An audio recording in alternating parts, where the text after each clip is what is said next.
To live your life the way you want. Compete like the toughest challenger.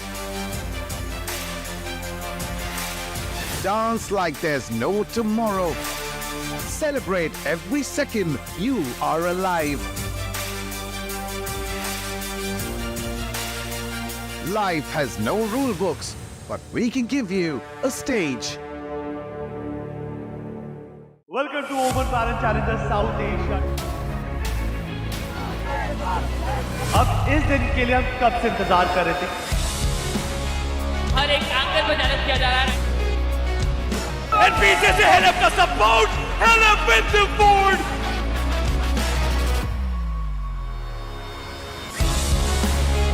And it opens the 3K and everything.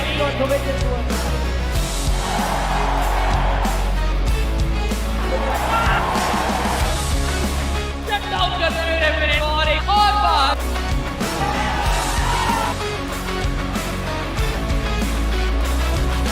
The champion, it's Team.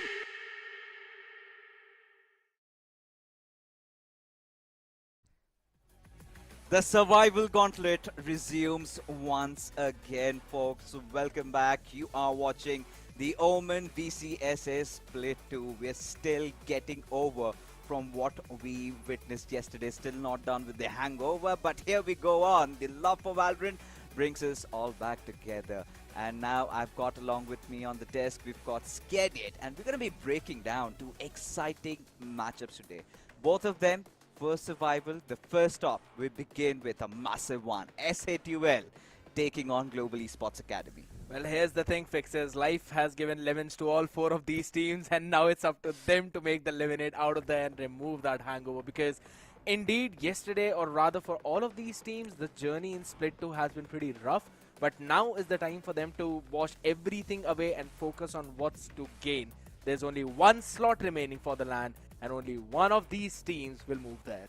Yeah, that's going to be quite exciting, really, because when we take a look at the brackets, of course, we will be covering match number 9 and 10 today. It is going to be SATUL taking on Global Esports Academy in the first best of 3. Next up, we've got Reckoning taking on .exe. Now, we've seen all these teams going up against each other in the past, but there have been those tweaks and there have been a lot of changes if you talk about Split 1 and the transition into Split 2. I kind of liked your analogy about lemonades because, let's be honest, it's scorching heat outside. So do also let us know how or what are you doing to beat the heat out there, because for me, it is actually such a drag. But for these teams, especially when you talk about SATUL, we saw what they're capable of, and they just did not earn respect of us. They also earned respect of the stalwarts of the community. I had so many big faces come out and appreciate them yesterday after their valiant effort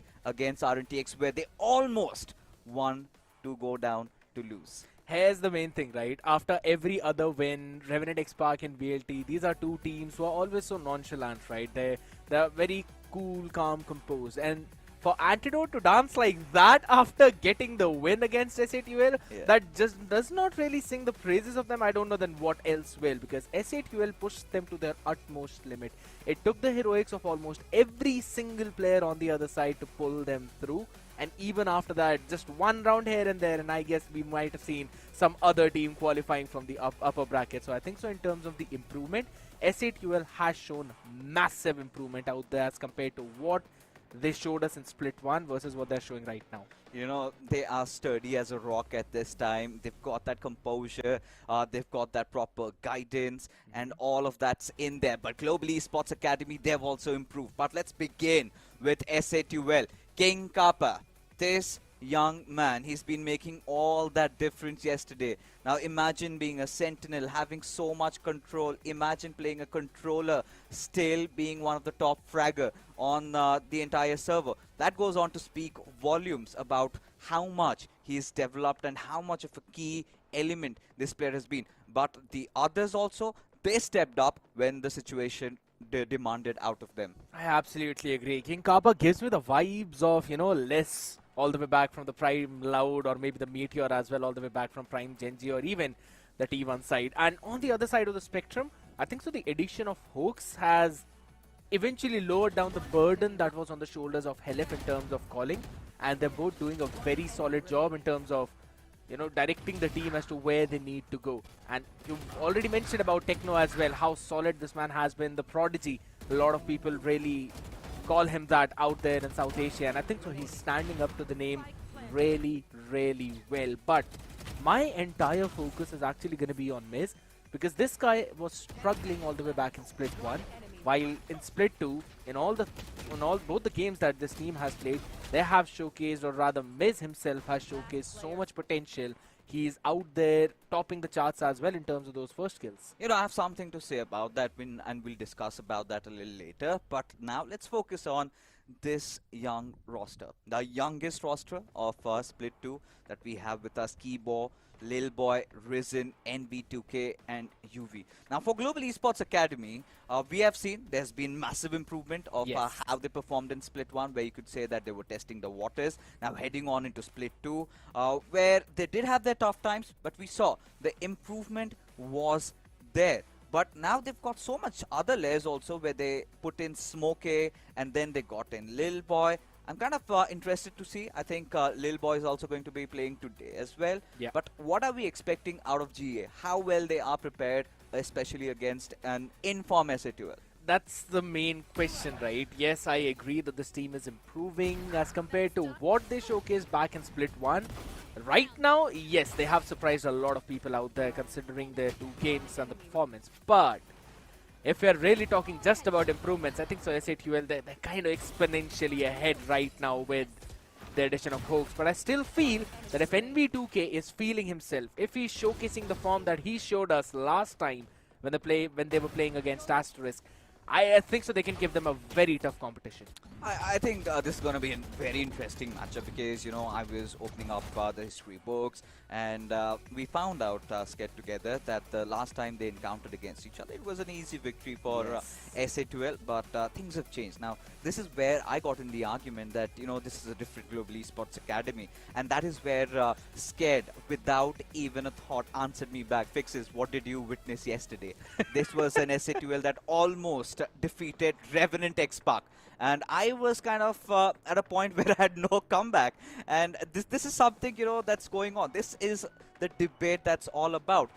Does Global Esports Academy have what it takes to take down S8UL today? And they will be fighting on these 3 maps. Starting off with Icebox, we've got Haven up next. And if it goes to a 3rd mapper, it's going to be on Split. Oh my goodness, you know, you're asking if they've got what it takes. I think so, just based on this map veto. If they're able to steal away Icebox, or rather secure their own map pick, I think so it's still going to be a 2-1 in favor of S8UL, given their success rate on the map of Haven and Split. Now that's the big thing about it, right? I do understand that, yes, the statistics, they are telling us a different story for S8UL. But I still feel if you really just string together the entire storyline all the way back from Split 1 And given what Hoax normally likes to talk about as well, I think so Haven and Split are two maps where he enjoys calling and he kind of knows the nooks and crannies of that map. So Icebox is really going to be a key map for Global Esports Academy. Oh, it certainly will. And now this is where, I want to come back to our discussion that we were having around Miz. So what I've seen out of Miz so far, he's got tremendous potential. There's no doubting that. But we've seen two facets of Miz. One facet where he goes all guns blazing, and then there's that version where if he comes under pressure, he tends to underperform. So, that is the one thing that's been bothering me as to what facet of Miz will be seen today. That's the most important part, and I think so, considering that it's Global Esports Academy out there and the history of SATUL and GEA matchup, they should not feel that pressure. Because even last time I remember Miz was the one who was just outperforming everyone out there. Techno was also doing his own parts too, but on the other side of the spectrum, King Kappa, he's always been that successful man out. So Miz does not really have as much pressure as we would think he might have. So I think so it's going to be a pretty smooth sailing for their side. But again, looking at the agent composition as well, they're still going to stick back to their own Gecko Sova composition. So that's again unique to SATUL. Global Esports Academy are picking the same thing that they've picked up till now, and their success rate pretty decent out there. Win quite a lot of rounds on attack, 68%, and I think so that is technically the main macro play of the map of Icebox. That is attack centric. To put it more simply, we saw in the decider map yesterday when we're talking about Miz, the first half 10 to the swap it was. I think Miz was completely missing, and suddenly he had a switch in the second half. He was the one who decided to pick that pace up. So, it is going to be very crucial if SATUL want to have a smooth sailing that Miz hits it off right from the get-go. But starting off from defense, it's going to be interesting. Absolutely, and I love the fact that you also mentioned about him not performing in the first half out there because he was playing Yoru as well. This time, he's on his comfort jet. And I remember all the way back when this team stole away a map from VLT, Miz was playing on jet and he was playing out of his mind. So I think so this pistol round, they're pushing all the way down mid though, and that's exactly where the other side is. Might be risky out there. Miz though, flash coming in from Gecko, helps him out. He's still able to pick off UV, the first one out there. Trades on the backside as well as Techno finally reaching. And surprising Kibo from that side angle. All the people standing out in Miz. Tyson has the opportunity now. It's a 2-on-3 situation. Global Esports Academy tried to even out the numbers, but Techno, his presence instantly felt, and now Global Esports Academy down to their final man. He's going to be just risen. Has no control of the spike whatsoever. And for SATUL, Helef and Techno working in tandem with each other. Yep.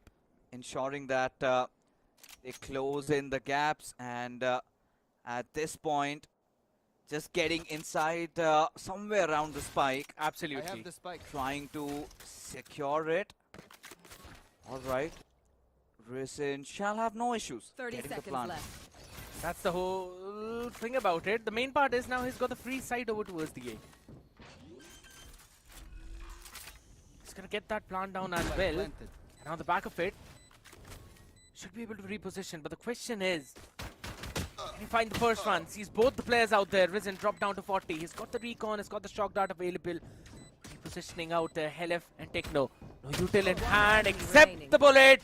Correcting onto one, down to 10 HP, one body shot's enough, recon used up, does not know the position of Techno's up close and personal, down to 41, but Techno still answers back. Perfect peek from him. That's the first round for SATUL. Yeah, brownie points to Risen for that. Did at least manage to secure the spike plant for his team, but kind of failed there, but it's fine, it's fine. Extra crits could maybe upgrade to those sheriffs coming on to the next round, but Miz, oh my god, those were quick taps with that sheriff. Kinda gets quite dicey sometimes. Yep. When you go for those fast taps, usually tends to miss out, but this time he was not really aiming for the heads. He was fine with just those body shots, considering the fact that players do not really up farm. On the back of that plan now, there's a Bucky as well as a Marshall investment along with the Ghost, so Bit of a scrappy out there, but not entirely classics, right? So if SATUL they lose their footing or Global Esports Academy find some kind of timing, they might put a dent in the armor of SATUL. Enemy tag. All right.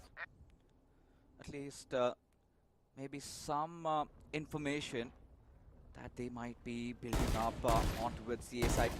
Now clearly established. Miss does have that bulldog. 2K a little excited there at this point. Oh, he comes, strikes right in front of him. This toxic screen separating both these teams. The moment the wall falls off, that is where the chaos shall begin. And there you go. Miss gets the first pick off. Caleb on the perfect angle. King Kappa to get the third. And all that's left is going to be NV2K and his carcass falling down on the ground as SATUL bag of flawless. Just dazes the shoulder of LF out there. No major difficulties. Again, good stall from their side. Throughout the mosh pit as well. Broke the recon early, just so GEA could not scale up behind any of that. And then were able to quickly get their members ready up for the defense. Good stuff. And it's the exact kind of start that we saw from their side. All the way back in split 1-2. So the storyline is kind of repeating. And looking at that outlaw Marshall, no half shields on the other side. It should not budge the other end, but you may never know. A couple of shots out there might actually put a dent. Techno is just going to give up on that entire space over towards the C. There's still a couple of players, one holding mid, one towards the A. This might not really be the end goal of Global Esports Academy. Scanning ahead. All right. No, feels like NVTK wants to commit, wants to go face on, and succeeds. Ninja Man Techno out of the equation for now. UV, look at him. Cheeky. Almost could squeeze one in. A little boy and LF. He's got that idea. The crossing is there, and UV he escapes. Get up close and personal. Maybe a shot from the far lines.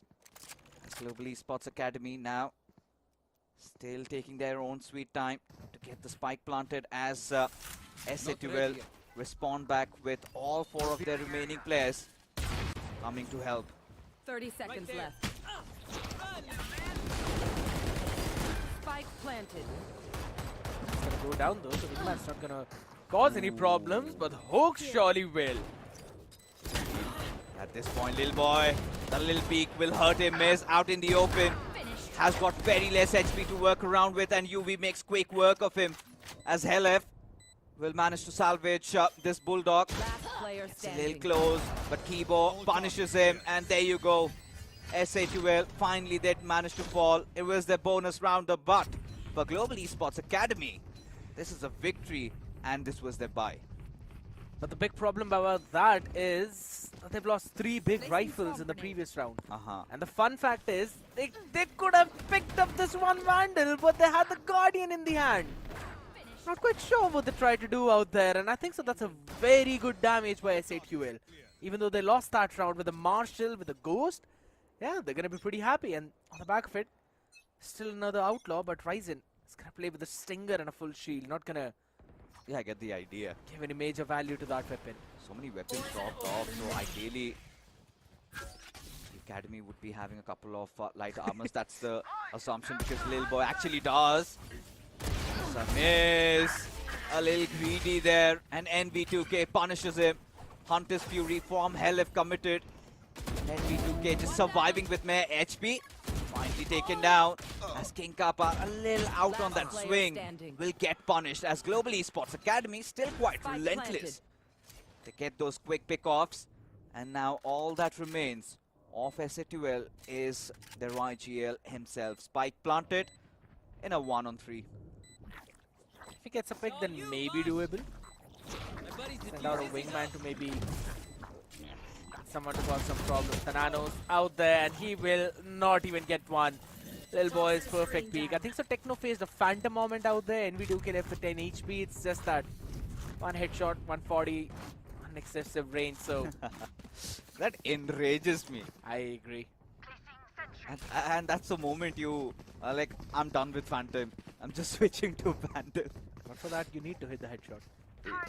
I mean, even after hitting that headshot, and when you know it's a 140, that really hurts. Yeah, right now, there's just full scraps out there, all sheriffs with a couple of half shields. Envy is going to play up with his blades, so they're going to try and manage the economy pretty well out there. And Kibo has got Reckoning available. Might want to push out on towards this side. It's a stack towards the A, so S8UL really have got the right read now, but look at that spike all the way far back. Global Esports Academy not really committing it to any single place. I like the idea of what they're doing. Normally teams in eco round, they want to push out towards one part, so Global Esports Academy are holding it down, waiting to see which part of the map S8UL wants to push out. And Miss does not have his blade storm available, especially in this eco. Could have been quite valuable. But like you said, Global Esports Academy have got 3 ultimates to work with against Asterisk by Storm SSL. This is where the flood comes in and Techno gets a quick pick. And now suddenly NB2K on that blade storm. Steadily and follows up, but Miss, he's quite relentless. And now Reckoning being committed. 2v3. And Kibo is trying to push in, but King Kappa, Down A. that was a shot for the ages. And S8 will quickly convert this into a thrifty with 3 men alive. So 3 rifles picked up, and just like that, the economy instantly sways to S8UL's side. As soon as the Reckoning was used up, I love the trap play from S8UL. They sent out the Dizzy to follow up on the back of it with Sheriffs. The back and forth trade worked out wonderfully. Though I'm pretty sure Envy losing out on his knives is going to hurt him a lot more because he had to rely on his shorty and then was eventually traded off too. But a lovely stack from S8UL and a great conversion on the back of it. Techno will use the Viper's Pit as well to hold his spot down. And this is the fun part, right? You use it over towards 410, so it covers every single entry point. You can't really use the rope up as well. The normal choke point is already covered on the back of it, so you can either try and brute force your way into a stacked site, or you just decide to go into Miz, who's standing on an off angle on top of the box. A lot of presence being shown on towards that A side. But S8 well, they're being quite relentless, not really giving up. Look at this, NV2K squeezes in Techno. Gets that pick. Ooh, just has being shown there as King Kappa. That was a ballsy move, and he somehow made it work. As now the Hunter's Fury committed, and Risen will find Hoax as UV tips the KJ there. The carve instantly placed, and spike planted. Kibo escaping unscathed, as S8 will just have 2 players to work it around with. And Helef is already started with 1. Can he get more?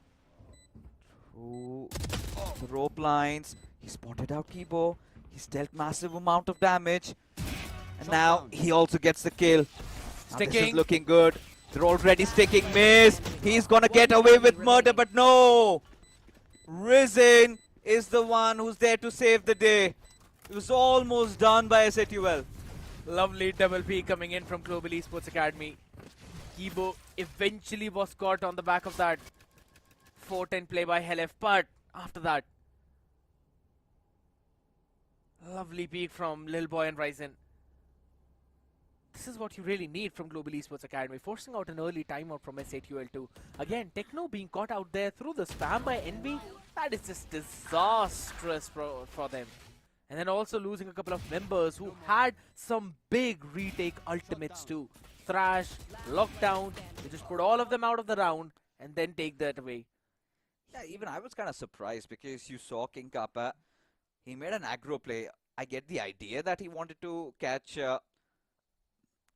I think he wanted to catch NV2K off guard, and which he did actually.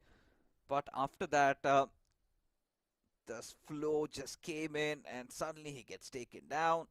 And Techno will be quite unpleased with himself, especially him being the first man, being picked off without any impact. That's not Techno's way. I think so, you know, I mean, he was literally just standing on 410 so that he does not get spammed out on common angles by the Hunter's Fury. Guess what? And he was like, sure, I'm just gonna try and spam here. Let's see if the bullet connects, and it actually did. It's fine though. Right now, they're still gonna stick with an outlaw. Pretty decent buyout there. Miz is gonna play with the blades in this round, and they want to aggress towards B this time around. Last time they had something similar in mind, it was all towards the A side, but this time around it's only Killjoy utilities to try and put a stall out there. SATL are actually playing pretty good around the map. Look at Miz. He's gone way too deep. They know that B side for now is clear. From the backlash, you can see Oaks coming into play, and Miz, quick knife burst. And suddenly just 2 players out of the picture. And Kibo is 44 HP, so the outlaw is gonna hurt him. Yeah, 1 shot and he's done for. At this point, Global Esports Academy having no other option but to commit for A. The toxic screen deployed, and now NB2K somehow has managed to infiltrate as King Kappa. Defensive lockdown placed. Folks also can play like along the backs of his ultimate as well, Thrash ready, but now NB2K getting a little too aggressive. One enemy It's punished by Techno as Miz. Magic continues as SATL. Yeah, it was a partial investment and they made it work. What a last stand from Techno out there, making sure he protects the lockdown with his life. I did like the idea of Global Esports Academy fighting forward, not respecting the lockdown, but rather destroying it entirely. But yes, it was all a lovely setup by Miz. Gets the first one, picks another one on the re-peek on UV, and then moves back. And guess what? He also went in for the flank, so that if anyone wanted to play defensively, Miz still would have surprised them. SATL, the layering in those rounds, pretty solid. I like the idea of LF as well, breaking that recon, though it's still got the first scan, so it's not going to do the job, or rather create the question marks. A scrappy buy for Global Esports Academy, and they're going to go fast. So much information given. SATL has got a lot to work around with. As Oaks, he's got a point of contact. He gets ahead of Lil Boy, and he'll get away with a lot more. But NB2K making quick work with that Bucky alongside UV. As Global Esports Academy, they tend to even out the numbers. King Kappa just on an outlaw as Techno is being pushed by Rizit, who's on pretty low HP. Spike dropped. Why is the ask as King Kappa, a classic on a classic duel, and he is going to be the victor as SATL on the defensive side. 5 rounds already gathered. Classic on a classic win, only because he had the shield. Otherwise, he was definitely losing that. You know, kind of cheat code out there with the buffer. That's why we have you. Let us know all those tiny little things. Major thing for this round is there's no outlaw and there are 4 people on the half shields. Never happening when you picked up the outlaw. This is so classic Valorant thing. Get out of my way. Scale back on the back of that cascade to pick the orb up. And he's got another set of knives. So he is fragging out a lot. But there's the Hunter's Fury. A tag on the back of the recon. But LF not really getting the pick on the back of it. And Kibo on the back of this orb has now Reckoning available. The question is, which side do they want to go and commit? But look at that far forward position of King Kappa. He can be a thorn. Can be. At this point, Global Esports Academy, they need to squeeze in some extra rounds. This is not looking good for them, especially with this intervention from King Kappa. The timing. Yeah. And there is no turret watching him. There's only an alarm bot. That's not looking good. If you can get around that will spark a lot of chaos as Crash finally gets committed as NB2K on the back of a Blade Storm. No charges left. Does get down Miz though as G Academy, they 30 pour on seconds the left. side. Have it do themselves as SATL preparing for a retake as the Viper Pits gets committed. It's looking interesting. Lil Boy doing whatever he can. What? But NB2K, his magic continues taking over, but King Kappa, the backstab finally pays off as Global Esports Academy caught with their pants down. At this point, as Helif also strikes back, Ebo gets one, but now the numbers are evened out. Danger Man, Lil Boy still in the equation, as a result of which the Viper's Last fate player still standing. intact, and this is going to hurt SA12. Everything resting on Helif. Did he actually connect? remaining. Oh, he has What? now. Now they might have a chance, but he needs to get it done ASAP. But Kibo, standing tall, standing strong, will shut Helif down. And GE Academy finally squeeze in a fourth. Great round yet again, and this was a scrappy buy from Global Esports Academy. The heroics of Miz with that updraft play first, or rather NV2K, that updraft play on Miz, and then following up with the second one, jumping over on top of the 410 to catch Techno. You can't even blame Techno here. He was so far back. You would never know that this is the kind of play NV2K wanted to make. Revealing area. Yeah, this is cool stuff. Good Valorant on display. Both these teams connect now. And now look at SA12, the economy is in. He might have some contact. He did spot the head, but he missed. He was playing ahead of this lockdown, wanted to actually get one pick while Global Esports Academy moved to put their lockdown up. But look at this heavy flank, 3 people. This is gonna get feisty as Lil Boy lines them up. Both of them dealt with ease. And now Miz, yeah, he's gonna pick on the scraps. Lil Boy still getting his job done as NB2K cleans up Hoax. Helif just on a mere Sheriff and fighting it out against UB. Wasn't prepared for Risen. In turn gets punished, but the Danger Man still alive, still kicking. But eventually will be put down to rest as UV gets the final kill. And Global Esports Academy, they now equalize against SA12 5 on 5. It's been going back and forth, right? 2 rounds yours, 2 rounds mine. 1 round your, 1 round mine. Again, 2 round yours, 2 round mine. Seems like there's been a handshake out there between the teams though. But the ultimates in the previous round used up. But you can look at the ult economy of, rather the ult cycle of Global Esports Academy. It's been so very good and consistent. SAQL changing things up. King Kappa was setting up towards the A side this time around. Mid. There's the Hunter's Fury play. Hold on! Miz! Wow. So far forward. He hasn't done this in a while and gets a big success on the back of it. Yeah, Here. a little bit of that pocket play and it pays off. But Global Esports Academy, quick in evening out the numbers. Standing ahead. Helif dealt with Risen, ensuring that he's got those corners checked. At this point, King Kappa around Thrusters is in a very precarious position. It's very risky, but equally rewarding as well. And now, Lovely. not just getting one, but gets the 2, gets the spike drop as well. Techno with also the follow-up. It's all down to Risen. He does not have the spike.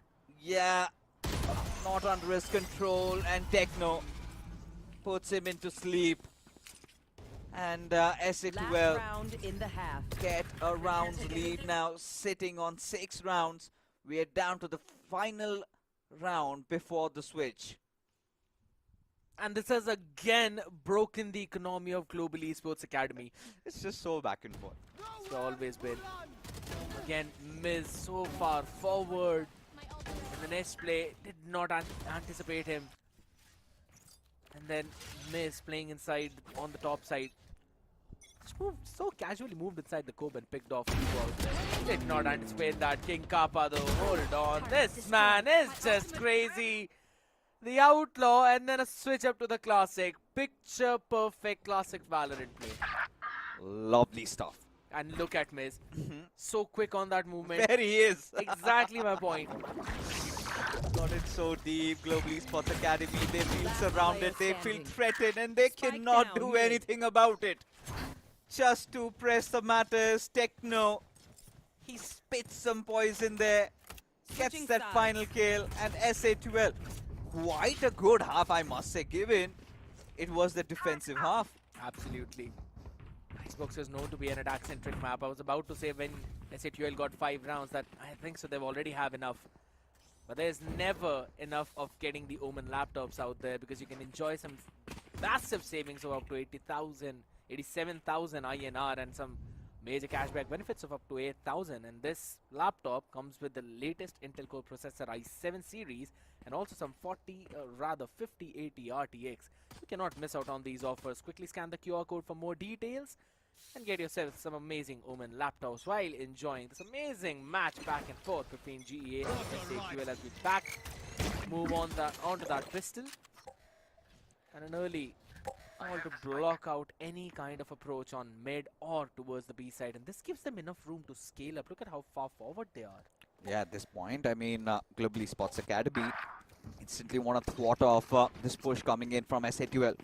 Techno, does he even care? He's feeling himself. Mechanically and technically a very sound player, but brought down to low HP as NB2K fighting with life and death. It's going to be UV who's got 3 already and might be getting that 4, but no. King Kappa and Hoax, they come in with those quick trades, and now all that remains from Global Esports Academy is Kibo with that crispy aim there against King Kappa. It's not going to be easy. He's got a Sheriff on him as well. Spike planted. King Kappa, he's gonna play it patiently. It's not gonna happen. He loves to dominate, and he did this as now SAQL win the second pistol. Time to double up their lead out there now. In the previous round, it felt like let's all buy Ghost and not tell King Kappa. Eventually worked around with the Sheriff and did wonderful. On that trade as well, and over towards the end again. Since Kibo bought the Ghost, he did not have enough to buy a Cove as well, and have really fallen onto that diffuse. Even if he would have had that thing, like, absolutely fine right now. Scrappy buy out there for Global Esports Academy, and a widespread defense, no gamble stack on any side. Just want to try out their luck over there, while SAQL will be looking to double up their lead. I mean, at this point, we've seen 50s from both the sides, even in their past matches. So really not going to rule them out. But for G Academy, especially given they've just got near classics, it's going to make it all so difficult. As initial presence shown by SAQL around that A site, and now kind of changing their direction, moving towards B. And G Academy seems like they've got no clue. They'll get the answer, but I feel it's a little too late for them. Absolutely. SAQL is still gonna Here. Spike planted. speed time out there. I've got no clue So why they are. paranoid. Yeah, why they were shift walking out there, but now alright, finally. All the information's been passed on. Ignore with snake bite. Still needs to try and survive. Keep already getting that first pick, and guess what? Ryzen with a shock dart rises up high. He does, but Maze, look at him. Literally on a high pedestal. Gets that kill confirmed. Trying to get the numbers back to play, and finally has equalized it. 3. Oh! One enemy remaining. Gets picked off, and now one after the other, they're just falling down like a pack of cards, and there you go. The 9th also secured for SAQL, and now this is a very important round. They're on their bonus, they'll have those 2 Vandal or Phantom pickoffs, and if they win this, I think they'll have a tremendous advantage. But for G Academy, if they have to fight back this round, they have to somehow figure ways to get this in the bag. They've got a massive advantage in terms of weaponries for that. Right here. Full rifles with a full shield, nothing on the other side that can actually match it apart from Polygon Bandit. A bit push from UV. Turret down. Kappa was interesting. Maze also with that follow-up. Boy surviving with mere 25 HP as SAQL still. They've got the numbers advantage there. As this time they decide to stack the numbers, head towards B. They'll meet with a rather wounded little boy who's just barely 1 shot shy from being taken out of commission from this round. Fox has got the ultimate on the back of it, so this is a very winnable round for SAQL. Certainly is. And look at the late lurk of King Kappa. Not been planted for him, but he can definitely find 1 or 2 picks on the back of it. He must. He's He's intending, Placing he's swamp giving his grenade. position away. Way down the line, Lil Boy knows. But Maze, he's just equally so good. But Keyboard this time out-fragging him. One enemy He's gonna remaining. catch King Kappa with his pants down.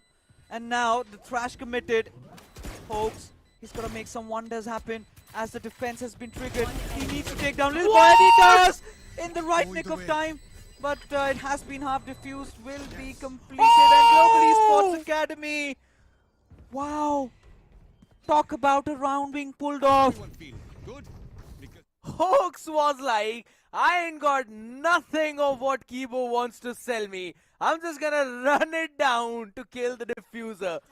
That was the perfect decision making in the round.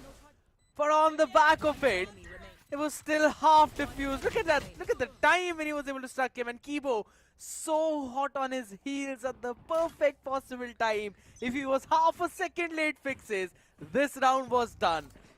You saw NB2K's reaction, right? Literally had his heart out of his mouth there in that situation. That was a close one. And down to the wire. And now this matchup has gotten oh so interesting as it will. Back with their full buys. And now Miz wants to explore B along with his teammates. Wingman set for the plant. And now Lil Boy Spike planted. waiting for his teammates to show up. And then they might want to commit for that retake. Got the outlaw though, but it's not gonna catch any damage apart from 3 players now on the back of Kibo taking some of that damage too. 3 people can be one-shotted on the back of it. Look at this. Risen, Envy, UV. They're all that takes in Global Esports. They've got such a nice stronghold. And all that remains is the Techno, who was lurking in the backlines waiting for a backstab. And will fail. And now just lives with that Vandal, something that SA2L will carry forward. What an explosive retake from Global Esports Academy. Quickly used up the Hunter's Fury on the back of the harbor wall. Rushed it all the way down to steal the defuse away. Did not give SA2L enough time to set up for a proper post-plant positioning, and Techno was a bit too late with the lurk out there in mid. He thought his team would be able to buy enough time, but they just couldn't. Every single duel just fell in the hands of Global Esports Academy, and I love the fact how last time when we saw the matchup between these two teams, it was utterly one-sided. This time around, it is so back and forth. Again, you can clearly see that Hunter's Fury forcing both the players playing on yellow to go out in the open and peek, and eventually one of them gets picked off by the rifle duel and the second one by the ult itself. Yeah, I mean at this point... Hold on. Yeah, well, go on. It's a Global Esports Academy timeout? I mean, After winning the round? yeah, it's still fine, right? Sometimes, you know, you've got to maybe add something extra, maybe some few tweaks. You need to get your heads back to one place. So I mean, it's fine. I mean, where are you gonna take those timeouts to? It's fine. It's an important junction. Maybe they might have a set play incoming, because if they win this round, of course, SATL is gonna come back with a buy next time around. Pretty sure there might be some execution in the making. maybe they were just thinking outside the box. Yeah, why not? Why Poison's not? off. We do not love you for the puns though. But yeah. So coming back, this time around, we've got SA2L with just mere sheriffs. And on the back of a Viper's pit. Not really ready, it's just Blade Storm and Mace. And SA2L, they're taking their sweet time for the build-up. That reconnaissance piece broken. Seems like it was a ruse. Exactly. It was a fake being sold as SA2L slowly but surely marching on towards that A site. Got risen. He's got no clue yet. But he's vigilant. He's prepared. He knows now. And he's gonna back off. He knows that Maze, he's on his ultimate. On those Blade Storms. He can conjure magic. And Risen, he's got to work it out with his teammates. Finally, UV. You should run. And now, oh, caught off guard. He gets punished. As now, even the lockdown committed, but Miz a little ahead of the pack, and now they do not have the better weaponry. There's a counter lockdown as well, and this one is on screen, so it's going to push you all the way back towards either jail or on the other side. Now the lineup is there for Techno, so it's going to find some timing, but on the back of that go, maybe you can try and stick the defuse down. There's also the mosh pit out in the open. UV gets spun. King Cup for the answer back as well. The question is, do they have enough time? One shot, Techno lands it perfectly. And on the back of it, Kibo will have to run out to save the weapon. Lovely approach by S8UL. Sold the fake towards the B side. Contact walked up towards A. Planted the spike and went into the post-plant position. They know they've got the utils. LF with 2 shock darts. Techno with a molly. Hooks with the mosh pit. King Kappa with nanos. Yeah, Global Esports Academy, they need to send a few people on flank. Yeah, I think Miz has had a hearty sleep last night. Look at him, all freshened up. Absolutely clobbering down his opposition as NB2K. This time, Strike down B. aggressive against the players of S8UL. As Miz does just get one. A 4-on-4 situation. Still right now as Helif trying to scale. Yeah. That owl drone deployed. A lot of information gathered. But look at this kid. Spike still not committed towards B. So maybe on the verge of selling another fake. They've got a lot of rotations being triggered. Highly possible. Because it's just Risen who's on A. If they can somehow take him down,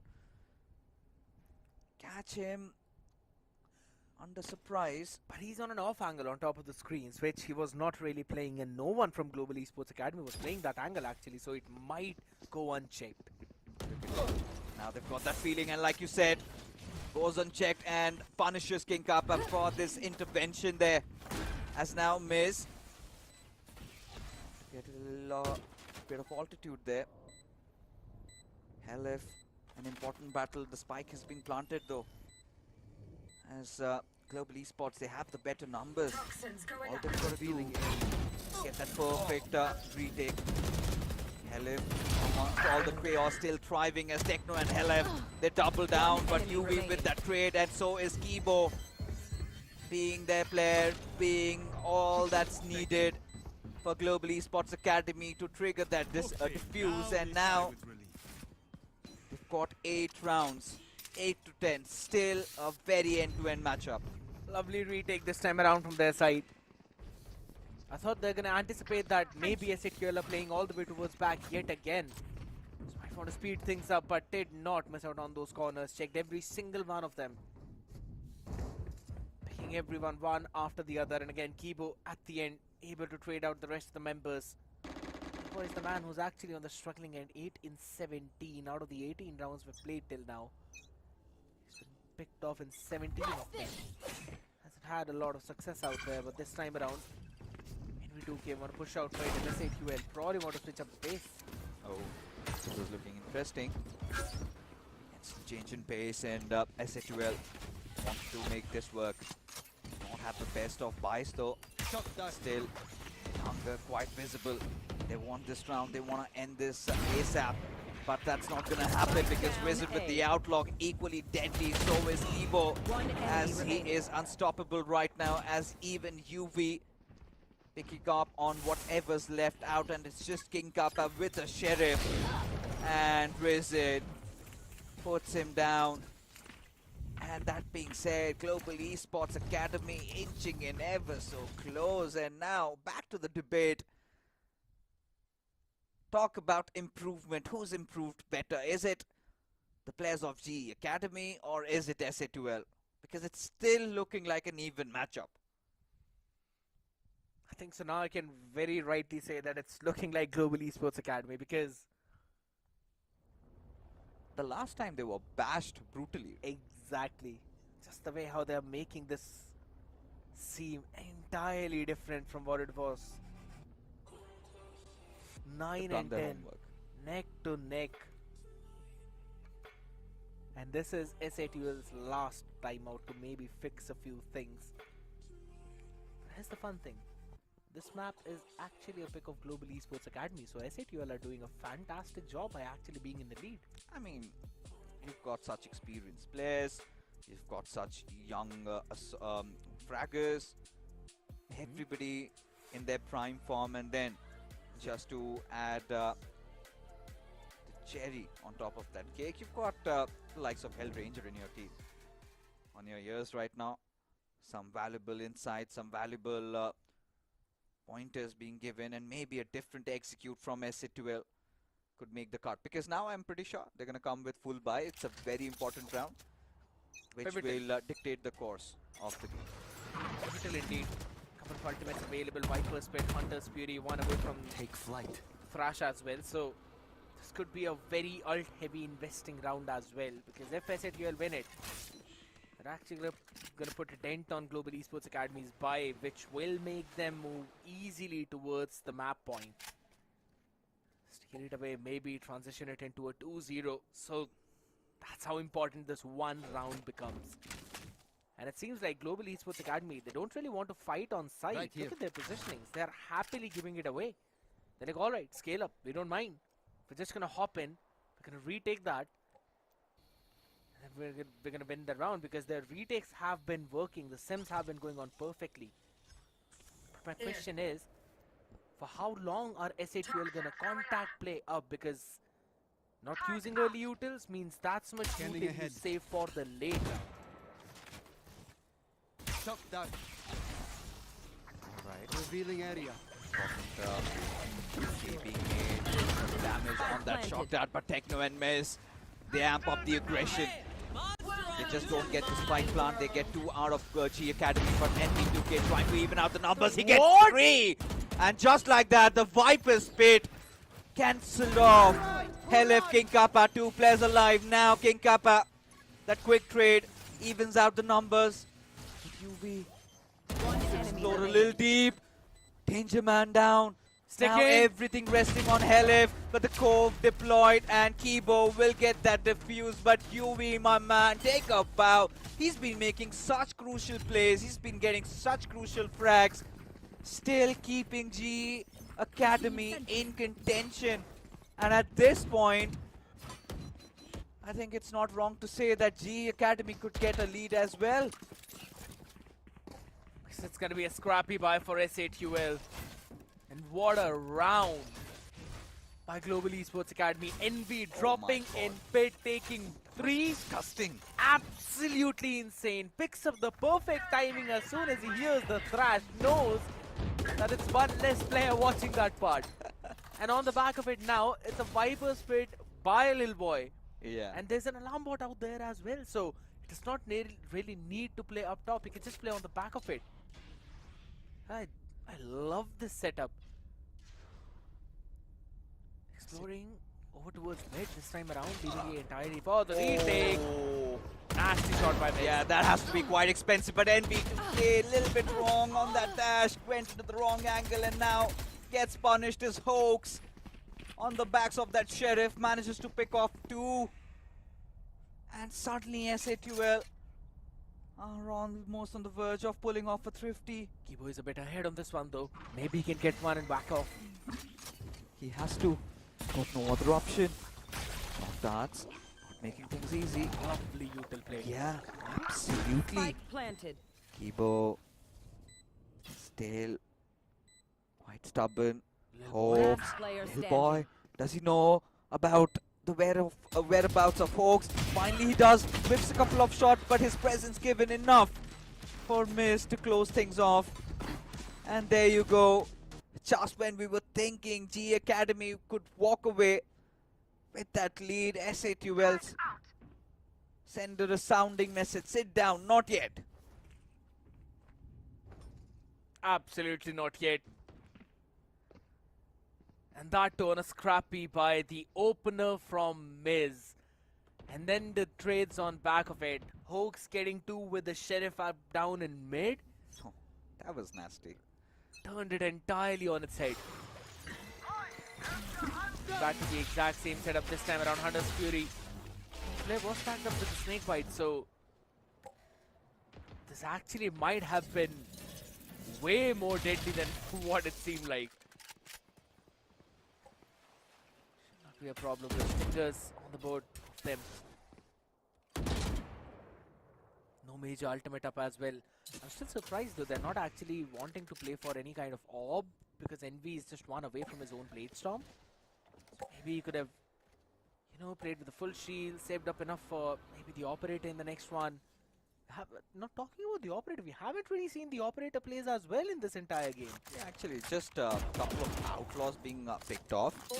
That was even happening in the first half. Yeah, by Not a lot SAQL. happening in the second. Interesting. G Academy, you know, whatever rocks their boat. Not comfortable, it's fine. At this point, got Helif. Alright. Quick maneuver, quick rotates towards that A side. The side 30 left seconds vacant left. for now. Global Esports Academy not really fighting for it, just waiting for the spike to be planted, and that's where the board does come in. Alright, NB2K is gonna charge in, but with that Stinger, it's not gonna give him that damage as Miz. He's the one with the Vandal, and now he's got the Blade Storm activated. You've got Risen on real low HP. 4-on-3 situation, but UV, I've been talking about how good this player has been in taking down the Danger Man Miz. At this point, Helef quick with those trades as Lil Boy gets another back and forth game of a seesaw going on over here. As Risen, not with the best of buys as time keeps on ticking. And at this point, Techno is gonna get that final kill, and SA12 inching close, now on a map point. Important one as well. Global Esports Academy, they invested everything in the previous round. Still got something left in the tank though. There's a Blade Storm available, and UV, he's got his own lockdown. And that's why they've now pulled off this timeout. Want to probably discuss something, maybe a set play. Something along the similar lines. You need 2 more rounds.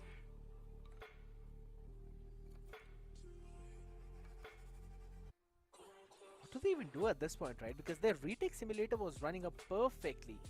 But this time around, it seems that SA12 has had a read on the back of it, and all those 8 HP, 21 HP clutches that were left up for GEA, this time it's not happening. The shots are hitting perfectly. Yeah, I mean, for G Academy, at this point, very crucial timeout. We've seen so much layers play come out from G Academy in the past. You know, we have seen multiple times they've slowed things down. Yep. They usually like controlling the tempo. And on the backs of NB2K, they played quite well. But today, for G Academy, UV has risen up to the occasion. I'm loving this young lad. Standing ahead.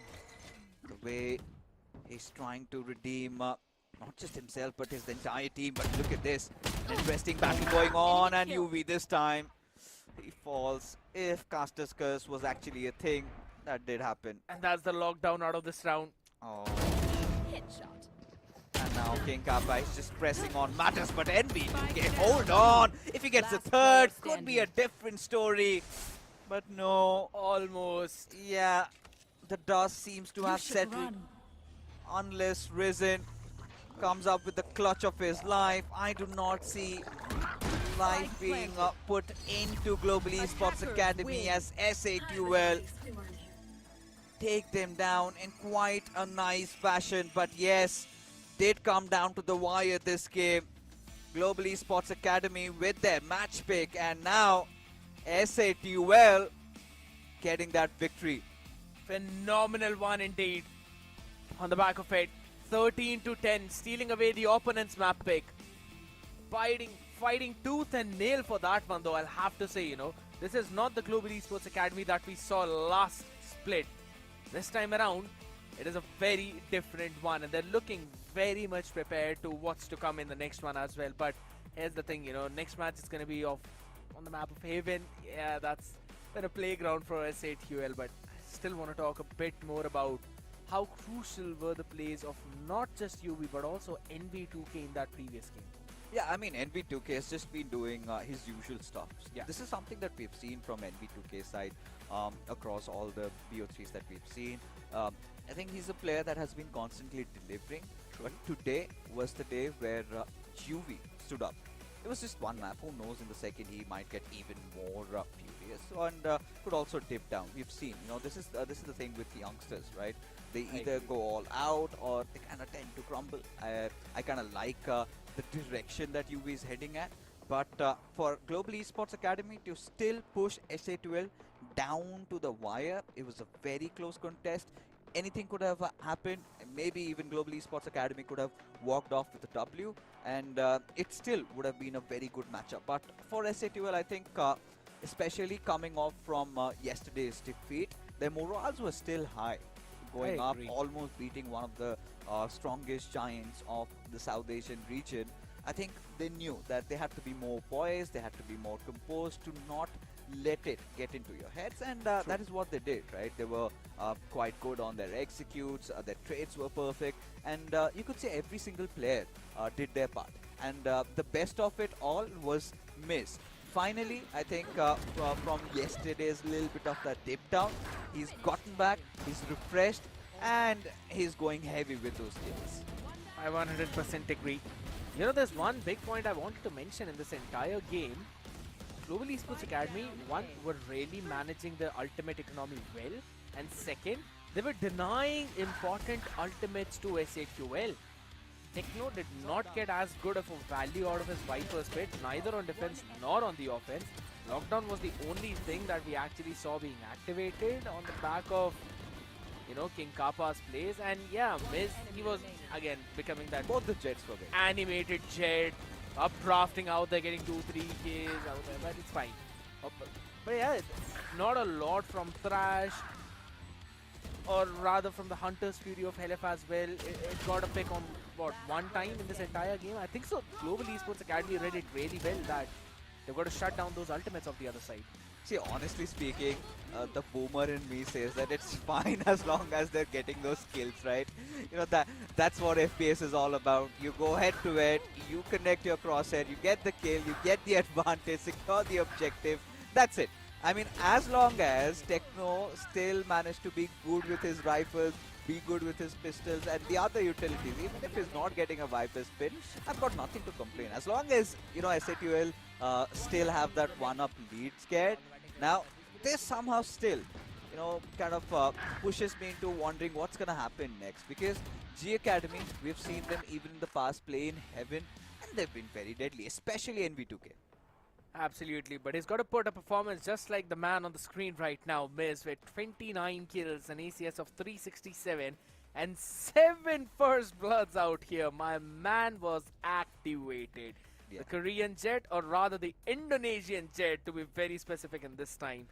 238 damage per round and 24.7 headshot percentage. Yes, I mean, he's one of the biggest reasons why SA12 are 3 rounds ahead of Global Esports Academy. Oh, he certainly is. I mean, at this point, there's no doubt around that entire thing. But again, I must still emphasize that this was not just a miss show. I feel like it was every player stepping up. You could not point fingers on somebody that, no, he underperformed a little bit. Even if not in terms of kills, of course, but the presence, the utils, everything felt very well coordinated, very well synchronized. And I must say, from both the sides, G Academy, they've also improved eons, but they also need to understand they're just one map away from being kicked out of Split 2. That's the most important part. And I think so, in terms of focusing on that, they've also got to focus on some of the first kills out there as well. 14 for the side of SA12, and their conversion in terms of those plants and post plants as well, pretty solid. Both the Jets again leading the charts for their own team, clearly showcasing the confidence on not just Miz but also NV2K. And I think so this is a very important stat which should boost the morale of Global Esports Academy themselves. They were not that far behind. If we are comparing the ACS head-to-head on both the sides, it's almost even, right? Yes, there's a part where SA12 are kind of heavy, like in terms of the Jet head-to-head, but in terms of KJ head-to-head, we're seeing on the other side, right? King Kappa is the one who's actually lacking behind. So I think so this is very good, and it might actually boost the morale up of the players too, and maybe they can steal over the map of Haven. who knows? Anything can happen because we've seen Global Esports Academy in Haven. They have been quite deadly. They've been getting those Ws. They've been going for those switch arounds. We have seen so many strats being executed.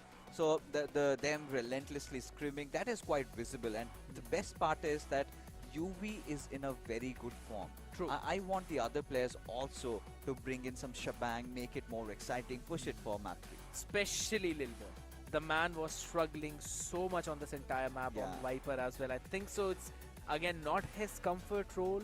All the way back 2 years back, I think so. We have seen this man play on Jet as well, maybe switching things up. So I think so. This is one kind of switch up which he's not very comfortable with. Maybe, you know, subbing in Smoke might actually change a few things up, or maybe it was just first map jitters. Maybe in the next map he's gonna try and bring out some new things out there. But that is again if in case Haven is gonna be that very close. But that's again of Haven. I think so. It's gonna go map 3 fixes. We all really hope so because, you know, Global Esports Academy and SA2L, they've got a very nice rivalry also going on outside the game. But who knows, as the mystery unravels in the next map. Before that, folks, we'll be cutting for a very short little break. You guys don't go anywhere. We will be right back.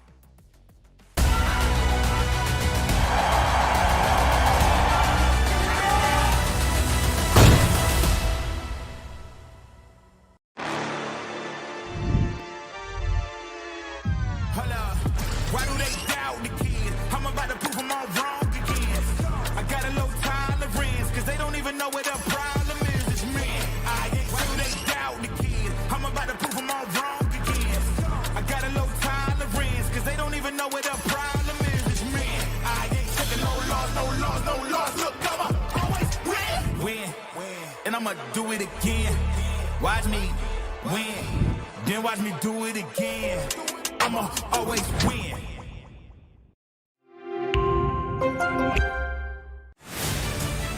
To live your life the way you want. Compete like the toughest challenger. Dance like there's no tomorrow. Celebrate every second you are alive. Life has no rule books, but we can give you a stage.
bienvenidos a Madrid. Eso no. We are here.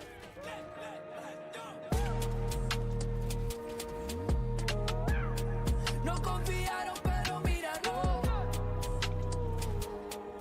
Llego con los míos y la grada explota.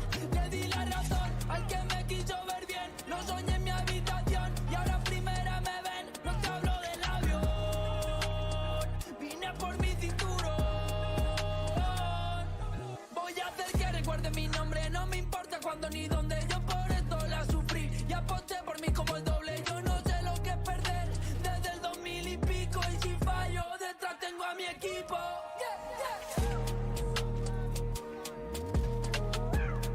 No confiaron, pero mira, no. Llego con los míos y la grada explota.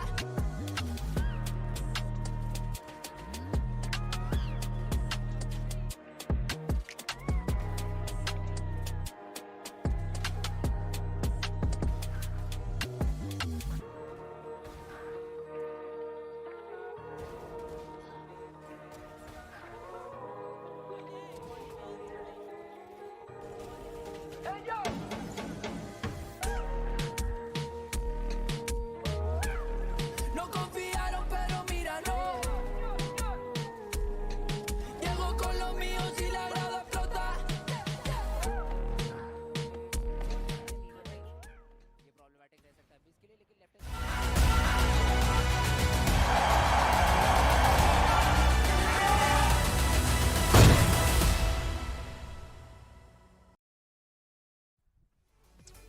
Welcome once again, folks. You are watching the OMEN VCSA Split 2 as low bracket round 2 matches continue. It is Global Esports Academy taking on SA2L, and the previous game we saw SA2L were pushed down to the wire, but still did manage to walk off with a victory in Global Esports' map pick. Now it is time for SA2L to be playing in their own home turf. That's going to be Haven, and for that we've got Scared Yet with me. So tell me, what is cooking? I mean, it just seems like a 2-0 is cooking upon the cards given the first map was I don't like stolen that. away. But I know you don't think that, but it's absolutely fine. Fixes. You'll see what I'm actually talking Why about. do you have to bring Necro's manifestation inside of yourself? Happens sometimes. I've been working with that man for the past 3 to 4 days, maybe 5 days, if you think about it. We will It's have fine. to do something about Don't- it. But don't mess about you it. know, we still have to be very positive that Global Esports Academy, they can stage that comeback. You know, they have been the embodiment of being those underdogs into the scene. Global Esports investing in an academy lineup, True. you know, venturing out and giving these youngsters an opportunity. And I feel I like agree. they are our future, right?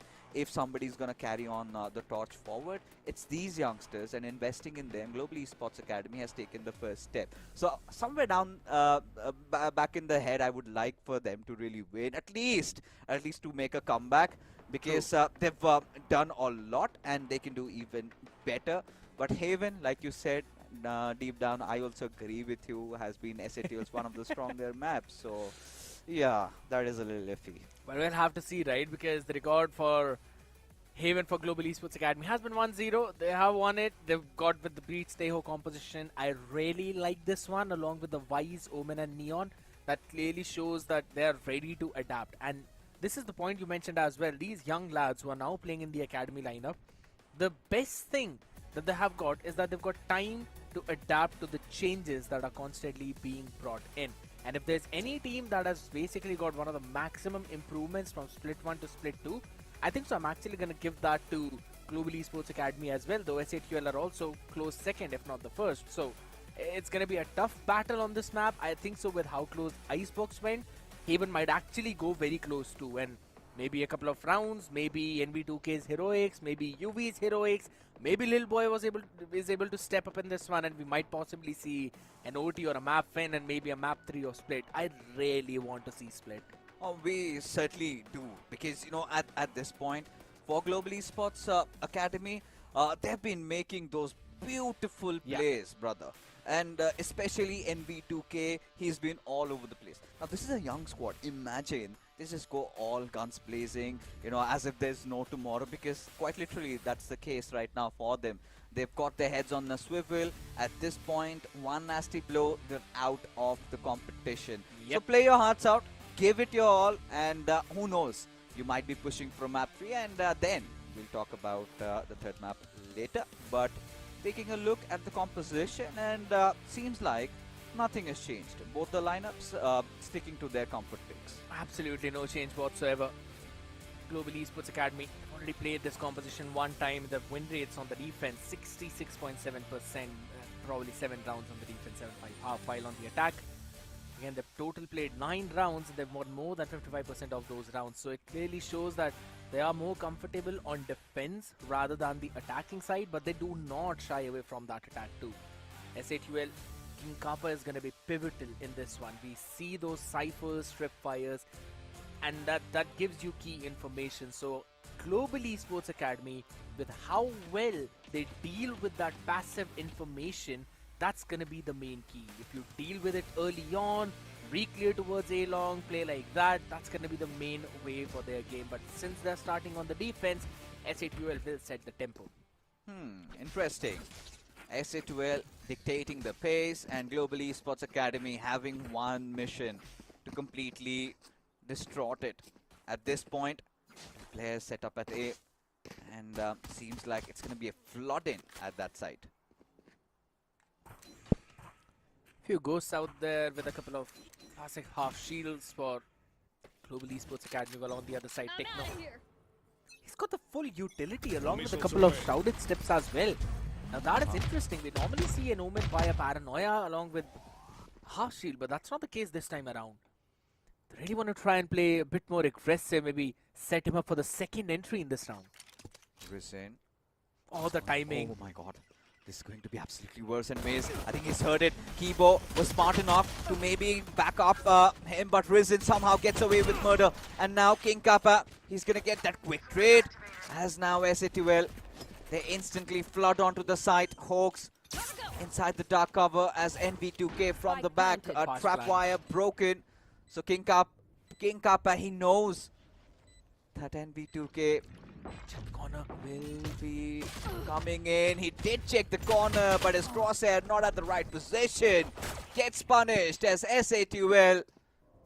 They do have the numbers, and for Global Esports Academy, Risen and Lil Boy, a lot resting on these nimble shoulders at this point. Experience prevailing supreme as Helef will dismantle GE Academy there. And SA2L, they get the first round on the board. Contact play towards A-long and then bursting onto the side. 1-for-1 trade, perfect. And King Kappa holding the Sivers was the key. Great approach out there again. I did like the idea of Kibo also jumping there to try and maintain the control, but just could not happen. Pistol round, and on the back of it now, SA2L are going to go in. Full buy with a couple of rifles in this one, so they are already preparing for the next. Now that's interesting buy. Vandal as well as a Phantom with the half shield. Bulldog with full, and a Ghost in the hands of King Kappa, and they're looking to go towards the seaside. Fair enough, you want to try and have that advantage long range. Okay. Point Maze. Oh my god, that's nasty. Yeah, gets out time there and gets punished. G Academy having no other option, not a lot of those expensive buys, and yeah, King Kappa. he's just waiting for nobody there actually. But I think Lil Boy has an idea, but spike planted. Round really not looking good for G Academy at this point.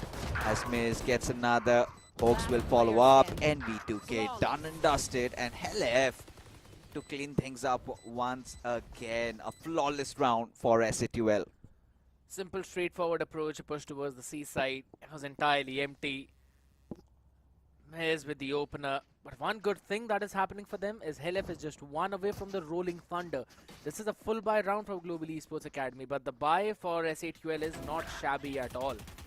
And if they manage to get the off freely of C-Long, they can then pivot towards whichever side they really want to. And eventually take the fight to them. But this is exactly what Global Esports Academy are ready for. Look at the trap play. Oh, nice. We don't usually see three men stack up at C, and Miz, he does not care, does he? As NV2K will trade there, cleaning the numbers out, and now SAT will know there is an absolute horde waiting for them. But King Kappa, look at this intervention. Lil boy caught a stray, and now King Kappa, he's hungry for more. But this is what I like about G Academy. You know, these off-angle plays where Risen gets those numbers advantage in his court.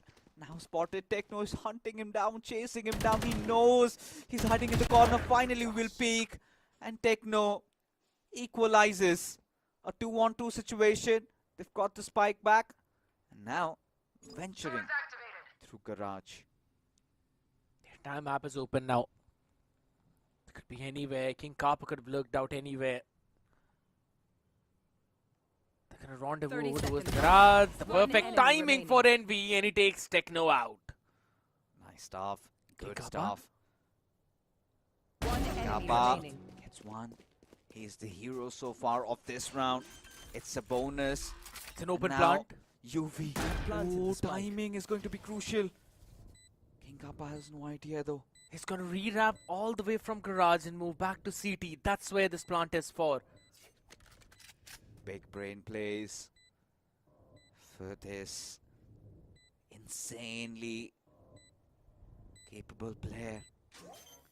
Ooh, and UV had no idea, and that's a clutch. That is a clutch indeed. As SA2L in their home grounds, looking oh so comfortable. 3-0 the scoreline, and they get that bonus as well. This is such a good plant from King Kappa because you can play from any place. You can play from default or on the back of the backside box or maybe from the garage. One enemy remaining. And he decided to just big brain out of all of them, re-wrap from garage and move towards the CT. A lovely play indeed. And on the back of it, a bonus conversion fixes. And I know it's going to be hurting Global Esports Academy in every single bone of theirs. Yeah. Sheriffs and a Guardian. At this point, feels like it's become that mental game. They know at the back of their heads that this could be their final match. Elimination on the line, and they've got to give it their all. And NV2K almost did, but in front of Helif, experience prevailed. Helif has been quite deadly so far. And Hoax with that outlaw. Nice shot. Yeah. Seaside is so stacked up. 2 more players around that area. Just UV around a little boy with that Sheriff. Gibo. Let's see. What can he pull out of that Guardian as Hoax? Still poised. Skibo, that's going to be an interesting fault line. Acting on it will be Lil Boy, the spike down, but King Kappa and Kibo. Get a nice trade. As now King Kappa, Techno, 2 players alive, a 2-on-2 situation. 30 seconds left. And Kibo, Last player standing. this could have gotten down to the wire if Kibo were to be alive. And now UV out in the open, no problem whatsoever for Techno. SA2L get the 4th as well. It was a bit more close for being comfortable, but it's fine. Big ultimates coming up on board for Global Esports Academy. They've also brought some big guns. The operator now in the mix. They're probably Last player standing. one away from the overdrive as well. The Armageddon up. I think so this one round is going to be the most important for at least the first half. Global Esports Academy down 4-0 on the defense of Haven. Yes, understandable, but oh my goodness. Missed out on the shot on the drone too. Yeah, that's fine. At least now SAT will know where the operator is posted. That's the pressure. They're going towards A. They are indeed. SA2L. This time. Alright. Maze wanna speed things up, and there you go, sliding through. UV this time prepared. Natty shot there. And now UV and Kibo, they double up. King Kappa still quite relentless. And now Risen, He's also come into play. Enemy remaining. King Kappa quick with those Last trades, player but standing. instantly put down to ground. And now there's a one-on-one. And Rolling Thunder committed from Helif's side. And he's eloping from here. And this could be very interesting if he goes around Suez. NV2K maybe anticipating that he has rotated around 30 towards seconds the left. other side. And Helif again, he's doing this, winning those mind games. G Lovely. Academy, what? Hold No, on a second. he's supposed to plant No, there. he's just clearing it out. He's making sure that there's He's got a lot of time. it's an open plant as well. You can play from whichever part you really want to, but a lovely fast play from NV. Misses out the shot, and now the ball time right on the head, but he slides, swaps the gun midway, and takes down Helif. Ouch, that hurt. Especially if you are SATL, you might be 4 rounds up, but kudos to NV2K. Quick Styling, switch yeah. around the weapon, that sliding play coming into play action. And Helif, this time, could do nothing about it. Not even Helif's fault, this one. It Yeah. was just NV2K's brilliance. But comments to UV though, this was a nice stop. Absolutely. Finding the opener on the first one, and then Lil Boy as well. Quickly coming in for the trade, back and forth fights out there, and NV2K wrapping it up with a pick on Helif. He's got the overdrive up ready. Ryzen, he's going to be playing with the Stinger this time around, but I think so that's going to be a big problem out there. Early smoke, which is thrown by Techno. This is just to maintain the control of Orb and maybe create a question mark that Oops. they're probably moving towards Ceylon. I really wish that we get a replay of that. That too is slow. No, I mean it's fine. Let's not tarnish.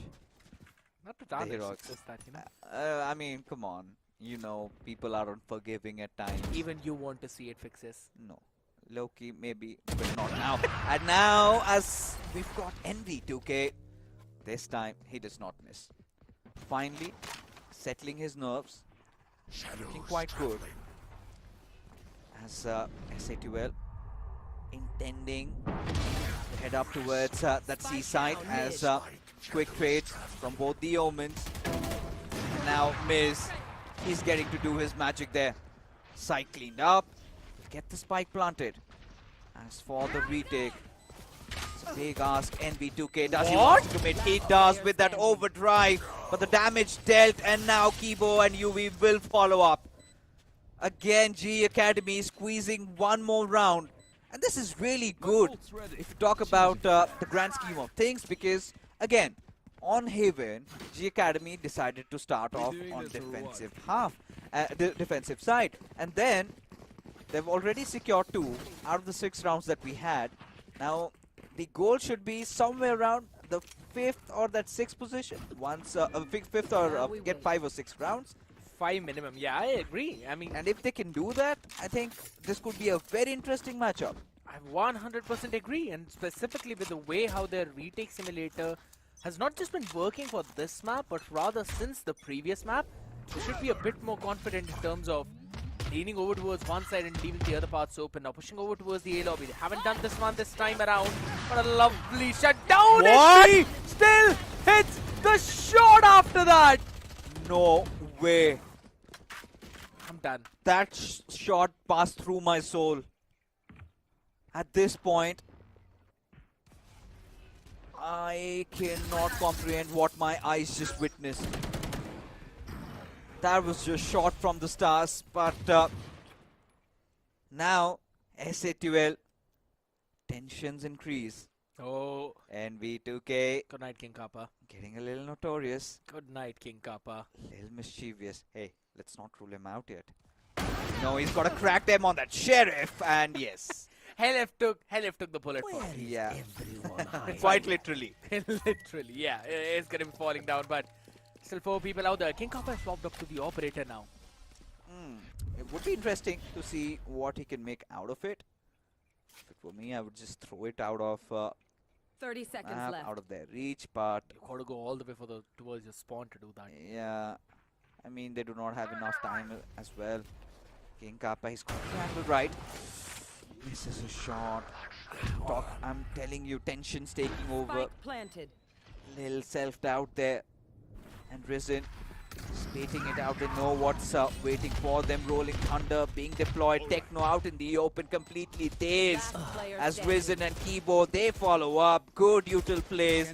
And now Hawk, he's got no other means of escape as UV just stomps him down and will gather the operator. As Global Esports Academy, 3 rounds on defense.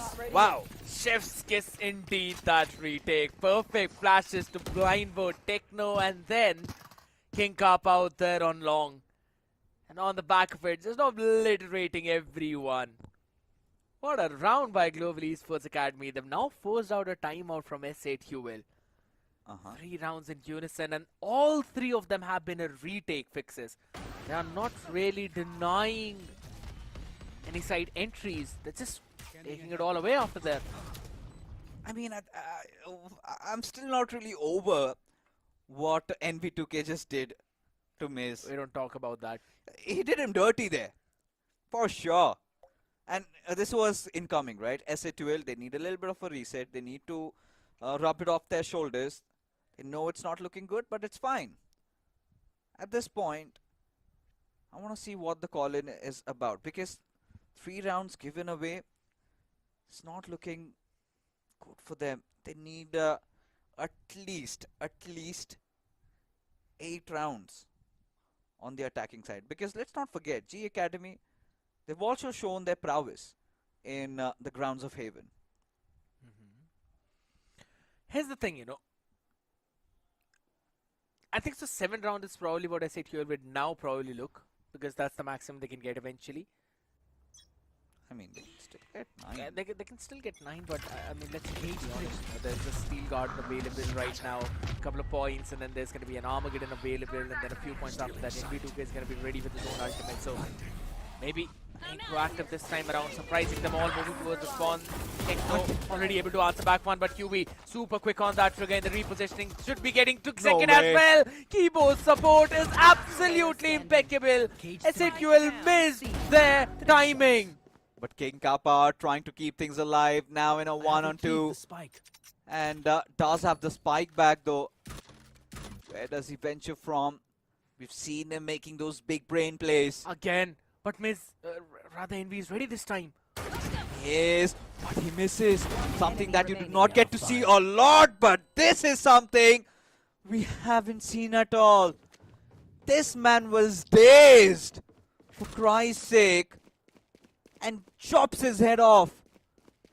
Kibo is not going to go there in time. And this is the same plant that Lightning Fast did yesterday. But the only difference is, this time, King Kappa is moving towards the spawn to read up all the way. Probably go back to Heaven and then play it, but it's fine. Nah, he's just going to hold this place down and spawn. I like the idea though from Kibo. He's going all the way from Silver, so he's going to be crossing potential places where King Kappa could be playing from. And he should isolate it towards the spawn. He's got the aftershock available to try and delay though. Oh, King Kappa, a 4K, and somebody gave him a cape. Super Kappa is what we must call him, because this man, especially, I had no idea. I was not expecting this, especially after what G Academy initially did to S8UL. For King Kappa to clutch it like that, he's sitting at 14 kills, 14 for 3. That's how good he's been. Every round S8UL has won, he's been alive. Some guidance salvos combination this time around though. What was the A lobby? Still can't get the control. UV. Can you be the man to actually put another death on the head of King Kappa? Blinding. That's not happening right now, but rather the other way around. The peak timing on the back of the owl drone. Miz in an off angle. I know exactly. Nasty corner. Check. That will be taken down too. Sorry, what? Missed out a few shots out there. 33 HP in the hands of NV2K, but as long as he's alive, he's going to be happy. got the Armageddon available to try and steal away one more round. It's planted for default. Indeed it is. King Kappa. Way getting a too little far brave. ahead. Yeah, this is something. I do not know if it's going to work out or not. But they somehow do. Nice set play coming in. And King Kappa walks off with a kill. Numbers favoring SATUL as the 6th definitely on the horizon. It's going in. Almost 100%. there. Yeah. And G Academy, they have no intentions of really going for that retake. Can't. Yeah, of course, they will have to save those weapons for the next round. But Helef did have that window, but missed. Can eventually go in for the chase if he wants to. He's got enough from the bank. But yeah, he'll be holding it down again. Another good round from SA2L, showing presence over towards the A lobby first, and then the main pack over towards Garage get activated. Alright. For the past 2 rounds, 8th and 9th, they have constantly been exploiting this opening in Garage. And I think so Global Esports Academy on the back of this timeout will discuss the exact same thing. I'm pretty sure SATUL, they've got a couple of more tricks up their sleeves. I'm sure we haven't seen them go down to B a lot. Maybe this time. Maybe towards B, or maybe just do what's been working out for them. Hit A. Or maybe just hit C. That's been their comfort spot. Maybe a different variation of a C execute. But whatever the case is, you could see tensions across their faces. Yeah. Whilst for SA2L, they're not celebrating yet. They know it's going to be an exciting one.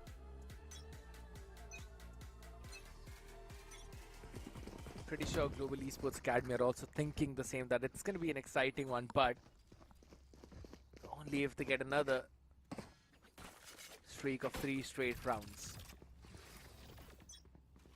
Why for both the sides, half shields, the 4 of them for Global Esports Academy. Scanning ahead. It's got a Guardian into the mix, saved up from the previous round.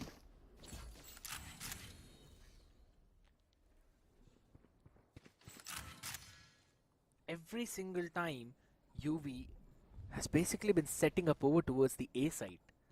Kind of want him to... I think so this time around that setup's going to be working out perfectly. Without the taunts, but again...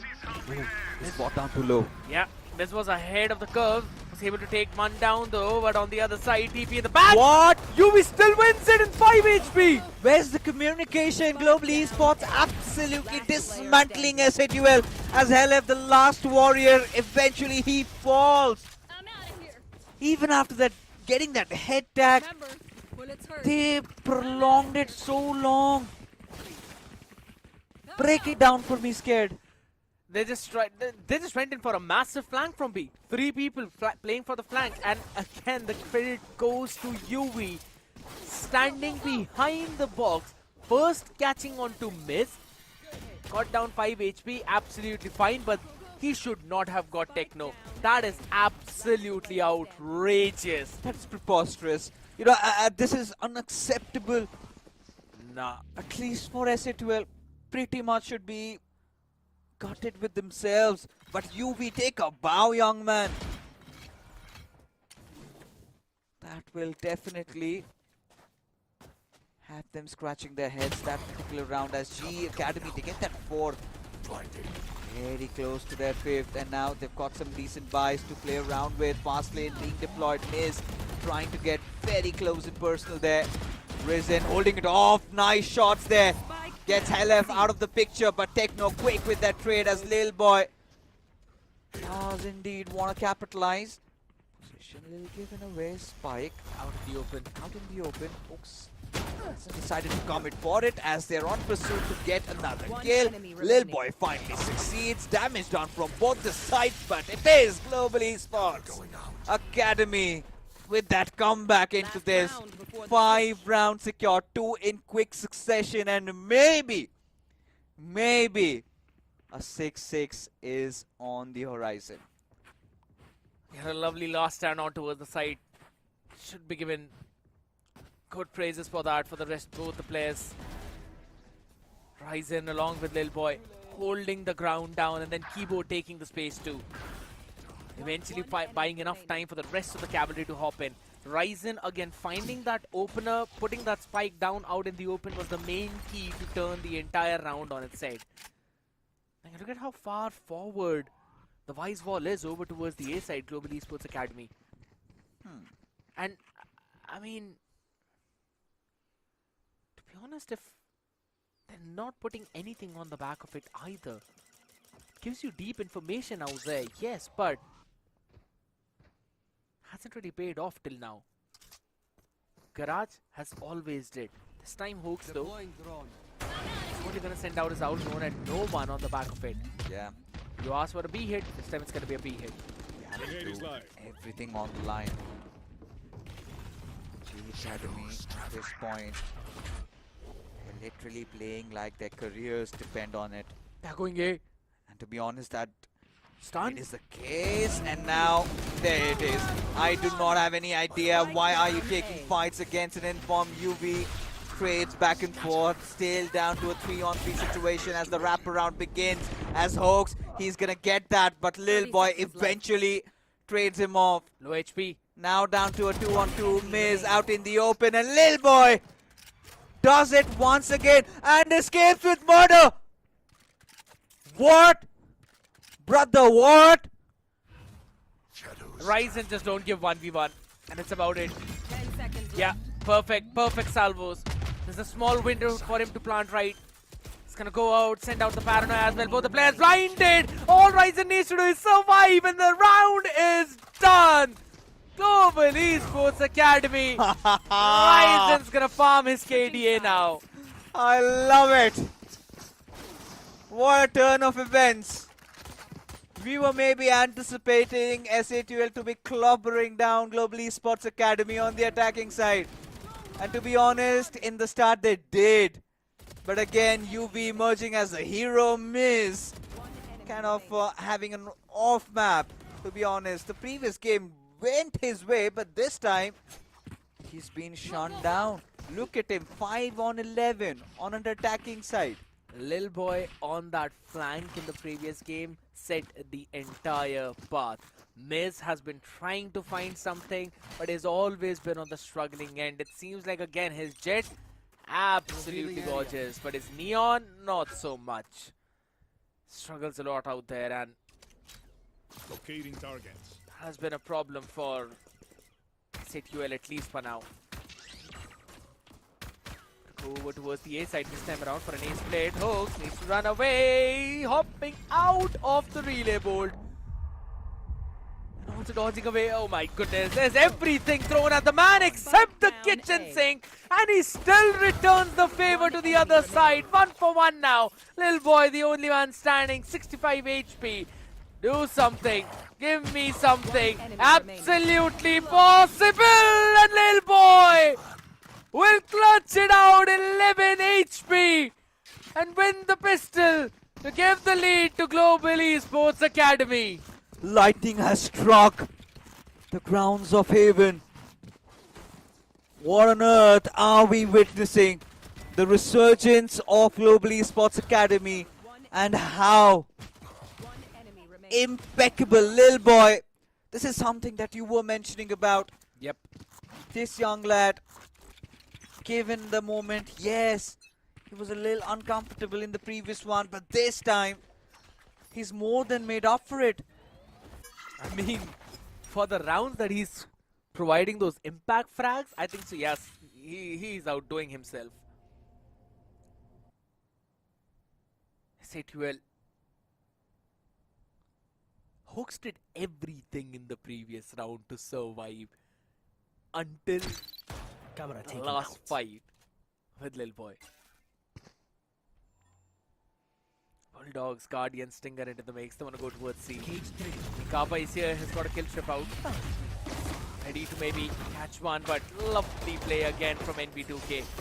Moves on the other side, does not give that pick. Miz on the other side, and though quickly finding one with the shorty. Oh, paranoia deployed. Lil Boy this time around. Let's see. Side has become stacked. Yeah. Oh, hold on.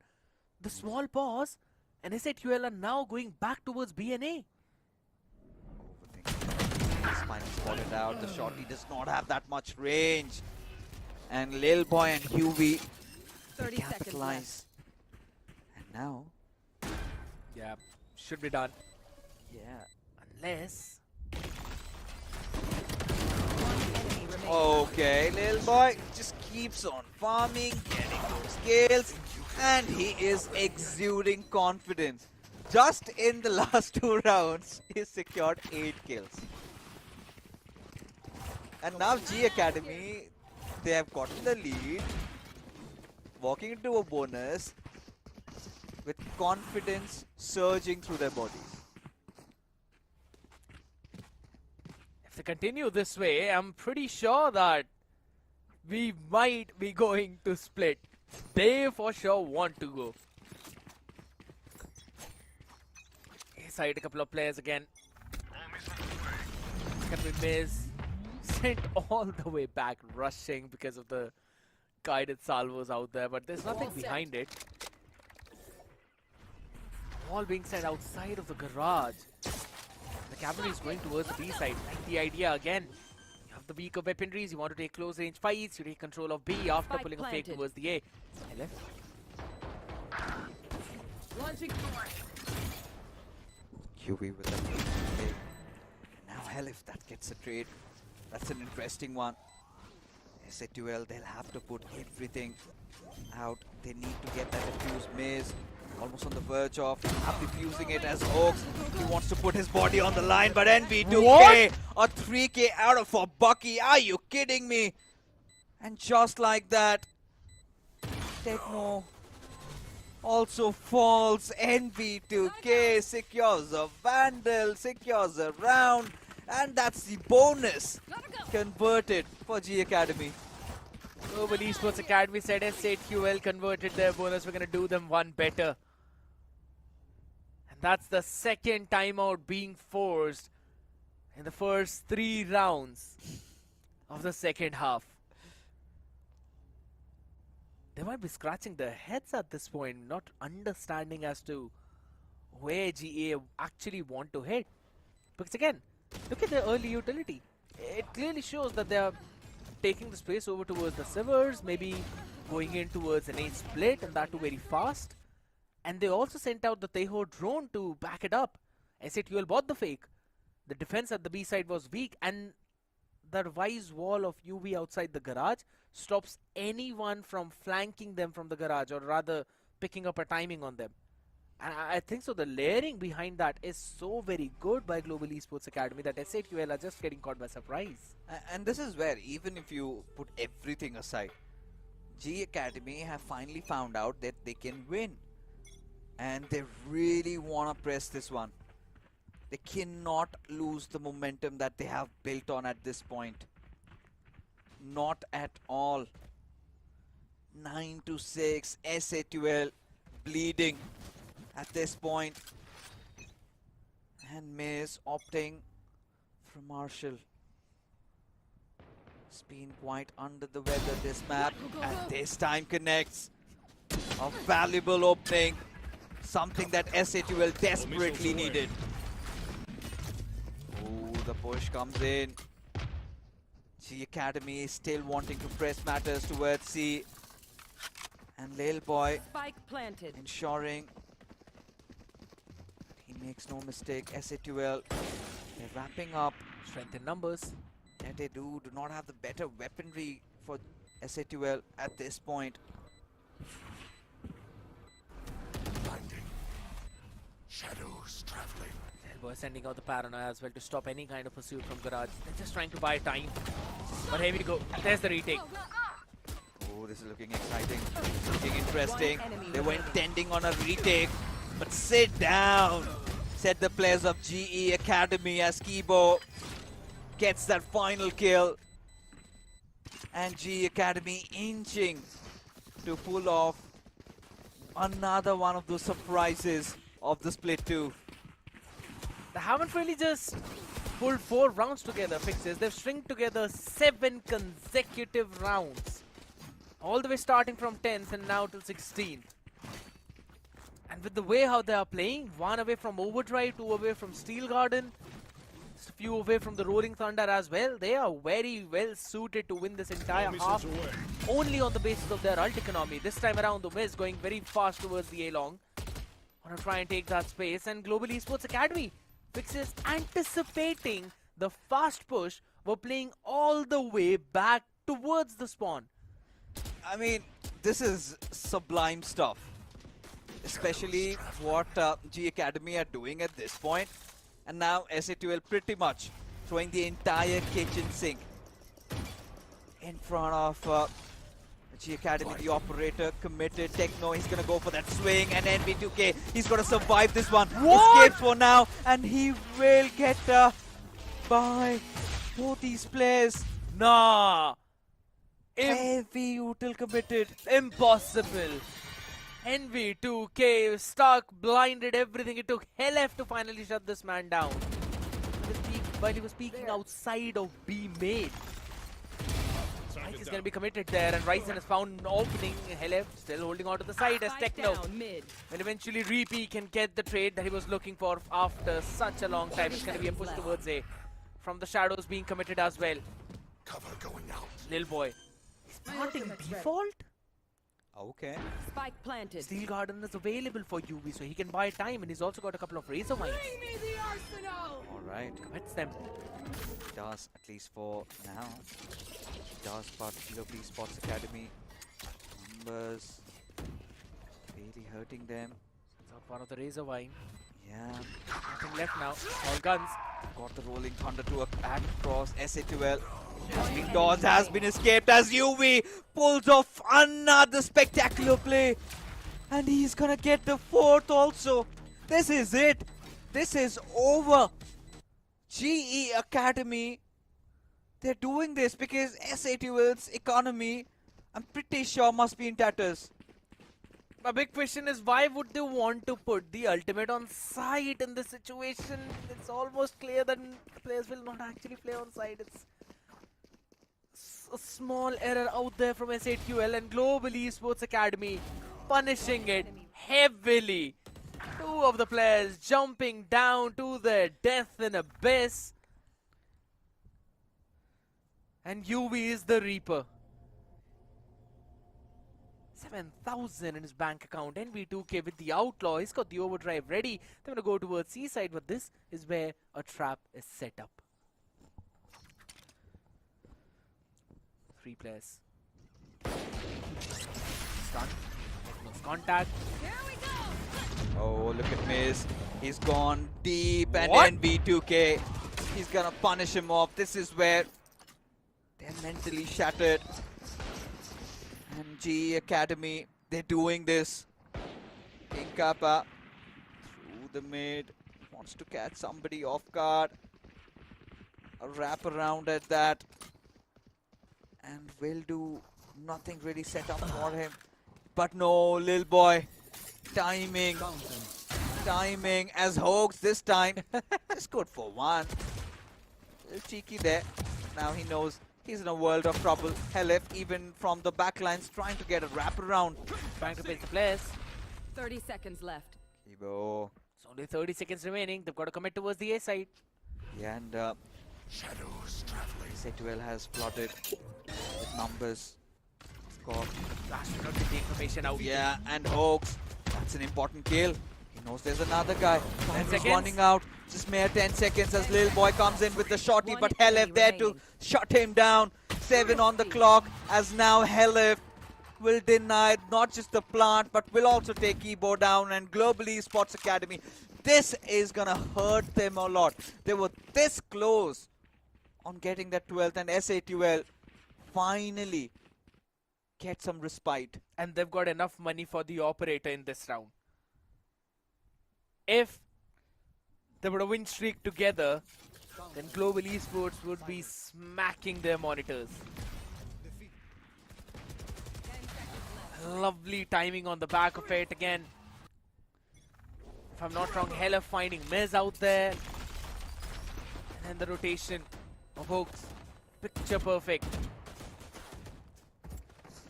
I don't know how this game is really is he's holding down Garage with the operator. There's no one actually showing their attention there. It's a simple and straightforward fake towards C and a push towards the A. Okay, interesting. Quick surveillance. Found out there's nobody tucked in around the sewers. Rolling Thunder finally committed by G Academy as NV2K deciding to go on an overdrive. Finds nobody. Again around the sewers. Spike Risen planted. getting the plant, but Hoax with her ricocheting shot that does not find anything at all as Miz completely stunned, completely dazed, but Hoax being the hero there takes down NV2K. Kibo, Lil Boy, UV, quick response from their side as GE Academy this time. They do not fail Match this point. time. They get the round and it's just not a round. Now, it's safe to say they're on a map point. Kibo just used up the Rolling Thunder in the previous one. They kept every other piece of utility for the post plant. They used the Teho drone to quickly scale up towards the A-long as well. And that's the bare minimum util, and I love that. On the back of it now, as you mentioned, not just on a map point, but also putting S8UL on a broken economy. King Kappa with the Sheriff. He's got the neural theft available, but you need to get one person out of this round in order to activate that. And guess what? Ultimate's ready. He's the All first set. one to fall, and that's the Cypher. No more tripwires for you. For passive information, Miz all the way pushed out of A-long, and he gets two! What? That is insane! But still, scale stepped in the favor of Global Esports Academy. Headshot. Of course, they've got the better weaponry. Risen does not have a lot of HP. And now somebody from S8UL needs to take charge. One rifle down already. They can be hurt. Hitting their heads right now again. Stinger. Oh, look at Closer this. personal. Techno. He's gonna take those shots. He does indeed. And now a paranoia to follow things up. And an aftershock. But Lil Boy just too good there. And now it is just Hoax. 1v2. Does have a Vandal though. But Kibo and Lil Boy, they will be a little patient. Hoax has got a couple of shock darts and 30 recon as seconds well. left. Yeah, exactly. And look at Kibo. He's waiting for that fault line. Spike planted. Spike planted. He wanted to buy some time. But Lil Boy, Attackers all win. it took was him stepping up. And G Academy just like that. Even the numbers, one each. Still not celebrating, still no. The task's not over yet. But still, this young lad, the youngest team so far from the split 2, has taken down S8UL, which houses one of the most, in fact, a few of the most experienced players in the scene. I agree. What a turn of events, man. I wasn't expecting that, to be very honest, but I am probably happy with this result, if not the happiest, because now we're going to be seeing map 3 that's going to be of split, and it's also one of my favorite on the other side. But putting my personal interests aside, Global Esports Academy, on the first half, yes, it was looking a bit dicey, but then they kept on stringing together rounds after rounds after what S8UL were also pulling on their own end. But as soon as it swapped, as soon as GEA went on the attacking side, that early win rate of 66% that we saw, you know, they were standing up to that, and right now it's going to be even better. You know, correct me if I'm wrong. If you've got any other pointers, do add on. And for all you viewers also, you certainly can. Because at this point, S8UL started off with a shebang.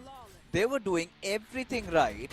Till Global Esports Academy, they had those heroes stepping in. Yep. Right? Initially, it was all about UV trying to keep them inside the game.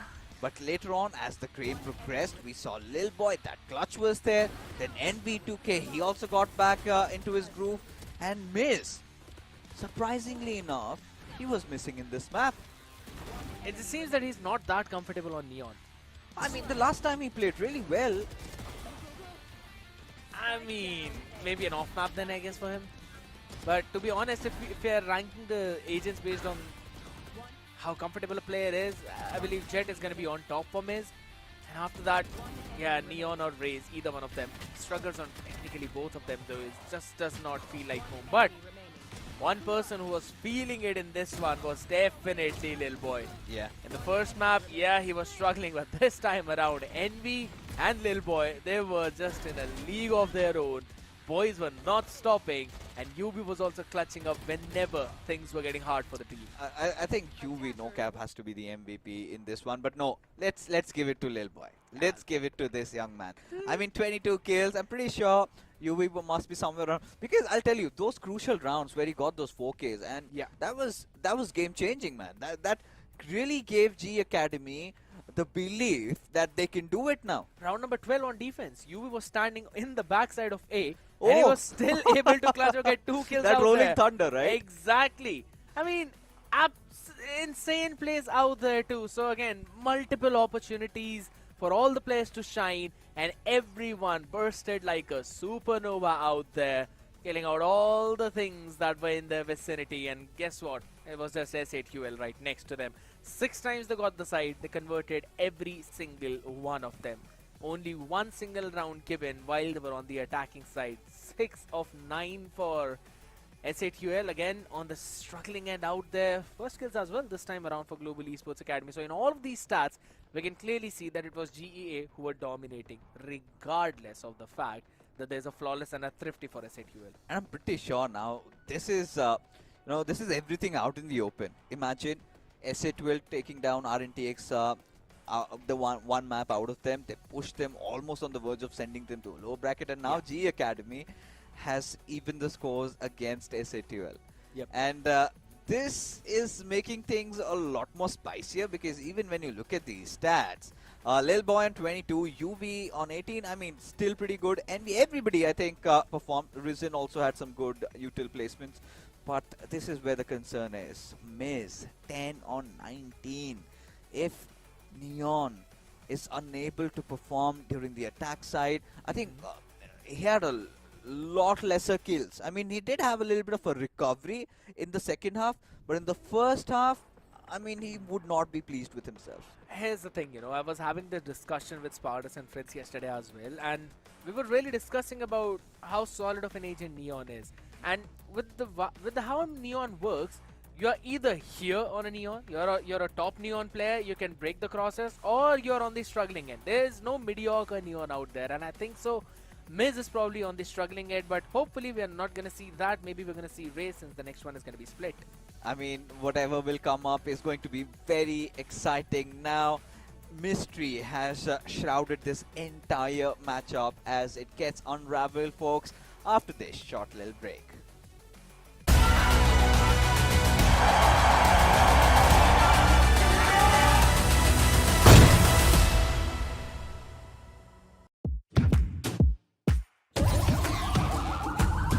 This is the moment we waited for. Everything you want is right here. We gon' give them what they got. We know we running it now. Watch the game change. Watch the game change. Watch the game change. Watch the game change. Yeah. Watch the game change. Watch the game change.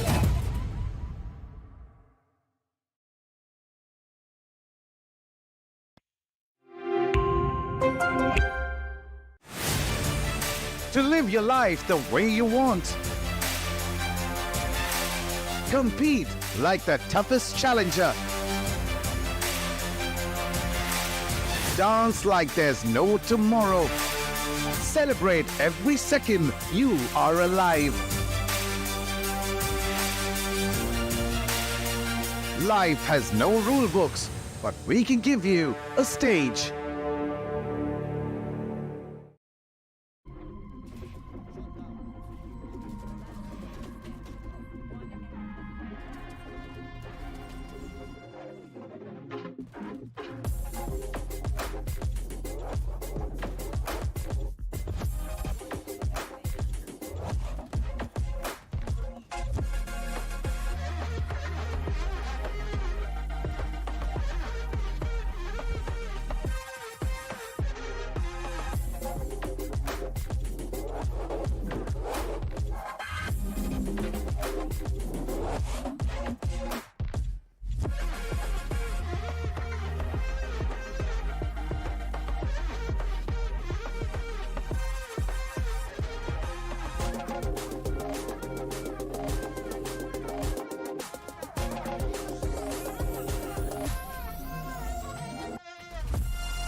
We were all confused what's gonna happen, and finally the moment has arrived. The decider mapper. Whoever wins this survives this gauntlet. Whoever loses bows out of Omen VCSA Split 2. That is what's at stakes. A survivor do or die matchup. And it is Global Esports taking on SATUL once again. The academy lineup of Global Esports. My apologies. And now we're down to Split. Yesterday, you did bring up this point that Split has been Hoax's playground. He loves shot calling on this. But you also did mention a couple of moments ago that Hoax also loves shot calling on Heaven. What are we looking at? I like the fact how you quickly mentioned how he loves shot call on both of them and bringing Haven's, result out there. But I think so. Split is again a map that Global Esports Academy have not shown till now. Not just in Split 2, but also in Split 1. They've also had their own scrims out there, right? Fight nights, but even in that, there has never been the map of Split shown up. So this is something entirely new out of their book, and I think so. Not just you, but even SATUL might get surprised on this. Of course, they were surprised for what happened with Heaven, with them in Heaven. So, I mean, would love to see G Academy pulling off something, out of the box. But the good part is, this is where G Academy, the players realize, sometimes overthinking could be a curse, right? Just act. And they did, right? Sheer resilience, sheer hero plays, and they won by the virtue of that. They know they're young, they're raw, they've got cracked aim. Show that. And that's what they did against the experienced veterans of SATUL. They somehow shot down Miz. They found ways to play against him. Yep. And now in Split, we remember yesterday's first half for Miz wasn't good at all. Is it going to continue today as well? That's the big thing, right? It might be possible that we will see almost the similar thing. Even on Yoru, yes, there were some good plays that he was trying to make in terms of fragging. That's where he was struggling. So I think so even in the agent select, we're going to see the same thing. Both the teams leaning in on what they're comfortable with rather than trying any new thing out. But my question is, what is Global Esports Academy comfortable with? And that is the proper meta composition, the Breach Teho Viper Omen into a Yoru. Now the question is, how good of a Yoru can NB2K play on this one? I love the composition of Global Esports Academy.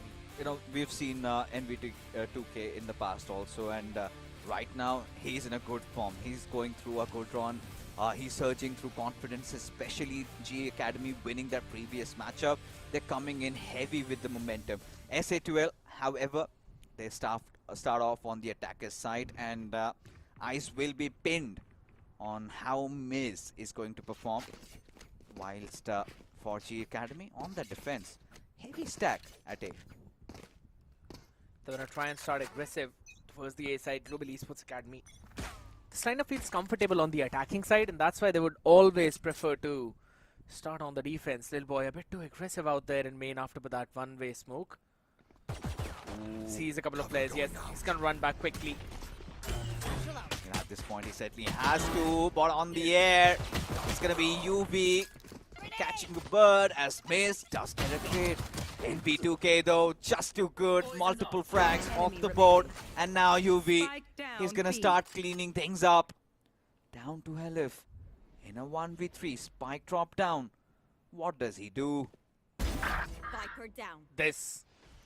More of this. That's the first one. Yeah. But look at that. As quickly as he got the first one, now he's going to reposition from mid.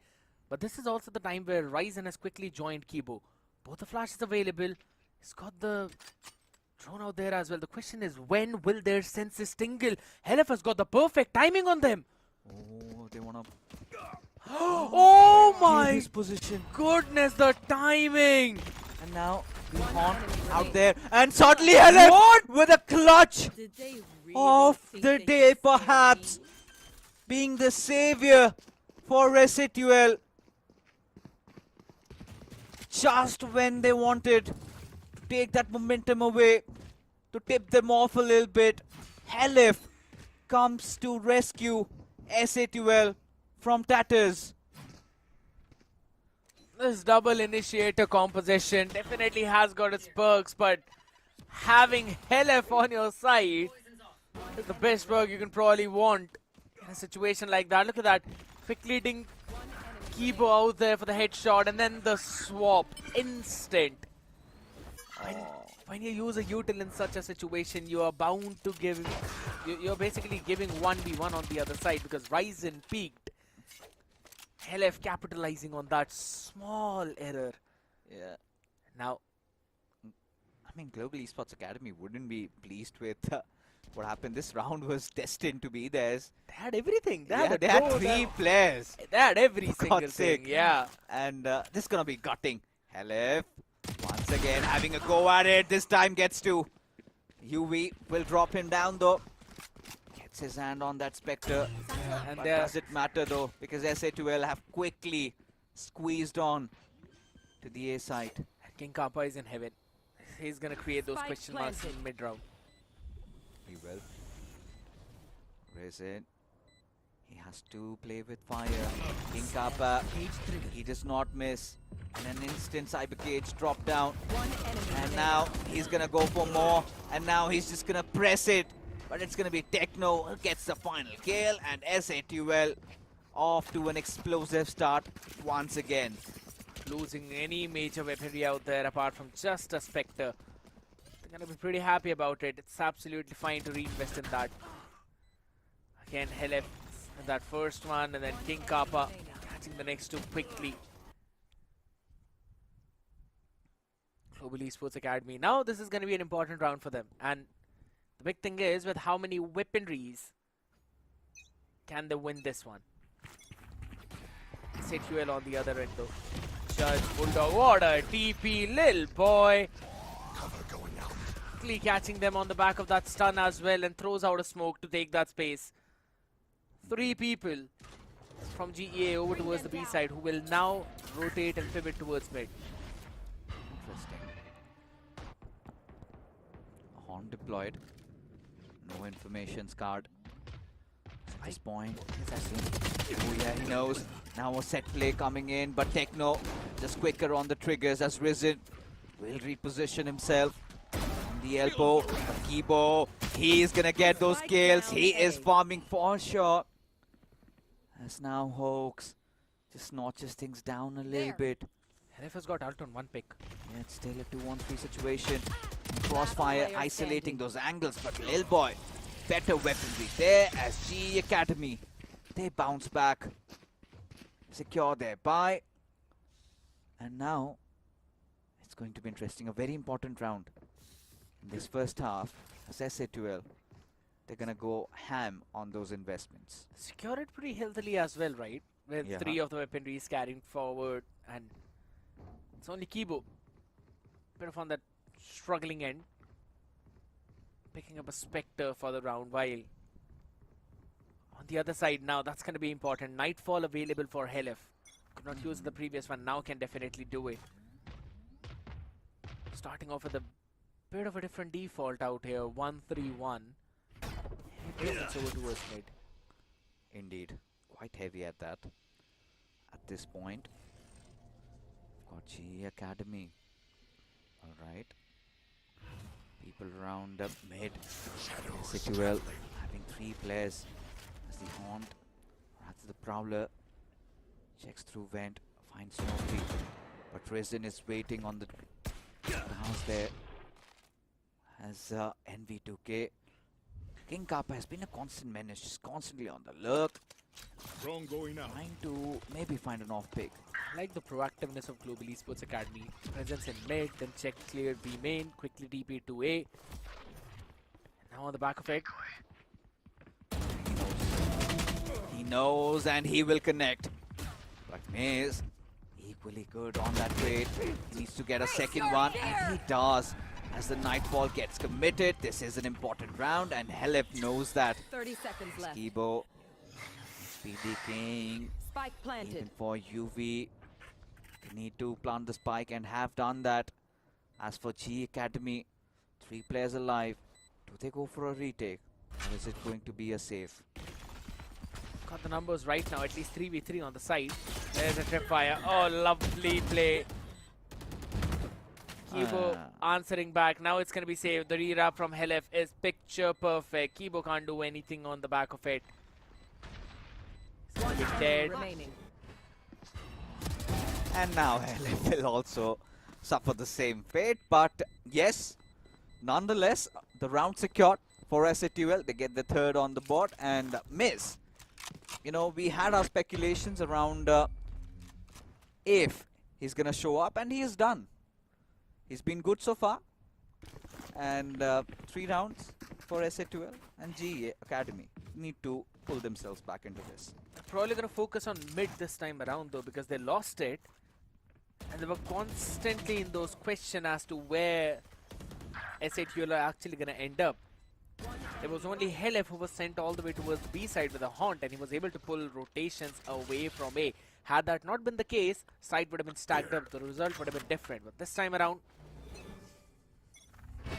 things changing up. The other side again, that TP play though, but no one broke that Haunt, and unfortunate, the trap is not going to work at all. While the hit towards the A is now going to speed up. It's going to be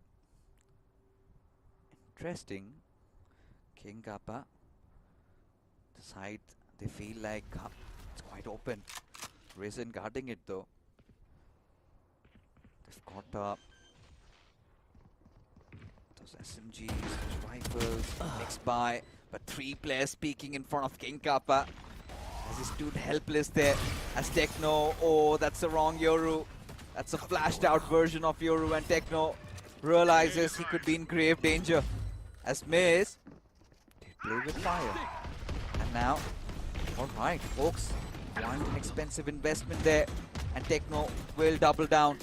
He's got 2 players covered, and he's gonna get those kills. Will be Helif, but UV with that trade. Last player standing. Interesting.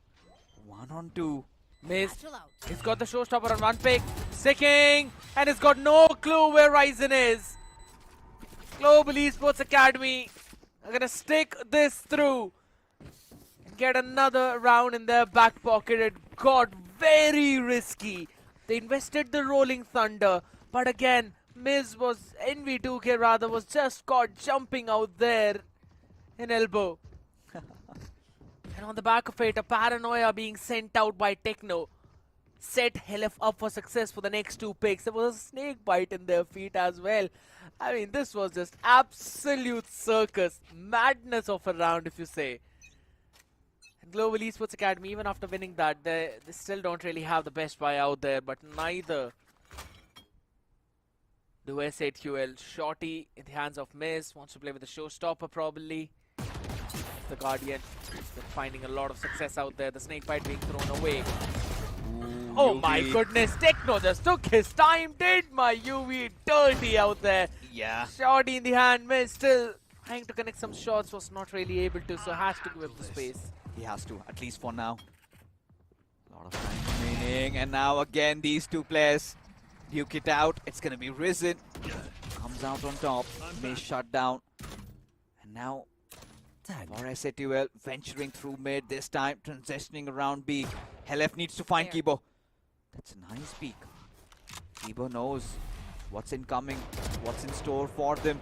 As Lil Boy, he's got to play on this, and he does succeed. For now, gets another, but King Kappa enough to shut him down as Hoax even follows up. And Hoax, wait a second, he's got another Rolling Thunder there. Hoax, 22 HP under Dream, and he secures it. The hero play that we were looking for has been delivered by the captain himself. The back and forth out there in the mail room. Turned everything around on its head. Ryzen getting caught without a weapon in hand. Hoax taking his sweet time to get that pick, and as soon as he did, he got the Rolling Thunder. NV2K getting caught between a rock and a jumpy place. All he could do was just see his death incoming. I mean, imagine, rounds are going so back and forth, at least from the past couple of rounds. And ideally, according to the script, it has to be going in GE Academy's favor right now. And it's getting very interesting. Is it? Yeah, of course. I mean, especially when survival is on the line. Everybody has to put their A game on, especially for S8QL. Considering they've had our hopes really high. Changing, stirring things up in the South Asian Valorant after quite a valiant outing against RNTX, but now here they are, backs against the wall against Global Esports Academy, who bested them in their own map pick, and now they are off to a good start, but can never really rule out G Academy. Wow, my eyes are down. Pace now finally being slowed down by both the teams. Outlaw in the hands of King Kappa. Wanna try and catch Curious Envy. Not so curious indeed. Oh, Envy. That was a little cheeky. Just a little tinge of damage done. Not enough to punch him out though. As King Kappa. I know exactly where you are. That was a nice pickup. And Miz will also follow up. It's a good thing that Miz and King Kappa, both of them are showing up. Especially for G Academy. With limited buys, just mere sheriffs on their hand. S8QL stomping them at least in this round. Techno leaving no stones unturned. To actually go for a plant. That will give it to Helef and Miz. He's gonna secure the final kill, and almost flawless round. And S8QL register their 5th on the board. That too on the attacking side of split, which is fairly difficult if you think about it. And Global Esports Academy was struggling on the attacking end.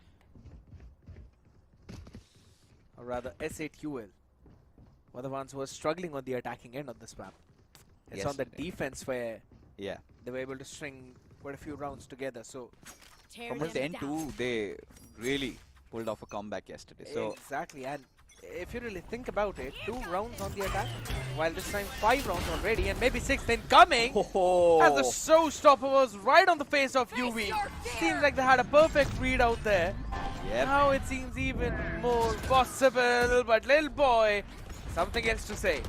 I mean, to be honest, read him like a book is the statement out there as Miz. Oh, he knows where Lil Boy is. Has him tucked around that garage, and Hoax, gotta check the angle. What? Spike down B. Little miscommunications, they're really hurting them. And now, Techno find a kill, and he does. But Miz is there for the trade as Lil Boy continues on with his glorious run, a 3K, and suddenly Miz left to fend for himself, and against Evo, it's going to be difficult as he does get him, but Lil Boy, quite extraordinary. A 4K, bringing him and the team back. The third for G Academy comes up. Missed out on the operator though this time, but it's fine. Not fine actually, but alright. Stingers and a Spectre for this round along with the judge. To be very honest, Neo, I was actually confused as to why Hooks was still straight walking when they kind of knew that Lil Boy was stuck in that corner on the back of the side. Maybe bit of a miscom out there, but right now, a bit more pacey. Ryzen with a shotgun in the hand, or rather a shorty. Does not do enough damage, just tickles Miz. And now Miz is just going to follow up. NB2K getting a little up close and personal. Gets those trades equalized, and now Techno. See Lil Boy this time. That trade on the trigger as NB2K gets himself back around that mail room. B2K getting a little hasty there. And alright, Techno. Alright, bring it on. My boy just does it to NB2K, doesn't he? That too with a classic right click out there. It's getting personal now. It's getting way too personal. Of course, why shouldn't it be? At this point, imagine, you know, being in the scene for so long, and suddenly the title of being the prodigies shifting away enough to enrage this young man from Bhubaneswar. And now SA12, let's see what are they up to. Global Esports Academy deciding to hold on to any sort of bias, and SA12 should have no trouble whatsoever in planting as the Horde comes in. Quick trades, and Techno, he's doing his job, and Helef will also double down. And SA12, without even breaking a sweat there, easily secure the 7th. We're ready for the people bursting down all the way from heaven, quickly shedding them. And also any possibility of Thrifty in the previous one. Timeout being called again. It's the second timeout of Global Esports Academy out here in the attacking side itself. With 2 rounds remaining. Coaching staff really wanted to be a 5-7, huh? I mean, at this point, that's the best they can get, right? And they need to. Especially when SA12 just recovering from yesterday's loss at Split. They have turned things around. Worked on their mistakes. Look at Miz. 12-8, and Helef. Incredible start. Gave SA12 that momentum that they had lost out in Haven, and the others have been doing quite well. And as for King Kappa, he's not got his opportunity to shine really. Hasn't come down to him yet. But for G Academy, this is a round where they have to convert. They need to know what SA12 are up to. They've got a Yoru as well. To be very honest, they can try playing a bit more aggressive on the extremities or on certain parts of the map. Which is probably what they're also trying though. But here's the thing, right? We're seeing Ryzen play on this corner. We're seeing Lil Boy aggress towards the B. Haven't really seen them set things up for Envy, where he then can reposition himself on the back of the gate crash. Not seeing that kind of thing happen. Over towards the mid. Ryzen's gonna send out slow. Look at some information, sees a couple of players. There's the store shopper right onto the side, but it's entirely empty. Yeah, too much space occupied already by the players of SA12. G Academy giving them the due respect there. And now, out of that great crash. Oh no! outplayed on the timing. As Kibo still trying to keep things alive, still trying to keep things afloat. Rolling Thunder committed, but Techno is just too good right now. No stopping this young man, and King Kappa finally finding his moments and banking upon it. As now SA12 on the verge of getting their 8. No stopping them, it seems like.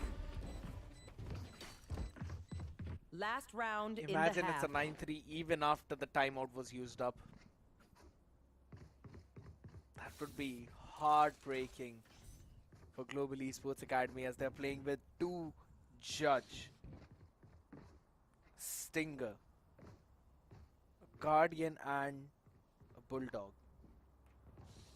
No major ultimates to work with. They've thrown everything in the previous round. King Kappa one away from his own.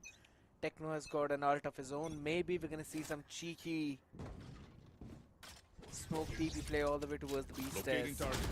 Drone is down. And never mind, it's a full-fledged No day missiles zone. away. Again, pretty fast one that too. Grenade Yeah, is I down. mean, at this point, SA12, they are just getting away with anything and everything, but this could have been close in personal, but missed. He's got vengeance on his mind as NV2K Strike down A. quickly Exactly where deciding to maybe find some sliver of hope at this point.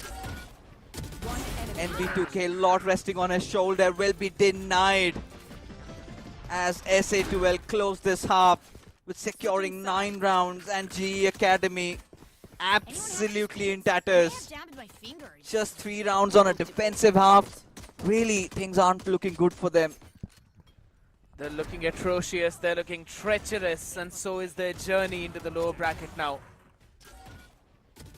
Is it all gonna begin with a curse, is the question. There's no lower bracket from here on. There's just getting back to your boot camp and grinding for split 3 next for G Academy. Maybe this 9-3 curse is now gonna become a blessing for them. We never It's know. been ages, man. I don't know if it's still relevant anymore. If you win the pistol and the follow-up round, yes it is. But what really scares me off is now SA12 have got their heads back. And especially whenever you're going for those deciders, a lot on the line, you tend to make those small mistakes. And that is what G Academy are doing. They're getting overwhelmed. And for SA12, in the latter phases of those rounds, all they were doing was they were just flooding onto the site, and G Academy couldn't deal with the regression. But now things might change. Techno knows could be a pour coming in. He's preparing himself, and he's got Miz for backup. She's the first one. Should happen on the head though. It's going to be dazed up out there. NB2K on that trade, but quickly pushed off on the other side too. In the position with that horn for a couple of players. 54 dazed up, but so is UV and Lil Boy. We'll get the side, we'll get the plant, and they're going to go exploring out there in the Kaiju's territory. You should not have entered, says King Kappa. Hoax with the answer. Kibo, the only man standing, but not for long, as his soul has been reaped up by the Reaver. Yeah, the Grim Reapers, they do strike on split. And now all of them feeling so comfortable. And it's slipping away from the hands of Global Esports Academy, and it's slipping away really fast. At this point, if they do not force buy, if they do not get some rounds back, I'm sorry to say, but this might be over for them. The curse starts from the pistol, but if the pistol is lost, then there is no curse. 3 Stingers, a Sheriff, a Bucky. We've already seen how solid the defense of SAQL is. Showing the same thing again. We've seen Helep always play around the mail room. His defensive side, there's a trap play on the other side. Lil Boy trying to answer back, almost. Catching Techno out there, just 35, but the region is going to help him get up to 60. Look at him. Previous round, he was around A, this time around B, and he's always got Miz playing along with him. Yep. G Academy, they've got their numbers stacked up around mid. Trying to venture through B, around the tower. Now, for Helef. That's going to be an interesting point of contact, but Miz is ever so present on a 4K already. Everybody just lining up for him, and he trims them off from this map to get his ace, as SA2L have completely devoured GE Academy. 11-3. Huh. A Fnatic loud Sao Paulo comeback, huh? I mean, that's a whole different analogy over here, because both of those teams, if you look at the history, yes, I remember that, but then again, we need to understand the fact that GE Academy still the rookies on the block. Yes, they went against the behemoth, they challenged them, but now they have taken over. Kibo trying to just delay the inevitable here. A one-off trade. Look at G Academy's buy. Nothing on them, and now UV. Oh my god, it's not looking good for him. But he lines up too! Alright, I take my words back. Seems like they got some breath left out here, and that was a nasty shot to the skull. They've also got another recoverable Bulldog out there, and they can take up the A side very quickly. Okay. Here. Elephant Hawks. For the plant now. Uh-huh. Helef. Spike planted. Find the timing. Can he find a gap? Hawks is gonna push out Ryzen from that corner. Helef should get the pick. Snake bite right in the feet of Hawks, and Marked one. Haunt. Hold on. No one's breaking the Haunt. Alright, that was a bait setup for Helef to actually begin to NV. And now Hawks is the only man left, and Hawks was the only man left. Oh my god, what a round that was. Just when we thought that SA2L is on a clobbering mission, G Academy saying that we still have some fire left in us. Fire before getting doused What a shot. usually burns bright. The tinder still alive. And at this point, they managed to barely keep their heads above the water. They have replenished their economy, but still such a tall ask, especially for G Academy against a very settled SA2L at this point. Singers and half shields for them in this round, so can potentially surprise, and just like that, Envy was taking that space away. Lil Boy with the answer back on the other side. Rise in for Stout for. And Helef lands the shot though, but a bit of a spam out there with the Guardian, and help of Lil Boy to be able to get not just one, maybe two. Miss double sassing out of there. Does not want anything about their selling. Yeah, still 3-on-3. Spreading out all the way back now. Yeah, UV. That's a crucial kill. The Vandal being brought down, and suddenly EXE Esports Academy can rest assured this round should be theirs, but hold on. There. Miz, he's starting to cook. Coco, not planted yet. And now, G Academy, they've got 30 other seconds ideas on their heads. The only thing holding Hawks back is that weapon. He's just on a vanilla classic there. 55 HP in total for both the players combined. 11 on Hawks, 44 on Miz. Yep. 51 for Kibo. And 104 for Lil Boy. 10 seconds Second left. through the math there. If somehow we can deny the plant, Spike it's planted. going to be such a long shot. Not happening out here. It's only Miz if he can eventually pull something Got a out. Vandal. He's got a Vandal exactly, and he's also going in from main. So Hawks needs to divert the attention onto him, but that does not happen, and it's not needed. It's all down to Lil Boy. The man with a mission, the man with a dream. Has been clutch for a while now. TP's on the back of Paranoia. Half is going to be stuck by Hawks. The cover is there, and it's enough. Miz lands another. And SA2L move to series point. Oh my god, what a time to secure that thrifty. SA2L bringing in all that carnage, and these young lads of G Academy being the recipients of it. Helpless at this point. What do they do? Handshaking, everything put on the line.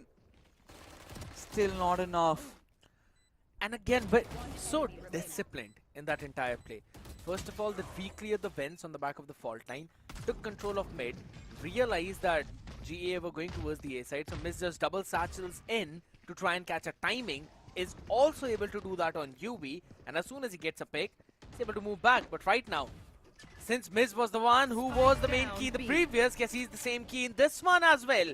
Yeah. Gets an early 2 picks on the back of it, now just 1 point away from the showstopper. Imagine what kind of dream-shattering play it would be. Oh, following it up to the brawler. No information given though, and UV will shut him down.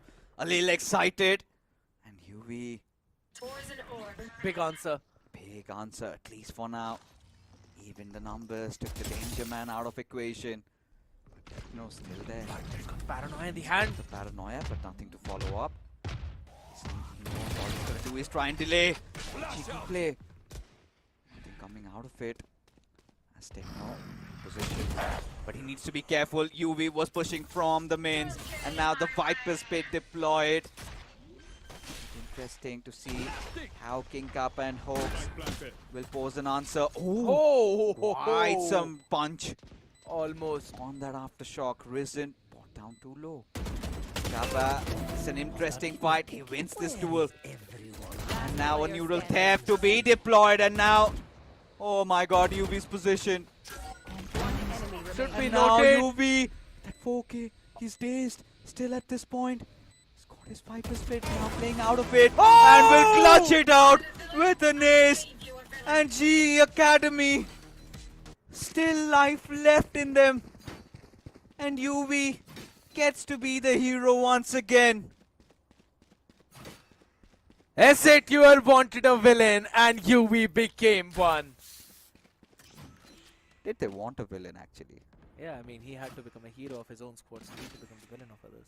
Okay, And if you it's put also it a that dial- way, but yeah. It's also a dialogue of Viper, man. Come on, I just wanted to make it more dramatic out there. But Global Esports Academy, now 1 point away each from the Dimensional Drift as well as their Rolling Thunder. It's going to be important. Miz quickly making that trap play, but again, oh my goodness, little boy, breaking the wrist of Miz out there with that TP. It's an impeccable play. Yeah. At this point, SATUL now do not have the best of buys. They have a lot of cushion, and we have seen pulling those thrifties off. Not another one. I mean, Seems- you never know. Seems difficult again. There's only It's two very people. difficult. I mean, of course, it will be. And GE Academy, every single round is a trial by fire. And we as a judge this time around does not want anything of what their classics would be selling out there. Alright. Alright, Rolling Thunder committed at this point. Hello, just hiding, not giving What? his position away. And he gets ahead, gets What? another. We talked about those thrifties, and maybe it's in the making. UV, 30 seconds the left. hero of previous round, has to rinse and repeat once again. Has to dismantle SATUL. He's got to keep himself and his entire team in competition. Kibo pushed back a little bit. King Kappa Time. around heaven. And GE Academy, they will get that plant, but on the retake. Okay, UV, not this time. Not this time. Gets overwhelmed, courtesy to Helif, and that starry play. As GE Academy bow out, but SATUL live to fight another day. But they were pushed to the limit, smiles on their faces as they survive elimination. They were dazed, they were concussed, they were blinded, and even after that, they survived. That is the name of SATUL. The squad does not care who's in front of them. They will eventually win out. Their strategies on point, their plays were on point, the macro impeccable, and then when it came down to the micro play, you know what? You can just leave your mouse and keyboard right there. If Helef is gonna hit the shots like that, you might as well just stop playing. And this was so much needed, especially for SA2L, because from today onwards, every match was a do or die for them. Yes. And them winning this, and the best part is all of their players are back in scintillating good form. True. It was much needed, and everything came off out of Miz first. He was that mystery package. Which version of Miz were we going to witness? And we saw the good side of him. That initial first half was quite stellar, and then we saw the others also picked up. At a point, King Kappa, he was not getting a lot of kills. Eventually, he also showed up. There were clutches all around the corner, but heart goes out for UV today, man. And Ace even still could not win the game. He did so many multi-kills. But as a team, GE Academy, still, they put their hearts out. I mean, pushing SA2L to the third map, but that first half debacle really came down to hurt them towards the end. Few extra rounds, maybe they could have been in contention. I was really thinking that since they're starting on the defensive side of Split and how Global Esports Academy really like to control the pace on the attacking side, this was the best way for them to start the last map. Yeah. Because you're basically on the stronger side of a map, and then transitioning it to your comfortable side could have been wonderful. But if this man plays with an ACS of 432, no matter how many strategies you try to apply out there, it just is all gonna go down in drain. 27 kills for the MVP in this series. 432 ACS. 6 first kills. That is mental. That's absurd, and that is lovely. If you are an SA2L fan, to have your duelist get back into his best A game, especially when question marks were raised. I would love to see maybe SA2L heading on inside the LAN, and then it's going to get so spicy. Maybe a redemption matchup against RNTX once again. Would love that. But looking at few stats and figures, SA2L had 11 first kills, 7 out of 8 post plants converted, while GE Academy not really good in their post plants. Struggling out there a lot, getting the side only 5 times and then planting it, or rather converting it twice. SA2L on the other end, 7 conversions out of the 8 plants, and that is a behemoth of a leap as compared to what they did yesterday, or rather what Revenant XSpark allowed them to do yesterday.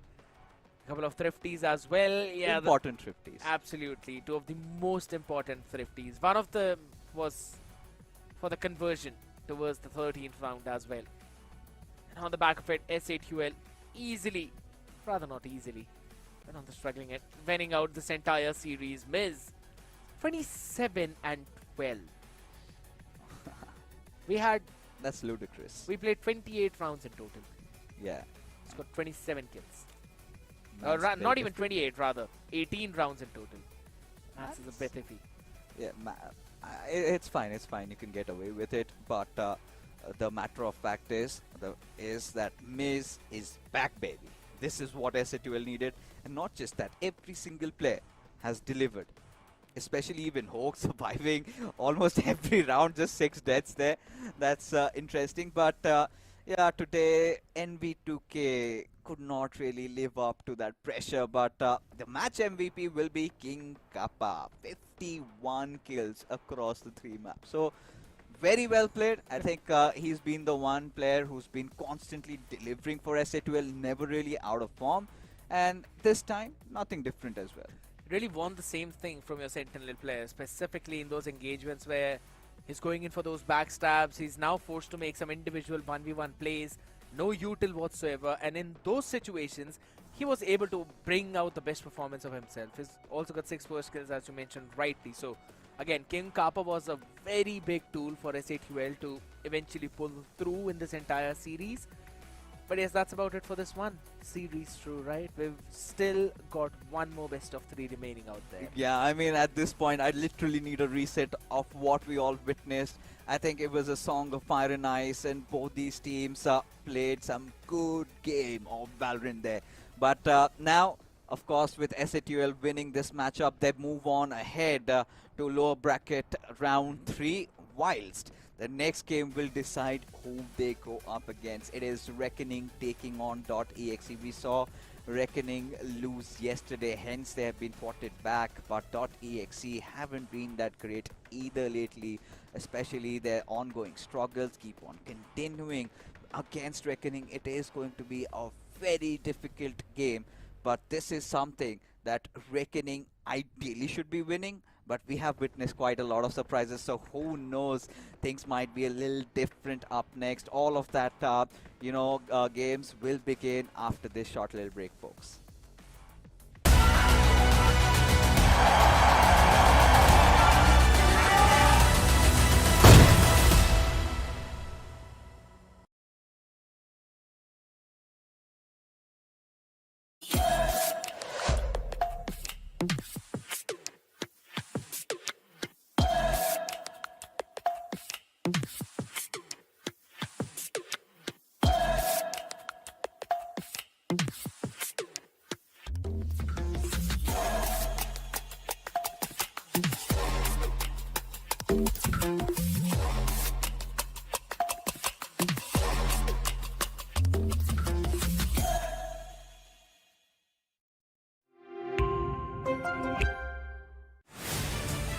To live your life the way you want. Compete like the toughest challenger.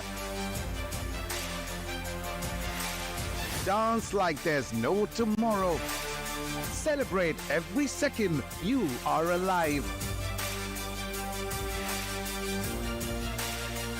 Life has no rule books, but we can give you a stage. One enemy remaining.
Bienvenidos a Madrid. Eso no. We are here.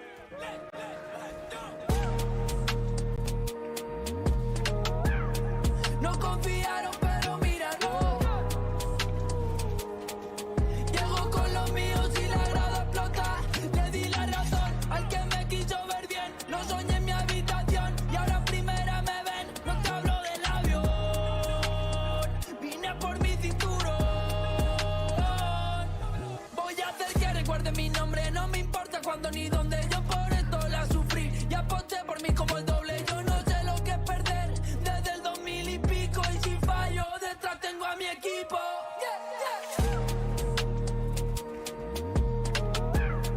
No confiaron, pero míralo. Llego con los míos y la grada explota.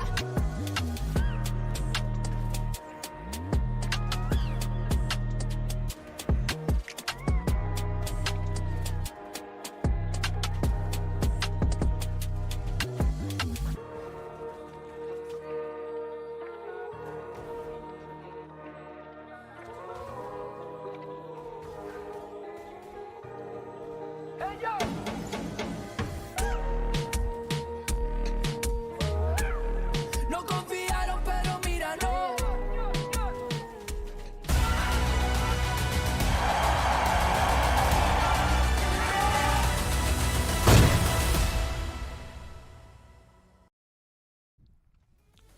Yeah, the break was slightly longer, and for all the good reasons. We wanted you to get your popcorns ready, add that extra butter up as we welcome you back once again, folks. You are watching Omen VCSA Split 2 as we head on to the final best of 3 of today's evening. This is going to be another eliminator where the loser goes home whilst the winner lives to fight another day. Will go up against SA12 next. I'm talking about Reckoning Esports taking on DotExe. You talk about my pick'ems, I've already, made the matchup between Reckoning and SA12. Reckoning should technically win this one given the strength that this team is showing and the statistics on the, that are on the board. But .exe, again a team that surprises us many times. They've got a couple of new entries. You may never know if they might pull a rabbit out of their hat. Brother, in your pick'ems, I believe you did also put Velocity in the low bracket. So let's not get there because this young man we haven't reached there. beside me told that it's going to be a 2-0 for SA12. We all know how that aged. So yes, Hey. we are going to disregard whatever he just said for now. But we're going to take into factor what's coming up next. A very exciting best of 3. I'm talking about .exe, who have been rather lackluster, to be honest. It seems like they've kind of, they're missing that one spark which they had previously right now. Kohli, RBK, Machiavelli, DC, Trinity. 3 of them are the exact same people who were in this roster when it was playing in Split 1 with the rebranding of OG. But it just feels like after Hooks and Wenka left, this team is kind of, all around the place rather than moving in one straight direction. And I think so it's just coming down to how comfortable the players are together with each other. I think so Trinity and Kohli are still trying to find their groove. No, but where does the buck stop? Okay, has it been wrong shot callings? Has it been players being quite uncomfortable with each other? The synergy not being there yet? What's going on for .exe? Here's the thing, in one game they were eventually thrashed when they were playing in the upper bracket. In the lower one, they were able to thrash the other side. It all came down to, I think so, their own confidence. So that's going to be the most important part. You talk about confidence. Reckoning is going to need a lot of that, especially with what VLT did to them yesterday. I'm pretty sure they'll have to bounce back hot and heavy. We know BHG, Monet, they're exceptional imports, but Deadly 10, he's definitely risen up, but eyes will be on Paradox. Which version of Paradox are we going to be seeing? Because so far, throughout this entire competition, he's been silent. Indeed, and there was only one time when we actually saw him activate, and that was on the map of Lotus Inn for a couple of rounds when it felt like the OG Paradox is back and we're kind of getting the glimpse of his glory days. But it needs not just to be for 2 rounds, it needs to be extended.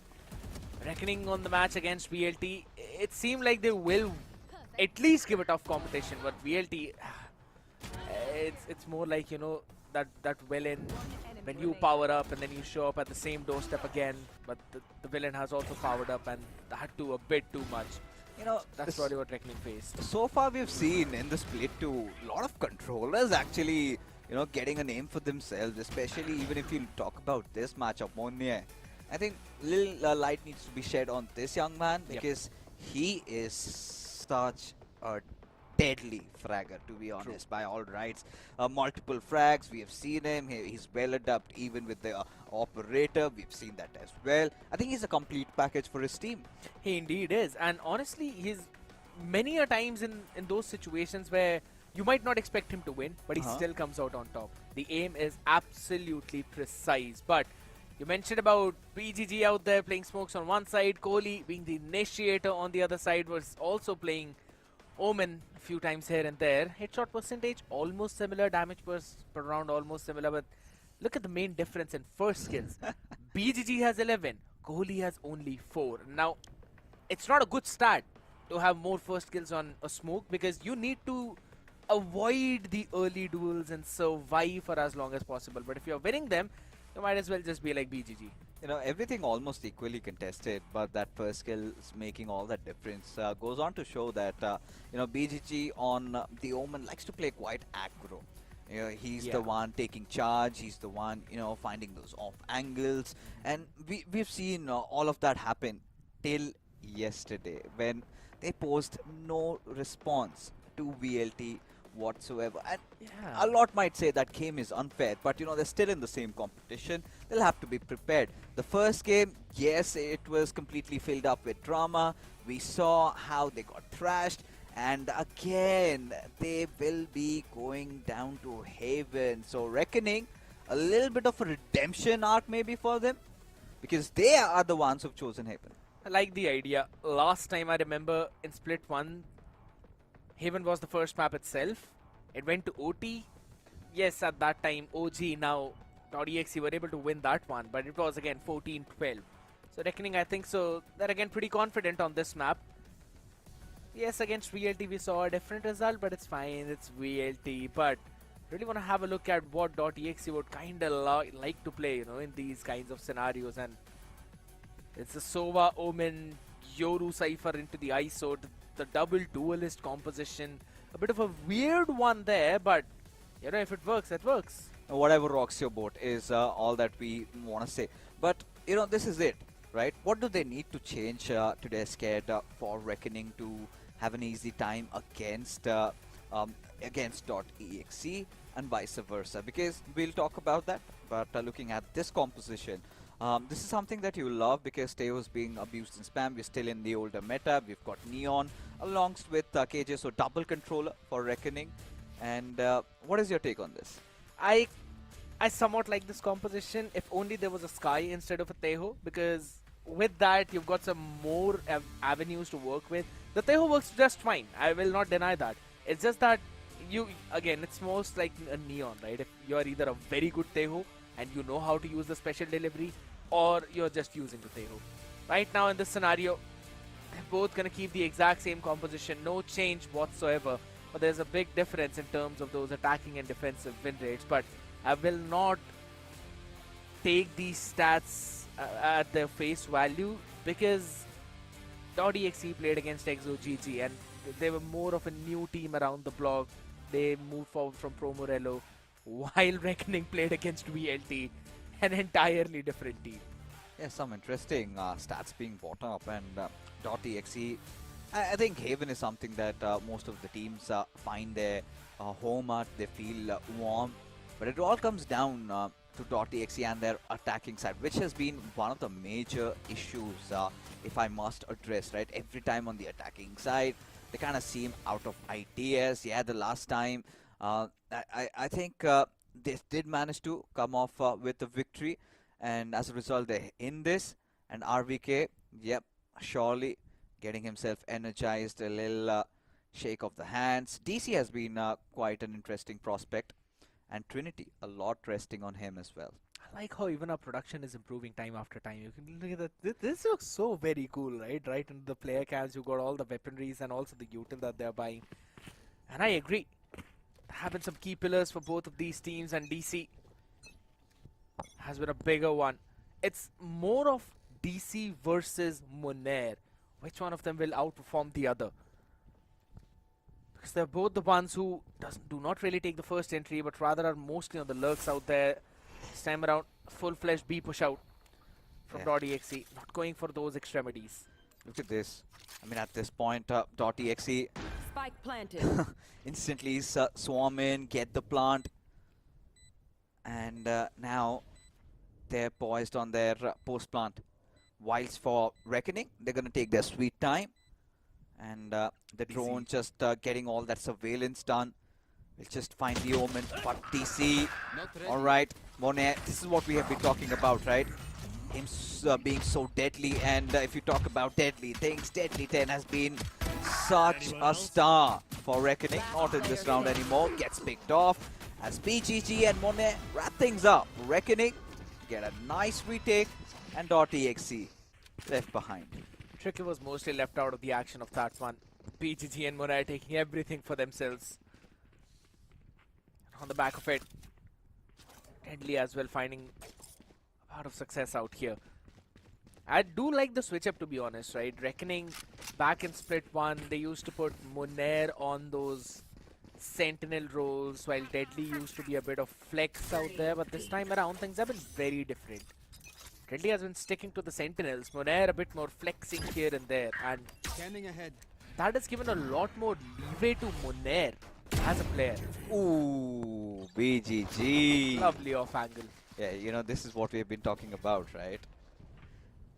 All of the players of Reckoning now feel quite comfortable, especially against .exe. Another go at it, but Deadly 10. Spike down. Everything seems to be lined up for him. A 3K by all means. And BGG just to wrap them up as .exe. They now have to rely on the next buy round as Reckoning Esports looking even quite comfortable in their bonus. Gonna carry not just one, but rather 2 outlaws into the next one. And an investment into the Vandal as well. Turret out. Here. With how flawlessly they are going, this doesn't look very comfortable for .exe. Time to jump. Still want to look at what their idea is of the default for this map. Paradox. What? Oh my god, finally. Cracked Para is back. And once he's activated in the server, quite difficult to stop. And always a pain. Spam angle from B main, or rather from the B side itself. Yeah. All the way towards spawn is just crazy. Yeah, he's on a redemption arc. And by all means, we want to see that comeback. But look at this, BGG. Stop it, please. This is preposterous. It's their goddamn buy. And on just mere bonus weapons, just by the virtue of those mere specters, they're able to pull this one off. Now RVK all by himself, feeling quite lonely, trying to trigger the plant, maybe bait somebody out. But Reckoning, they're not gonna fall for this.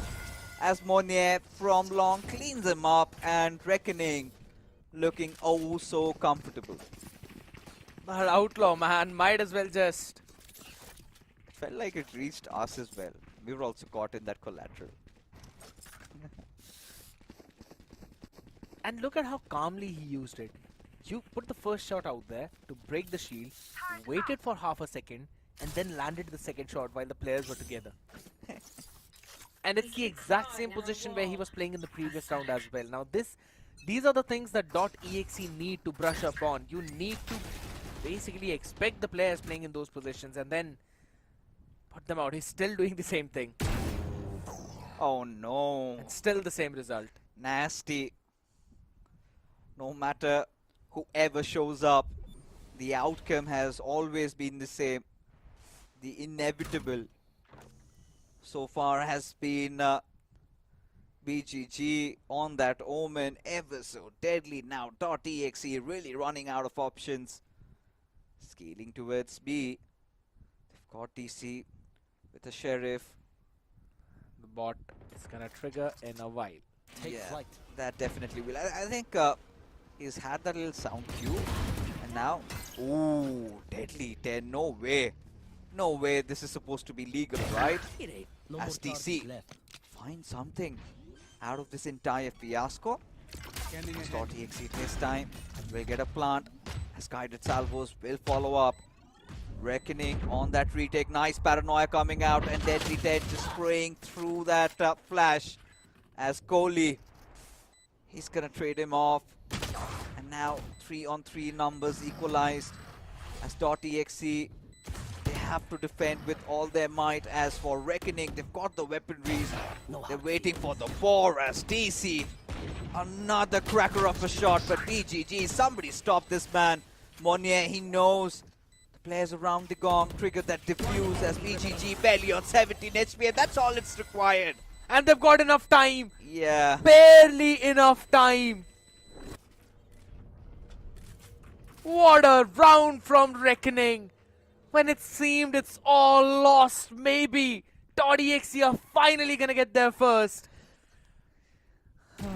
Seeing the same telecast of what happened in the last map of previous series, the 4-0 beginning.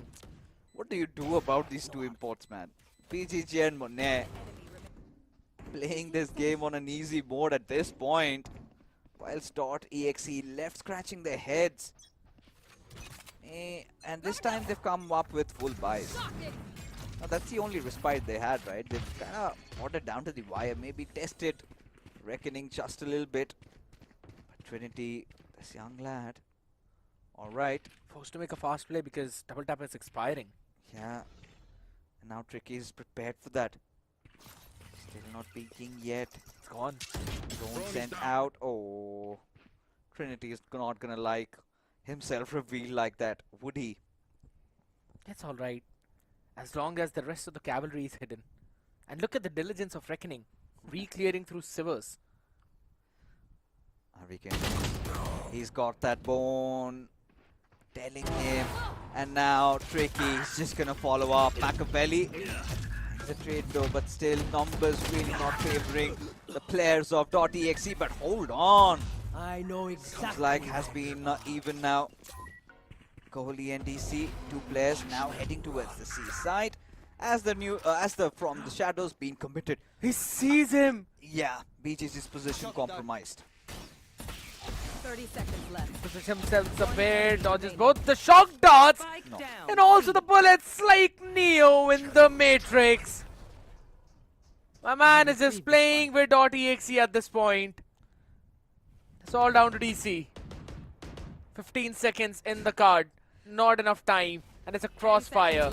Needs to find one. Oh my goodness, the guy just dropped second smoke like insane. And there's a salvo in his feet. DC. Just pray and save the weapon for the next round now.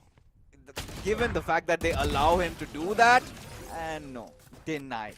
Again, BGG, what an absolute demon this player has been. And for Reckoning, I think they want to make a statement to the world.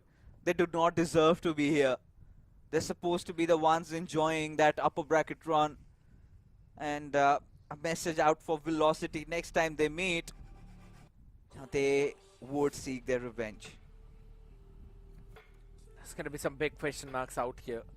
Let's be brutally honest, Fixers. We're not really seeing the util dump that we normally would in any kind of execute. In everything that they're trying to pull. It's more like there's just a couple of things. Maybe a recon towards the backside, yes. And then Trinity. With this double tap, sometimes sending out the contingency. Haven't really seen the undercut thrown in this entire 5-round journey. And that is a big sign of concern because that shows .exe is not comfortable with the comp. Now from here on, how does .exe remedy this hemorrhage? Because you're on attacking side and you have not even won a single round. And Trinity, he's got an Arsenal jersey on him. And me, being a Liverpool supporter, I kind of have this urge to say Jesus, some things which I'll try to avoid. Just Yeah, get out of here. I'm sorry for that. But DC, this is moment to shine. Through that cyber cage, gets one, but Paradox, oh, he's back. He's back. He's taken yesterday's loss as a lesson. And now the numbers are equal. But not the ultimates out here. Deadly 10, he's got his own. Kohli has got the Hunter Fury to probably answer back, but RVK needs to survive this flank. Okay. Nice. Much needed. Now they've got the advantage. The spike planted. And for .exe, conversion has to be there. Oh, it's going to be a close one. And Kohli is prepared for everything. And a much needed bounce back. But the damage has been done. Reckoning 5 rounds already on defensive half. And so many more rounds yet to go. Thanks. Fun fact is that even after that 5-round streak, they don't really have a solid economy that would bring them off to have. Because after this round, they're going to be going broke. It's a pretty solid round though. Coming in from .exe on the back of Markaveli's dimensional drift, quickly pushing it out all the way towards the site. While DC was holding out the garage push from the other side, in 1-for-1. It was a big one at the time. Reckoning, the garage push did not work out, so let's quickly move back over towards the A. Maintain that control over the lobby. Spike is not being committed. .exe, they're just exploring right now. It's fine. As long as they can squeeze through rounds, push this game. Ideal objective 7, the number. But Reckoning just not are interested in letting that happen. Icebox again around the sewers, sends a drone. Spots the Omen out. Defensive lockdown being deployed just to keep them at bay. Try and prevent them from swarming through Z. And now, cover. There's the entry. Oh, and there's the crucial pick that .exe needed. And the Hunter's Fury following up. Finally, answers being put forth. And now Kohli is getting in a little bit more. He's getting a little feisty, and this is exactly what .exe wanted. 30 seconds left. Might as well want to save the next 2 weaponries out here for the next round. Tricky. 700 in the bank. Paradox with 250. And they've got RVK on their backs. One enemy remaining. Oh, that was nasty. Tricky. I rarely see a shift walking Neon. Yeah, it's fine. I mean, at this point, it's okay. Come on. No, His choice, man. not a shift walking Neon. It's fine.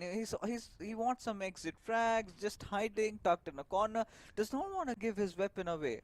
He's just way too far away. Yeah, it's fine. I mean, let's cut some slack on that. Come on, let's be honest. You know what? Talk to me about the Arsenal jersey point you were about to make. Are you a Gunner fan? Now I'm curious.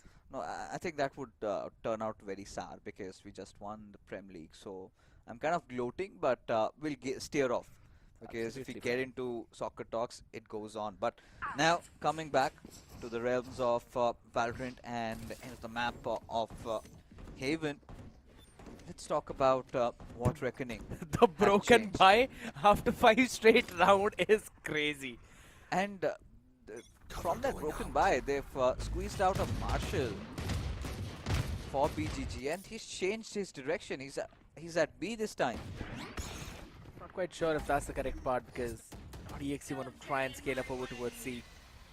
And as soon as you hear the contingency, a Viper's pick being thrown out. Oh my god. What a lovely dodges. play. Oh no, Yeah, he dodges, but it's fine. It's someone else out there. Trinity will win the duel, but they cannot gain the space on the back of it, at least for now. Yeah, that is. Big brain play by Moner. Yeah, and he's so good at that. C completely potted off, at least for now. As .exe, they'll have to find other avenues of entry onto the site. They're gonna brute force C. Yeah. Oh, BGG, not lucky this time. Easy. As .exe feeling conditioned a little bit as TC. He squeezes through Munir, and yes, that brute force has happened. Now, where does that leave us? Tricky, he's got a Phantom Paradox on a Sheriff. Surely Tricky wants to save, right? Again, Why not? he's got enough in the bank to probably go for the full buy in the next round, so might as well just give it a try. It's a 2-on-5. Maybe he can get an ace. You never know, we've seen a lot of that. Paradox also has got a bunch of utility available. They're surely not getting to the DC. At least they'll probably try to play for some of the exit frags here. One enemy remaining. Ooh. He did not get tested as RVK. Huh? He is gonna Alright. deny Tricky of the luxury of taking Phantom to the next round. And now .exe finally having their nerves settled. Looking poised there. 3-5. Exactly. And all the 3 rounds that they've got have been a C push. One Yes. enemy remaining. I think so it's about time that we're going to see Deadly set up in a way where they're going to be holding on to that C side a bit more. Reckoning are constantly getting the A-long for almost absolutely free. No contest out there whatsoever. They're still putting 3 people on the back of that push. A deep smoke to maintain that lobby control, and all 3 of them pushing on the back of it as well. Yes. Oh. Heavy stack up around A. BGG. This paranoia has to count. As though. Alright, RVK. Just better at the aim duel. The numbers overwhelming, but Tricky. Hold on. This is his moment of glory. Armageddon being committed by Paradox. And after the dust RVK, settles, he's on side. He's already made it on the side. But now, oh Munir's my got god. Yeah, despite knowing RVK's position, RVK, My ultimate is ready. that's cracked. If it isn't, I do not know what is. As Deadly 10. Okay, can he at least get RVK? No. King RVK is back. Back with the quadra. 4K out here in this round, and eventually breaking the economy of Reckoning once again. Finally forcing out a timeout from the Wolves out there. .exe. Impeccable performance. Leading with example. And I think so the IDF was pretty good for Reckoning. But it was just the timing on the back of that smoke that eventually got BGG by surprise. He was putting out another smoke, and at that very moment the rest of the team pushed out forward on the back of that steel cage as well, blocking the vision. The Armageddon was put out in a way where if there was anyone caught in that lobby, they would have been destroyed. But RVK being one step ahead, if I'm not wrong, he probably double TP'd in that scenario to try and move out of Sivers and then catch a timing out of an air. And the flick was nasty. Yeah, it was quite nutty. And this is what you want to see from the IGL or RVK manifested. We've seen RVK having a really good time, especially on that Sheriff, but this time, even on the Rifle, proving his prowess. And .exe, they finally get themselves back into the server. Feeling much more comfortable right now. 5-4 the scoreline, where we were thinking Reckoning is literally cruising on an easy mode. .exe have just made this matchup quite interesting, but hold on, Tricky with the overdrive. Okay. He's missing, but Deadly, he does not miss. Connects. Paradox, not around the sewers. He's getting cheeky around the doors. And Machiavelli. Okay, shots taken. Just a little damage done. DC. But look at DC. They're pushing in tandem with each other. Munir, he's gonna take his sweet time since he knows, oh, snake bite deployed, it's gonna hurt. And Munir, one of the deadliest players, but Kohli. Alright, all good in the hood so far, at least. .exe do not have the best of numbers, and Reckoning, even on a scarce buy, they have been punching hard. They're going to be pushing in onto the site now. They're still on the backside. Deadly though answering back. Sheriff is enough. And it's all down to a 1v3. Spike out here, tries to 30 go for the fake seconds TP, still has got one more available. Thrifty. Machiavelli, how much more can he do? The answer is absolutely nothing. A thrifty round conversion for Reckoning. NODWIN left in shambles out there.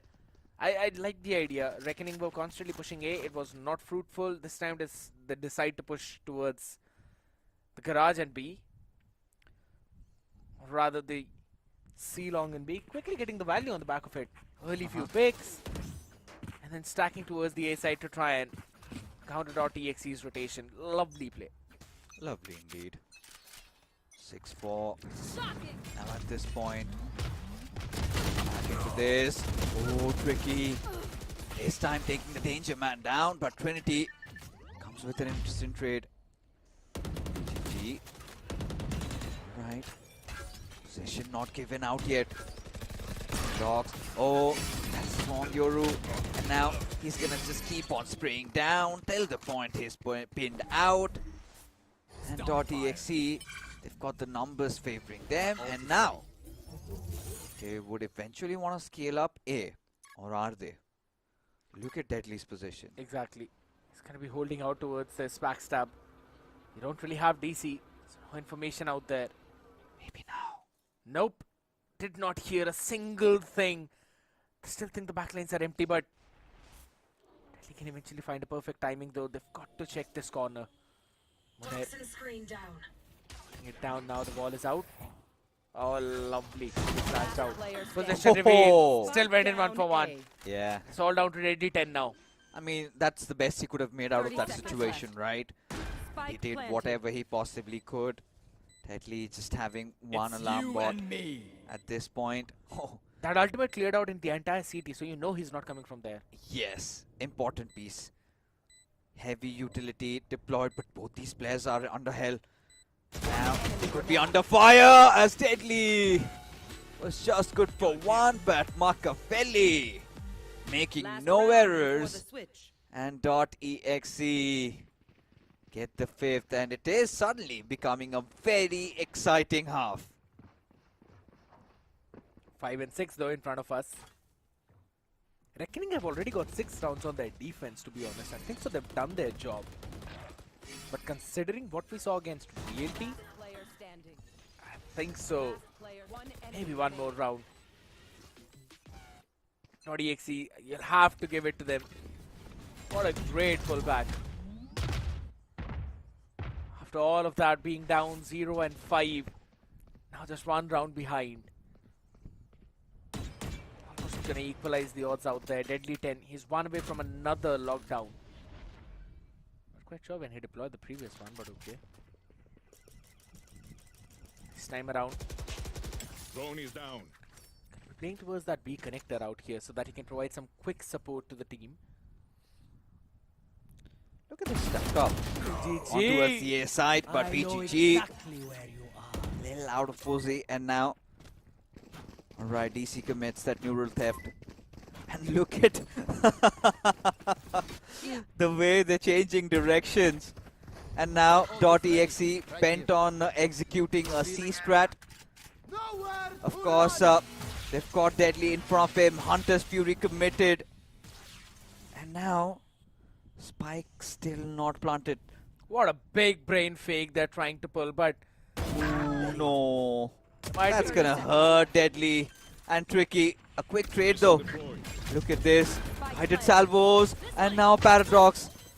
That's enough to get the job done. And Reckoning, they're looking sharp in this one.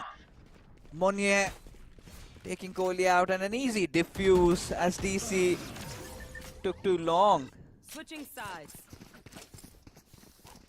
I was about to say, you know, out of the 5 rounds which .exe have won, 4 of them have been on C side.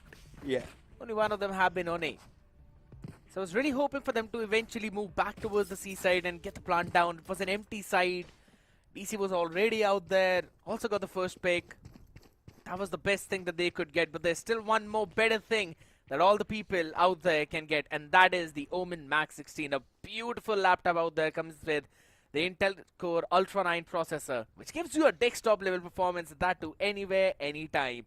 The NVIDIA GeForce RTX 5080 as well, along with the Tempest cooling fixes. I kid you not, it's absolutely perfect. Yeah, I mean, did check it out in the studio, and so far, I just got better at my shots. So, might be considering it whilst I'm traveling, but for now, You were playing against Irons. doesn't matter. As long as I hit my heads, it's fine. You still get that satisfaction, but now Paradox, this is his redemption. And now Tricky follows up. Spike Side planted. C up for grabs, and Reckoning sees this opportunity and get the plant. At this point, .exe Last player standing. limited options, down to their final man, not anymore. 3-player chunk down, 35, 22, and 15. Could have been a round, but it's fine. It's Reckoning. Now on the back of that pistol will be doubling up their lead. Investing in massively. What are those rifles out here? 3 rifles, a couple of sheriffs. Interesting buy. All 5 classics on board on the other side. So no marshals, no sheriff shenanigans whatsoever. The same wiper wall all the way going. It's a bit more changed out there, fixes, if you really look at it. This wiper walls also cover the B connector towards the A.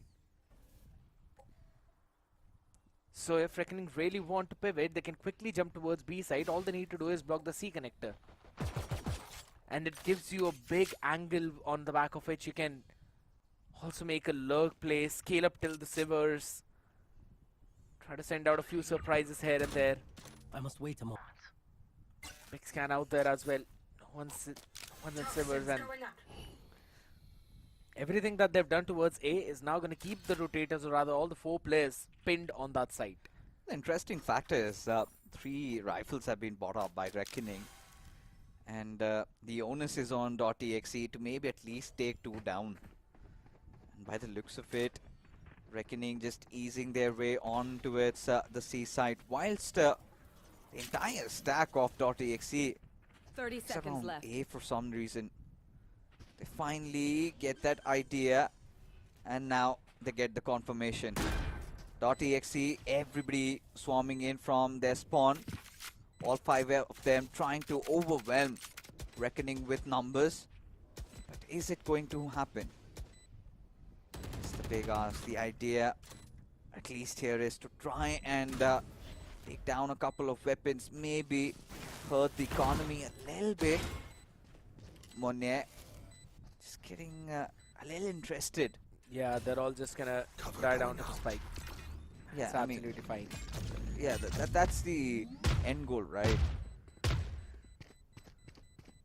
Mission submission is activated, and for Reckoning, yeah, they're gonna ease themselves up, but .exe have to do that. They'll have those full buys coming in, and this is a round where they change their fortune. Do they? Because this seems to me like a full buy round for both of these teams. Couple of regens and a half shield mixed. It's very much doable. PGG and Deadly 10. Only 2 people who've been basically on that double digits for their side, and RVK for the other side. Rest of the players also need to step up eventually to have an easy going at it. All right. It's looking interesting. RVK. Ooh. It was a cheeky encounter, and this is better. Much better from .exe. Trinity and Machiavelli work it out. Foil their ideas around A. As for Reckoning, they'll venture towards C. C is present. And so far, they realize that the trap wires have been laid out. giving them that respect. But where do they find those off picks? This has pulled the rotation away from the A side. So now Munair has got the timing to probably move on the side and maybe find a surprising pick. I like the idea. If you can venture a little deep, maybe towards the connector. At Red least, Trinity is, oh no. at least this will give them the plant on the side. Yeah, the plant is there. I'm pretty sure they must be on the pursuit for at least trying to get this round. Also, Default plant. default plant being set up. Paradox pressed for now. Checking around Drone going heavens. out. He's got that drone for himself. He's gonna know 2 players are coming, and hence maybe a special delivery to follow up. Should compromise, hence DotExe changed their ways, and now DC spotted out. Monye is gonna do him dirty there, just spams through as Deadly 10 across the corner. Another shot being taken. Monye. Now the numbers equalized, and Paradox back to his old ways. No time.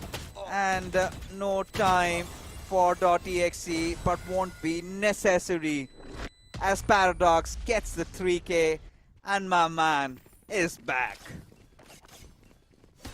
DC jumped down from heaven and he was waiting for his teammates to support from Graffiti, but Munair held onto his snake bite till his poison cloud's fuel expired and then sent it out to delay that push. DC was isolated out here. They got the first pick on him. Marcavelli again low on that HP, was picked off again with the spam, and then Paradox holding on to the angle, picking off the people who were pushing out of Graffiti out there with the dry peak. Phenomenal play from Reckoning. Indeed. And they convert their bonus round as well. Yes, Got sir. double the rounds of what .exe have on the table right now, and it's another broken buy. I mean, the way things are shaping out, it feels like .exe, they need to win this one, of course. But they're banking on the next round. So ideally, considering 11-5, that has to be it, right? That's where they'll have to go all out. But we know they still have RVK. But Monye, what do you do about this player? He's just so broken. There's still Trinity up close though. Might be a surprise Locating factor. targets. Could be a potential surprise, but now they know Spike is going towards the A side though. yeah, I mean, still at some point when they Never clear mind. through Omens, okay, BGG. He's gotten through the positions, not compromised. Monye is trying to buy some time, gets a quick reload. As Trinity is gonna face 30 off seconds against left. 2 players. Now, Spike Monye, planted. oh my god, Deadly watching guard from their spawn as the paranoia sets in. Machiavelli will still find a kill though. Deadly on 69. One enemy And remaining. RVK loves that position and gets taken off. And oh, Deadly and Tricky double up. Machiavelli dealt with. Reckoning an easy 11. Oli has got the ultimate now to play around in this round, but Paradox is ready with his Armageddon for the past 2 rounds. Not quite sure even if the ult cycle is going to help .exe out here. They were able to squeeze in 5 rounds on the attacking side, but Reckoning's attack has been looking even better. Will replace. This They should constantly got those layerings out here, right? If they would have realized C was stacked up, they would have sent out the spike towards the A side. They were able to take the C side, and they were like, alright, cool. If you're gonna claim what's being given for free, set up, change the bet again. Fire over towards the B this time around. Here, go, directly to fire, broken already, taking the control in a flash. Spike Trinity? planted. Hello?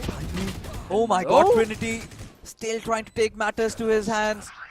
And Tricky there to respond back in due fashion. A 4-on-4 situation in this moment as look at .exe. They've had an op committed.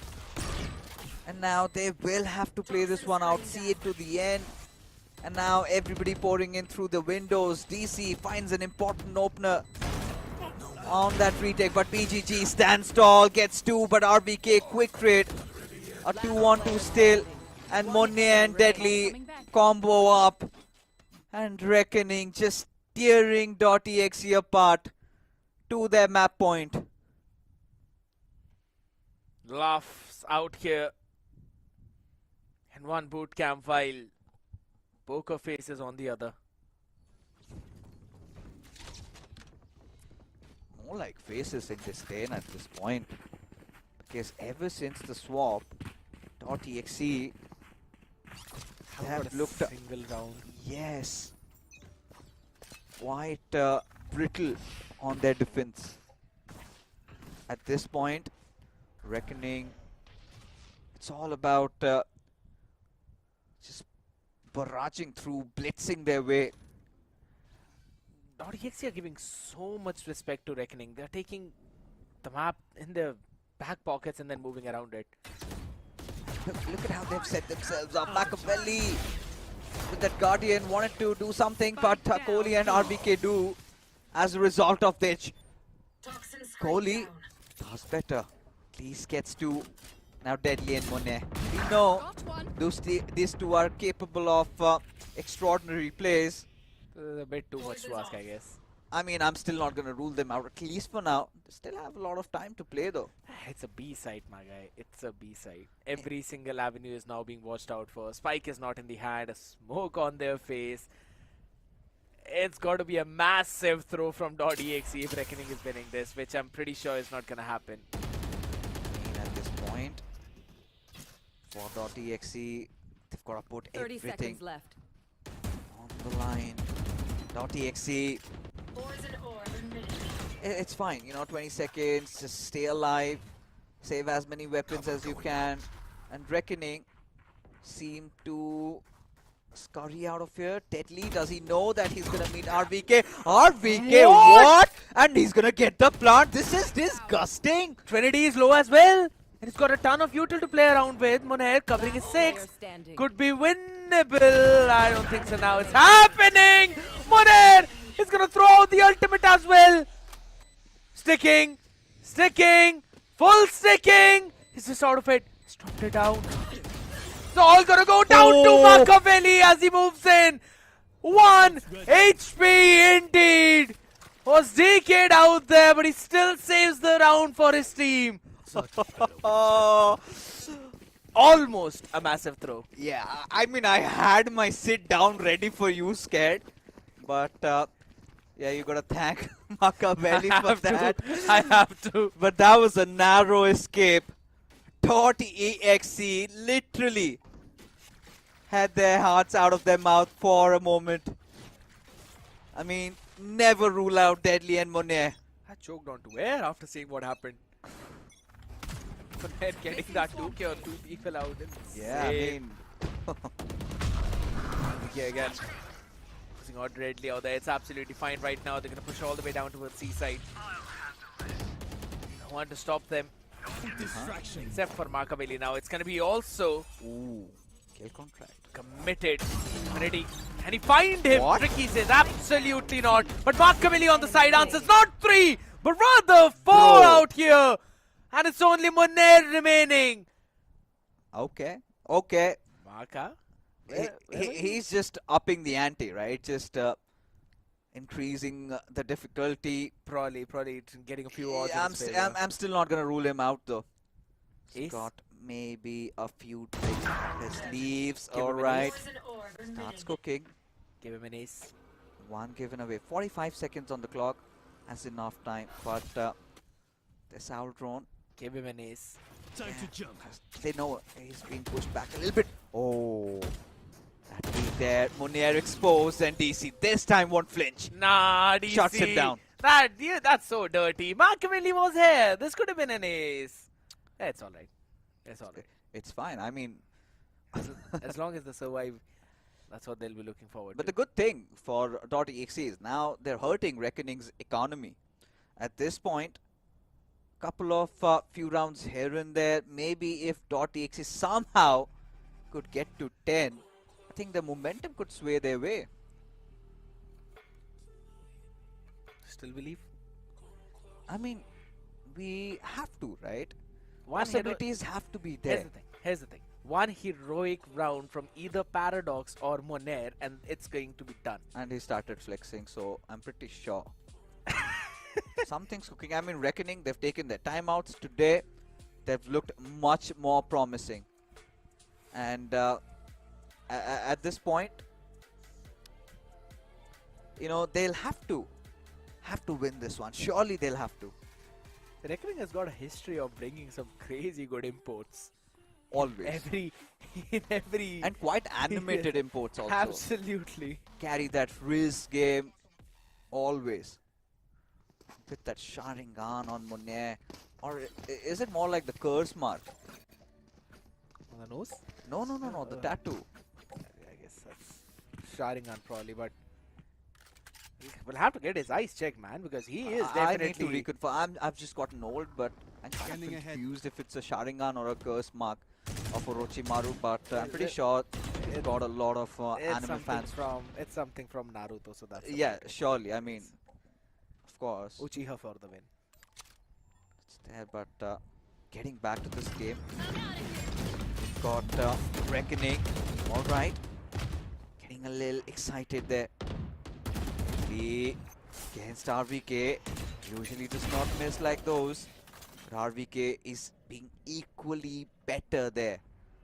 Trinity Pushed out Sivers this time around to try and gain some of the map space, which they've lost in Garage and B main. Tricky's basically way too far forward out here. Got to check some way, right? No, not the tri-peak, not the tri-peak. One, and he's got to get the second as well. Support from Marcavelli as Trinity gets 3. The wrap up, everyone did not anticipate how close he would be. And this is going to be another round for .exe. against left. Deadly. One Deadly, come on.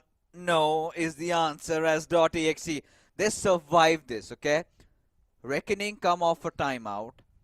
And .exe pose somehow thwart their threat back. Neutralized. And this is the shift in momentum I've been talking about. It's kind of the same old storyline that's repeating, where Reckoning start off with a shebang and they kind of get carried away to the point where .exe from nowhere, they're just 4 rounds away from pushing to an OT.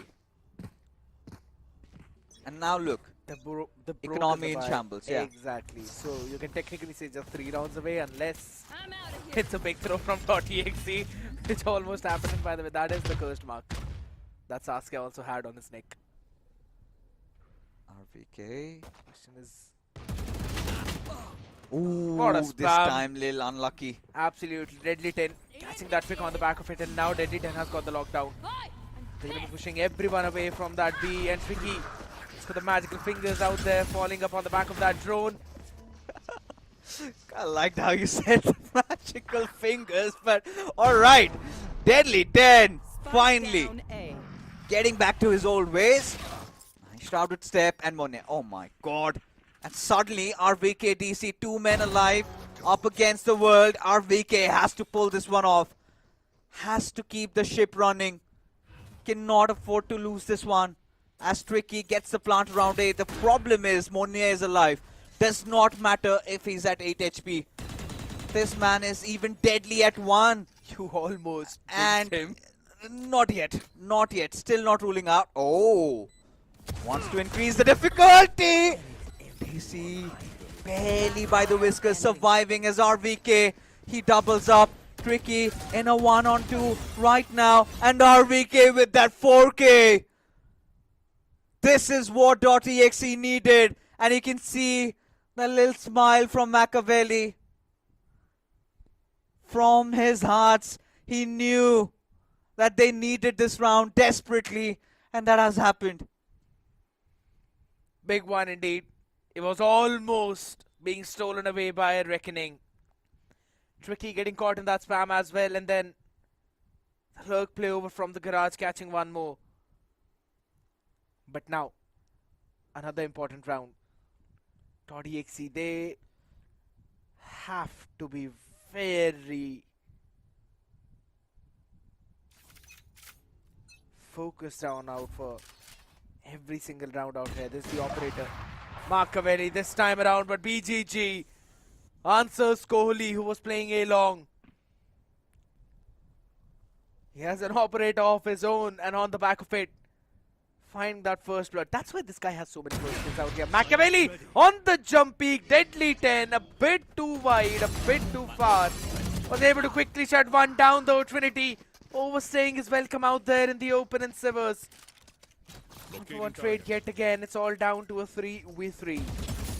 Right, DC destroys the drone, and Monet, he's cooking. Little does he know that he's got RVK right beside him. RVK shifting his attention, shifting his angle. Now behind the Revenant boxes as the guided salvos come in. Along with that, the paranoia. DC prepared. BGG on the back lines. DC's important pick, but Paradox and BGG changing their fortunes, and Machiavelli is all that stands between Reckoning winning this game and .exe keeping themselves alive in this map. Alright, not taking any chances. Machiavelli in a 1-on-2. Does have his flash available, but BGG and Paradox, they're just prepared.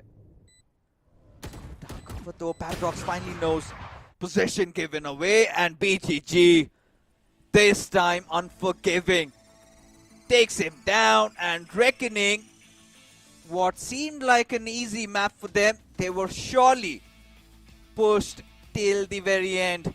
.exe did pose a lot of challenge, but eventually they emerge victorious.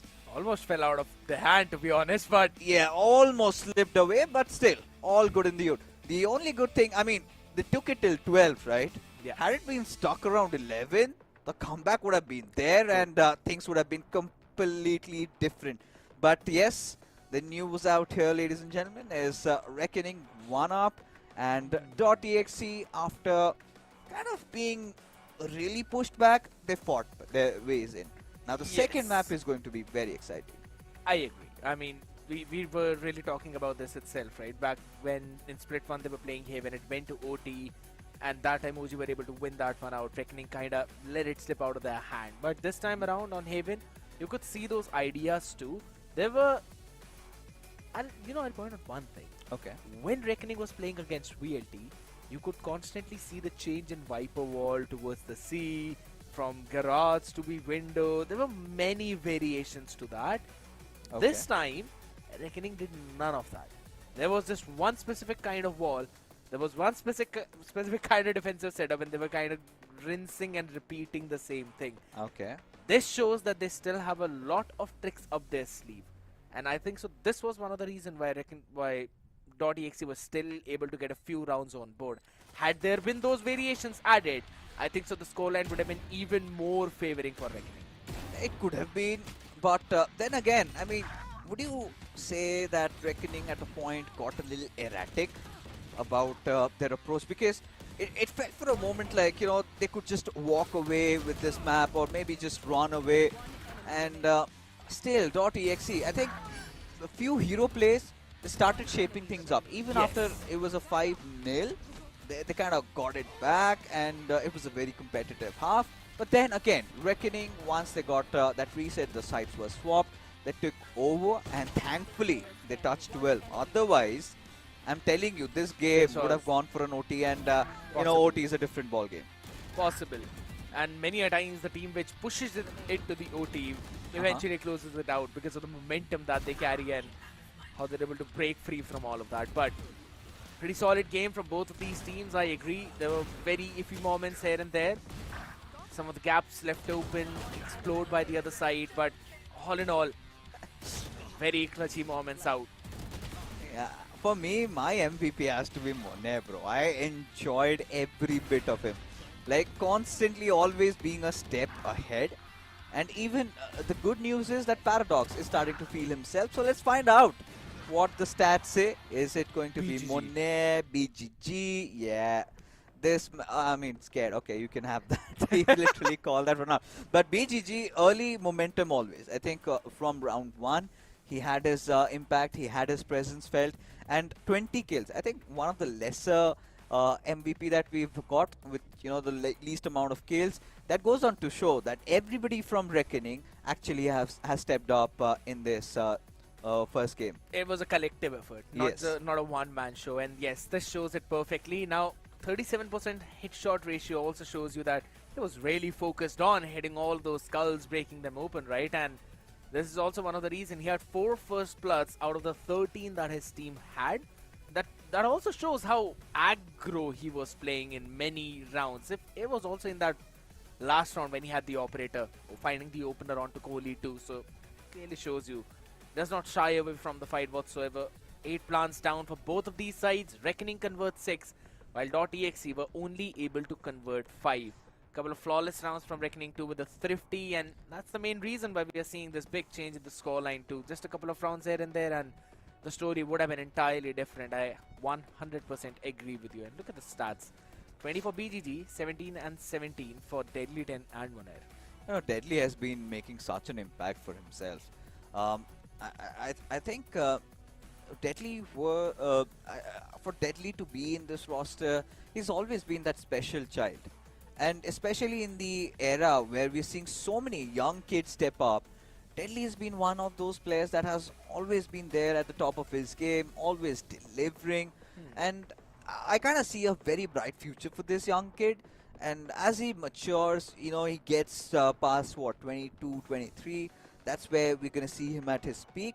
But Probably. given the role he's under and that transition phase he's had, he's impressed me quite a lot. I like the fact how you mentioned about his role, because it's not the first time he's playing the Skilljoy, or rather the Sentinel one. He used to play the Duelist. Back when he was playing with Medal. Then he switched on to some of that initiator role, and now he's finally found his groove onto the Sentinel, where he is showing up big time. And I think so that showcases his versatility. And yes, I agree, this player is going to bloom a lot. He definitely will bloom, but this series is far from being over, as we've got one more map after this, folks. But all that action will resume after this short break.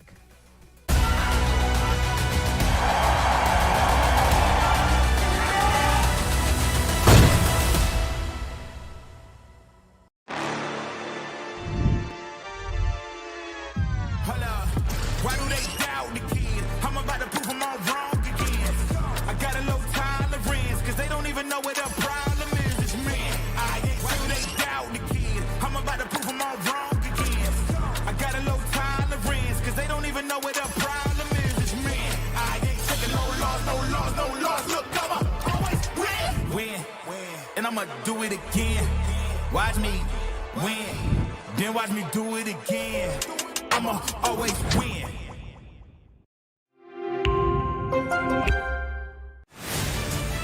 To live your life the way you want. Compete like the toughest challenger. Dance like there's no tomorrow. Celebrate every second you are alive. Life has no rule books, but we can give you a stage.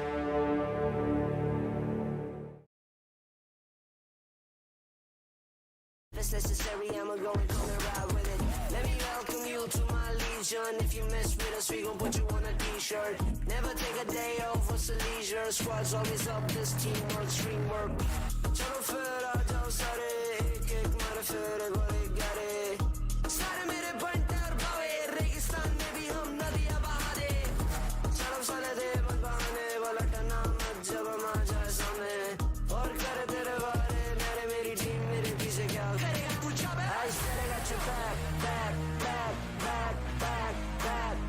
I said I got your back. I said I got your back. In my team we adapt. We a family from around the world. We are back. You can never take us down. And that's a fact. All we do is improvise and adapt. I said I got your back. And I said I got your back.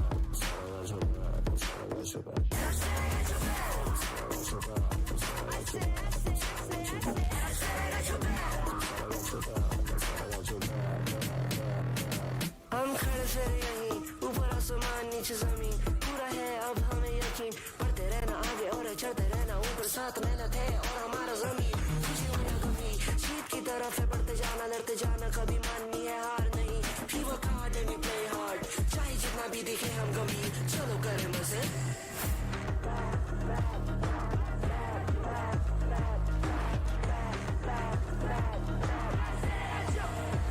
I said I got your back and my team we adapt. We a family from around the world. We a pack. You can never take us down, and that's a fact. All we do is improvise and adapt.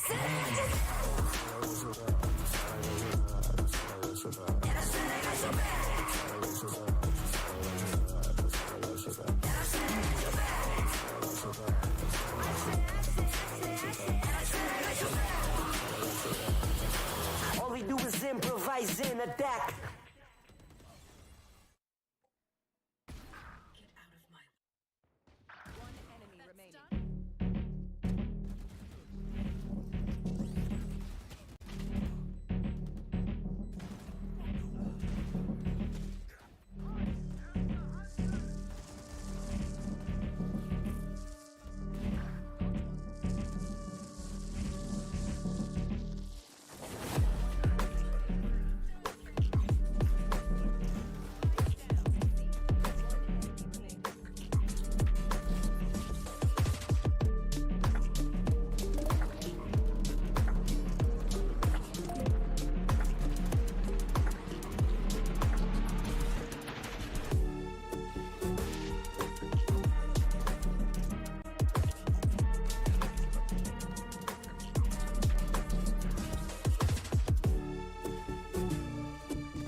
One enemy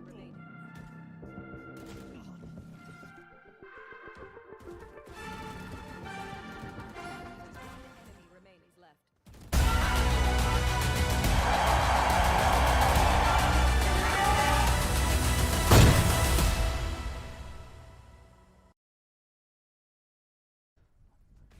Manifestations done, and we are back after this short break, folks. You're watching the Omen VCSA Split 2 as the gauntlet resumes. It is Reckoning taking on .exe in a very exciting best of 3 in which Reckoning have managed to take over Haven, their map pick. Now, we dabble across into Split. What are we expecting? How do .exe bounce back into this? It used to look pretty solid map for them all the way back in Split 1. The storyline was a bit more different towards Split 2. And to be very honest, the resurgence that they showed all the way towards the second half of Haven, if we are just looking at that, I think so there's still a possibility that we will move over towards Sunset. But yes, with the train that Reckoning are carrying forward, specifically after those timeouts, you know, those set plays and then the change in their plans, that is where Reckoning is getting, or rather, .exe is getting caught off guard. I mean, at this point, the point where I feel like .exe is getting diffed at, it's primarily coming down to those duels, those encounters, those big brain plays. Especially, I feel like if .exe have to win, they'll have to figure ways to shut down both Monet and BGG. And Deadly 10. And Deadly 10 as well. So they've been making some big plays. And they'll also have to keep Paradox. So entirely they'll have to figure how to stop them. But looking at the draft, anything that catches your eye? Absolutely nothing. Everything exactly the same. First time Reckoning is picking this composition up. This time around though in Split, haven't really shown this map up out here. So we'll have to see how much Tricky has prepared for his flash TP combinations, for his one-way flashes out there. Deadly 10 again back onto Breach, onto that initiator role with Monair switching onto that Sentinel. Again, you know, I remember this is almost a similar type of composition that they picked all the way back in Split 1. They were doing pretty decent out there, not a lot of success, but some good ideas. And now it's all about .exe also understanding that we cannot let Reckoning just walk away with rounds, and .exe beginning on the attacker side, which has always been a bane to them because they've not really fared off well in that. But slowly but surely they kind of improving. But now against Reckoning's rock hard defense, what do they do? Both the duelists from this, I mean Trinity and Tricky. The previous game did not have a lot of kills, but for Reckoning it did not matter. But for .exe, they were left wanting for more. Now moving ahead, .exe stacked around B, and they're gonna meet Monair present over there. He's Trapwire set. He's got his spy cam also available, and now abundant information. And Reckoning, press matters. Two players done and dusted already as Trinity takes down Monet. .exe to find some respite. Now in a 3-on-4 situation. Pulling it down from Heaven out there, Paradox. Giving the 1v1 though. Hook in the skull, DC, not just one, rather two. Trinity makes it 3. And they're all falling down. It's crumbling for Reckoning. They're still holding strong as the right click misses every single one. And DC will close out the round for his team. What a play. What a hero. And I can see your expression, Fixes. That's the exact one I had. You know, that is exactly the kind of expression a lot of people would have had, especially with how the round began and how .exe backed themselves up. DC and Trinity, just when I mentioned that Trinity has been a little off, he gets reactivated, at least in this one. A good start nonetheless. As .exe, every round is important because if they lose this map, they're pretty much out of the competition. A pop flash now being kept ready outside of the B main.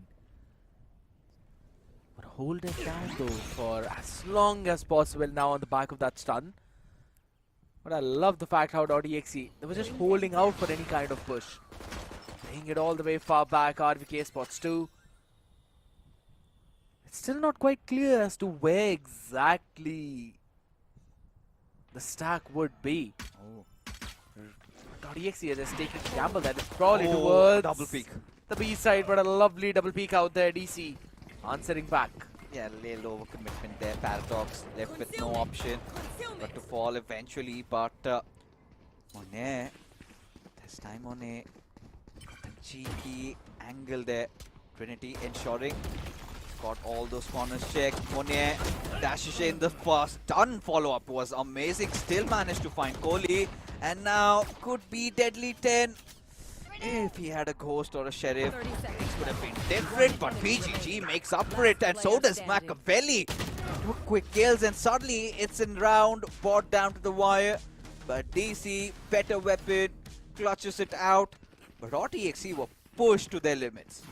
Only one weaponry carried forward in the next round, and that clearly shows you how far they were pushed.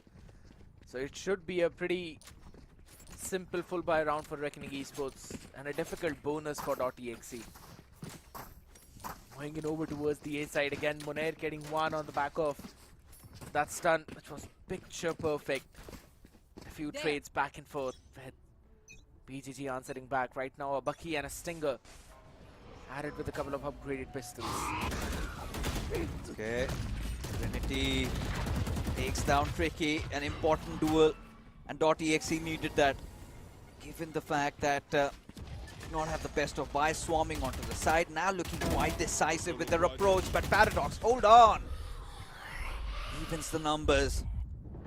Now, Deadly 10, so ensuring that nothing happens through main as they switch their way. And this time around, the 8 hours, smoke settles in, and BGG knows. Are a couple of threats that he has to deal with. As the boombot spotted out. No information whatsoever collected. BGG is gonna act upon this now. A paranoia to follow up. RBK does find that quick trade, but instantly DotExe, they're changing their ways once again, and now Monair, he's just coiled up, ready 30 to seconds strike, left. his fangs out wide, and DotExe, changing a lot of lanes, aren't they? But Monair's position has given them so much information that this is not going towards the B side. This rather still going to be an A hit, and that too all the way people from main. 10 seconds left. It's going to get so difficult for them. No, Monair, don't do that. But Paradox holding strong, but not enough. The numbers One enemy remaining. overwhelm him, and the plant denied. 1 second on the clock, but not needed. No 120. As Monair Ultimate is ready. wraps them in a sheet and sends them off. As Reckoning, they find their way back into this. 2-1 the scoreline. Phenomenal one indeed. Good round coming in from Reckoning. Couple of rifles carried forward, but they do have enough to squeeze in a full buy for this round as well. Monair has got his ultimate available. Armageddon one away from Paradox. Trinity on the other side. One off from Showstopper, and that's why he's starting B. On the back of that smoke, he wants to quickly pick that orb up and then meet up with his team to go in for the execute, or rather the team will meet up with him for the execute. Couple of early utility missiles change out away. there outside A. Nothing major apart from that. Just a deep smoke out here to maintain the control of A long. And the second prowler sent out to confirm that there's absolutely no one behind that. Constantly on the lookout for maybe Tricky pushing B main. I mean, you could see 2 players of DotExe deployed. Trinity, he wants to explore mid. Will be joined with 2 of his allies. It's now Monair, he's got a read of what's going on. And now this tripwire, alright, it's being broken. And they know they're squeezing through. Paradox, he's got that angle checked. Kohli and BGG. Oh yeah, This is going to be the most important fight. 30 seconds left. All sure. missiles away. Establish control there, but Paradox, important guided salvos, but what matter, Machiavelli gets the kill, but BGG succeeds as well. And now, Reckoning still not giving up on it, but the swarm is there. They flood on, they get that spike planted, and now, Reckoning, 4-man strong, will have to go for that retake. Ton of util out here left for them as well. RVK along with Machiavelli playing on side. Tricky maintaining that heaven control, was able to take down Trinity, but the question is, do they know about DC? I think so now they do on the back of that mural theft. Location revealed. Tricky taking RBK down as well. It's all down to Machiavelli. Up close and personal. Catches one. BGG. Quick on that trade. Quick on that trigger. And it's all down to DC, who's down in Vents, and he will remain there. As the round is taken by Reckoning. And a picture perfect play. I told you, BGG and Kohli's fight to maintain the ramp control is going to be the key for this round, and it eventually turned out for Reckoning. There have been constant horns, right? Both BGG and Monet. And for .exe to really excel or even have a chance at excelling, You forgot to they'll have to figure ways to shun them down. And even if they deal with one, the other is already ready. So that's the task that they are up against. Major ultimates on board for .exe if you see. Showstopper. Why is that underwhelming? My goodness. Okay, that's the whole thing, right? RVK is going to pick the orb up now. There's 4 major ultimates on board. So they might as well want to... If they get a pick or two, they will brute force their way with this buy. But the re-clearance from Reckoning, it's just so damn good. The stun, guided salvo combo. That is why Teho has been nerfed.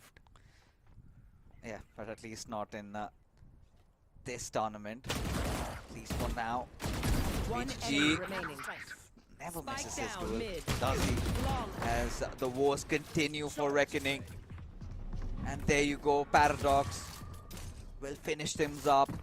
Quite clinical as Reckoning did have a slow start, but they recovered. What was the scoreline that I mentioned? It's gonna happen. You mentioned a lot of things. You said it's going to be 2-0. We saw how exciting it got.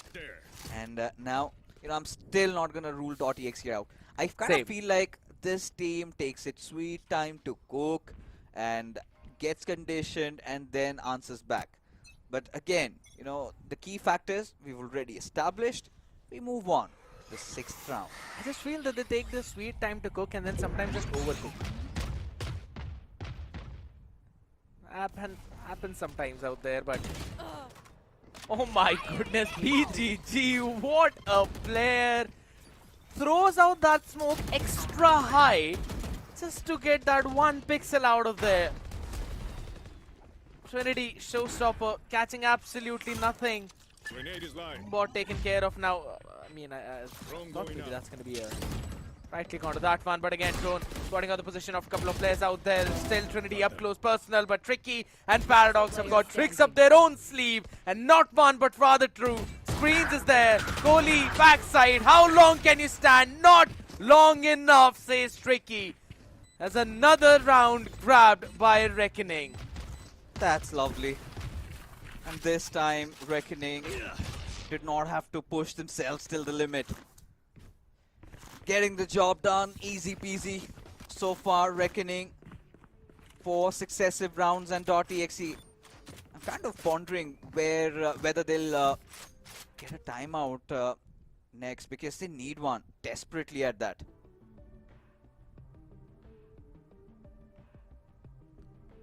What are they going to discuss is the big question, right? They've still got 4 major ultimates on board. They can pair up a couple of them together as well. I was really hoping for that to come out in the previous round. But that just did not happen. They're not winning the fights in mid. BGG is just owning them at this point. Be it towards the ramp against Kohli, be it in the mid. .exe, the composition, whenever you've got an Astra in your composition fixes, it's always, or rather mostly, so that you've got a ton of utility for the post plant. And then Astra can technically roam around wherever in the map where you want to. But again, it needs to come to fruition. That is just not happening. They're not even getting the spike down. And if they are, Reckoning are just retaking it so very quickly, you do not have the numbers left. Yeah, and that's kind of bothering, to be honest, at this situation. I mean, look at the ease at which Reckoning are playing at this point. And yes, this round is quite crucial. But that's the thing, right? The thing that's holding them off is those buys. They just have mere sheriffs to work things out. And we know Tricky. RBK On a good day connects, but Spike what down, do you B. do? You've got a Tricky on a Yoru with an AWP. One more. This time won't be the case. But still, Drone is down. he's not deterred. He's holding strong as Kohli trying to maybe lure around some attention on a... It's the default Viper play where you play towards the A side to create question marks, maybe walk up ramp. But Reckoning are not giving them the room to do that. That is the fun part about it. The double smoke composition, you really want to break the map apart and then try to find some timings on different avenues. Maybe find some lurk timings on when you're playing with the Viper, but that is not happening right now. Tricky up in the smoke, Spike planted. Shorty in the hand and a dimensional drift in his back pocket. Welcome to my Kohli's testing his Viper spit as well. Now this round seems doable for .exe, but Tricky again wants to follow up on the back of it. Dimensional drift, too much information. Sees two players up close. Stun comes in. Can he find the third one is the big question. Absolutely not. DC just stuck behind that box. He's got the Sheriff in hand. Trinity answers back. Kohli as well makes it a double. And this round is falling out of the hands of Reckoning Esports. In the blink of an eye, fortunes change. And Kohli, the hero, he prevails as .exe could be an expensive commitment, but none of that matters as long as the round is theirs. 3 rounds on the board as Reckoning on their 4th as Tricky once again commits for the op. Finding the first one, not the second. Even though they find the opener, that's the main problem, right?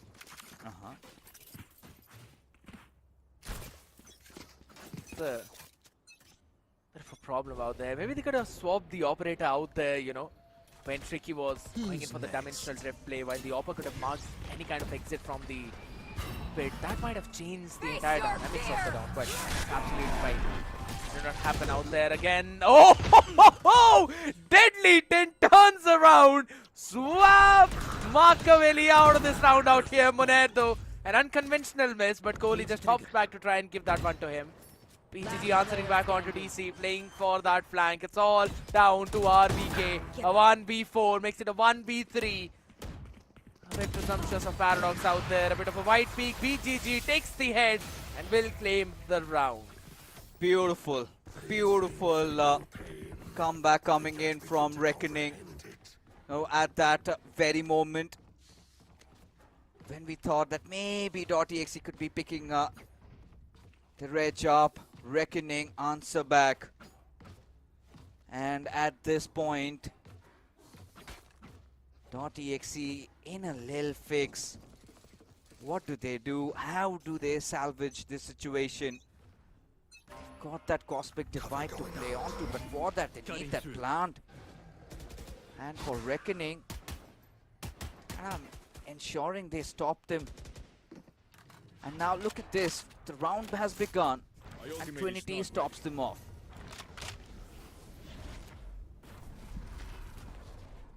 Not a lot of HP out there in the hands of Trinity out there. Though again, Tricky finds the one who had the maximum, takes down DC.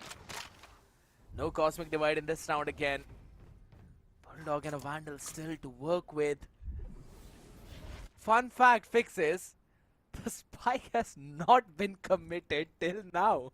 If anything, it's left all the way in spawn. I don't know if... Is that intentional though? Yeah, of course. I don't see any Omen out there in this lineup. Unless Machiavelli can do something about it. Okay. They're all 3 players. Yeah, they're going to be flashed out. Machiavelli catches one. Trinity, all right. All right. Finds a perfect shot onto the head of BGG, but Paradox should see the spike. Please look at the spike. He does. I'm pretty sure he's got a chuckle on his face. Yeah, he's not going anywhere, and he's going to catch one. Oh no! Oh no! Oh my god, he's just calling his players out back. He's like, hop in, people. They can't do anything. It's a comedy of errors now. Silly round indeed. 10 seconds left. No way. Was it even intentional? What was the idea? Last player standing. 3 seconds. Let's wipe them out was the idea. What did I say? It's fixes. You mentioned about cooking, right? I remember I told you that sometimes they overcook. I don't know if that's the definition of overcooking here. Because you cannot afford to make mistakes like that. You know, at this junction. That's generous of you of calling it a mistake and not a blunder. I was just trying to be humble there, but you know, at this point, this is unforgiving. They need to understand what's at stake. And Reckoning call a timeout on the back of it is just crazy. Yeah, maybe sip on their energy drinks, but whatsoever. Panic struck. It felt like they've been hit by lightning there. Such mistakes. So were us.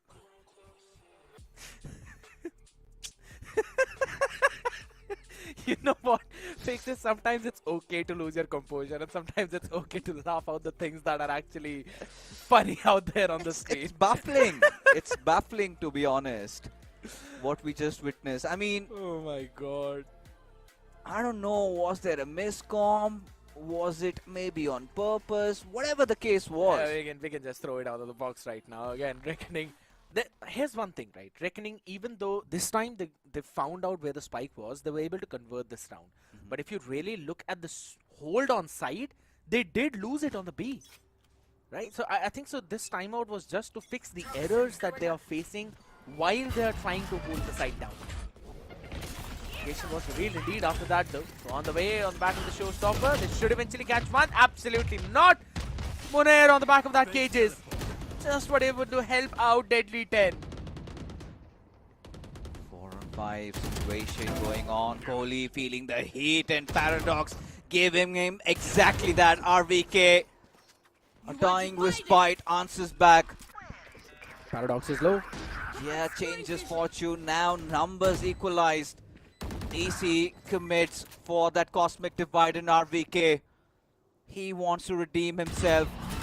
And now haunt out Monet. Oh my god, disgusting. This young man as Monet. What? How? Sorry, what? Marcavelli saves the day for his team. But how the heck did he get the pick on DC? Show me the replay for that one. I think so it was one of the shooting or a random bullet reaching the head. That was absolutely crazy. Was it? Can we have that on a slow-mo, please? I mean, Jeez, man. a slow-mo, yeah. Alright, first one. This. All of this is fine. You know, I just want to see. Wow. You Just guys just did not do that to us. They did not. Alright, Tricky. Alright, Tricky. Catches one and then TP's out as well. It's a conundrum, man. Yes, at this point, I have nothing but to exceed. .exe again pushed back. 6-4 the scoreline. Reckoning doing so well. 10 rounds already. And now BGG. The dark cover deployed. Looking at .exe, kind of stalling themselves around the B mains. Whilst you've got Kohli on the lurk, Mark Reagan still eventually made. Finally they decide to go for an entry. That Prowler deployed, instantly shot down, but oh my god, that presence from Monet. Quick communication, that's what needed. Shuts him down. BGG as well. And now RVK just left with Kohli, and he needs to pull off something miraculous. RVK trying to piece it together, but two players speaking at the same time. Kohli still alive in a 1-on-3, quite difficult at that, and Reckoning. Oh my god. 7 rounds and .exe left fumbling at 4. And the economy is broken. No full buys out there. Just some sheriffs with the shields and maybe some util. Problems around the corners. .exe. Struggling in that scenario.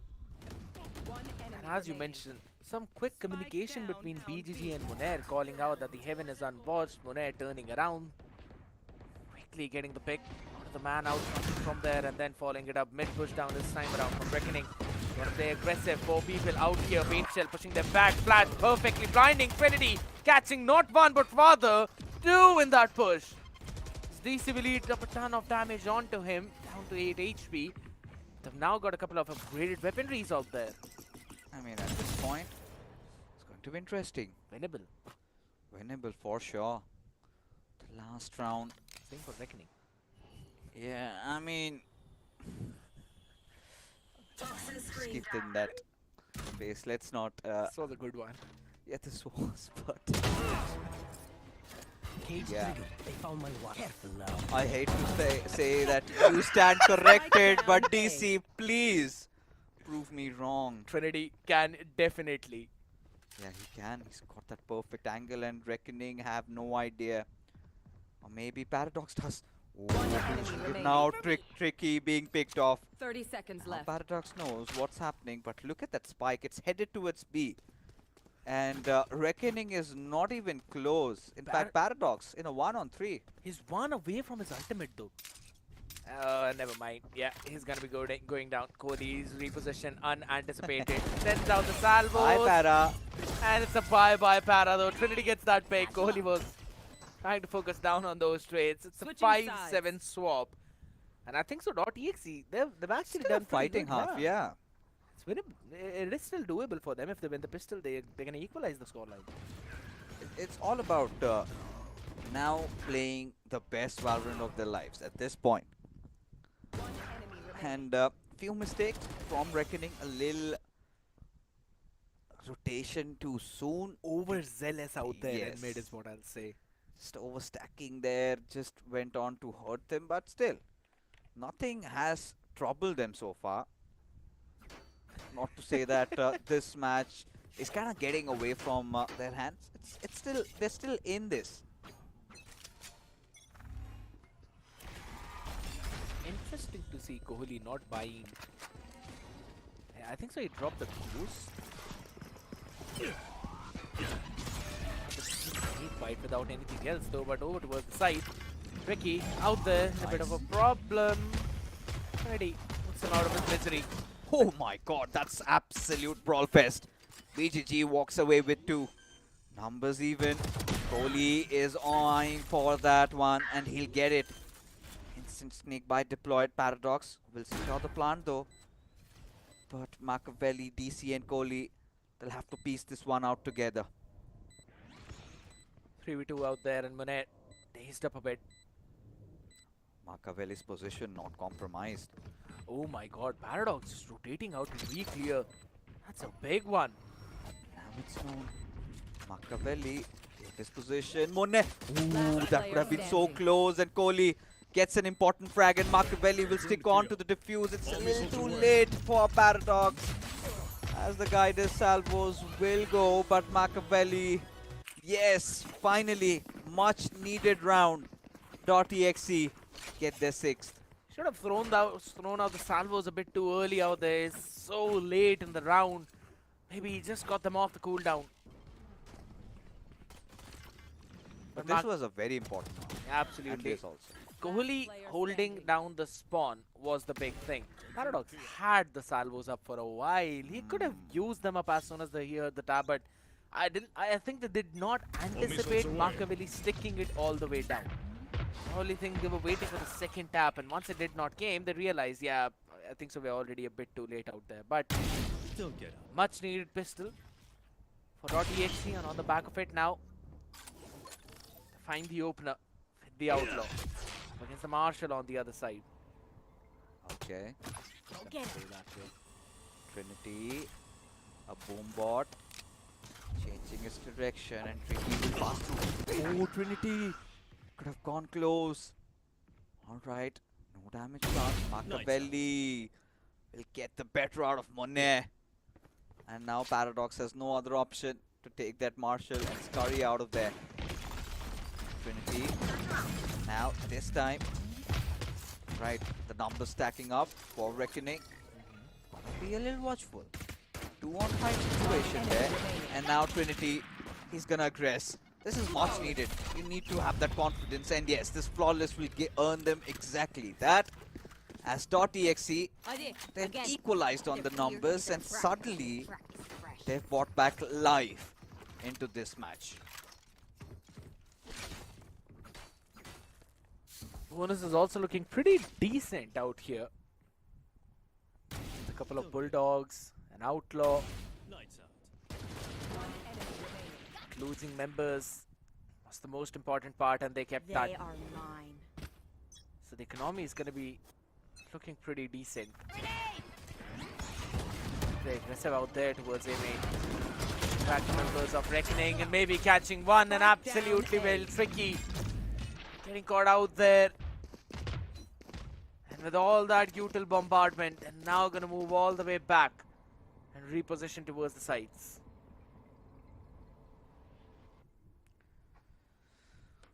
Reckoning really need to counter the eggs in their basket at this point. They cannot let the match slip away like this. As for .exe, they're playing on their toes. They know every single round. So important.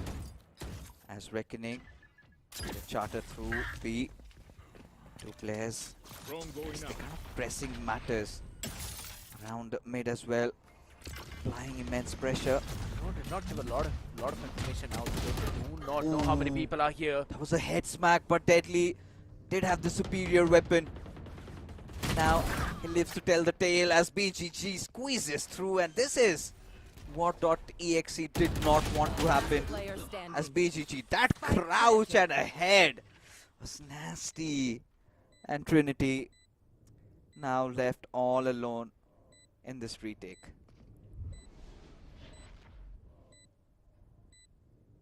He's just gonna try and do some eco damage out there on a couple of weaponries. Lovely stun. Oh, but what? a crispy shot out there. Half a second before that stun landed, but Deadly is gonna survive out there with 46 HP and get another They think they're better than us. ult point because of that pick. 17 in 30 Trinity, 10 in 9 Markavelli, and rest all of them on the struggling end. But something that maybe the audience might not struggle, and that's going to be the quiz question. Which agent was previously a member of the Radiant team before becoming a part of the Valorant protocol? Sage, Phoenix, Jet, or Reyna? Quickly scan the QR code, fill up the form that shows up on your face, answer the question out there, and the one who answers the maximum questions by the end of the week will win, if I'm not wrong, 1,000 VP. I mean, I know the answer to this one. I'm kind of a sucker for lores. I love reading them. Fake teleport. So, Cut through. unfortunately enough, I do not get to answer this one. But yeah, 1,000 VPs would have loved to have that. But for now, let's get back to the round. A very important one at that would decide the pace of this particular game. As now RBK all poised up, and now the flash coming out. A lot of utilities committed as Trinity with that showstopper. Monet and BGG, they respond back. Trades from both the sides, but Reckoning and .exe have their numbers even, have it intact. RBK, the danger man, still alive though. As BGG venturing a little deep towards the 8 hours. Might catch Kohli, or could be vice versa. Kohli deciding to shift his attention towards mid whilst it's a waiting game. 30 Maybe seconds left. trying to force somebody out. RBK to a bad angle, or maybe not. He's got that toxic screen, that little tinge of advantage. Oh, he's got such slight margin. And Monia is gonna check that angle, but RBK stands tall. Spike down, and DC gets the final kill. And .exe spring back once again. 8 all the scoreline. Lovely trap play. On the back of the contact. That Seize and Showstopper combination was actually pretty good again, and Trinity finding the second one. Yeah. That is what kind of changed the way the game was going on again, and then Munair peeking first, Deadly not able to trade him. Also a bit of a problem. Scrappy by yet again. A hero Vandal in the hands of Moner. He's the man who's been finding a ton of success out there. He's going to start with a crisp bang though. Trinity on the other side. Equalizing the numbers, equalizing the odds, and that's no more smokes available. Oh my god. That's a nice transfer. Trinity and Kohli in tandem take 2 down. At this point, Got the spike. Deadly and Monet, they've got nothing left against four-man .exe. And this is where you said, right? .exe, formerly OG, they were quite comfortable on Split, one of their stronger maps. And this is now shaping out to be. Okay, Deadly, you ideally do not miss those shots, but yeah. Now, .exe, they finally get the read, but Trinity, he's angered, he's enraged. A little bit of the teabag there.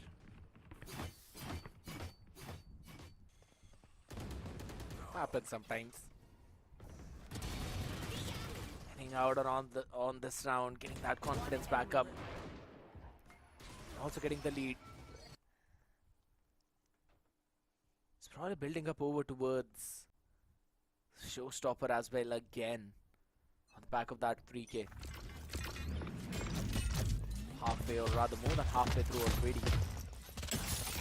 Fast play over towards mid this time. Control taken care of. Snakebite thrown out. Trinity tastes up, but does not matter. Shot accuracy as crisp as it could be. Maybe this outlaw could provide the same thing. BGG this time playing it a bit too slow.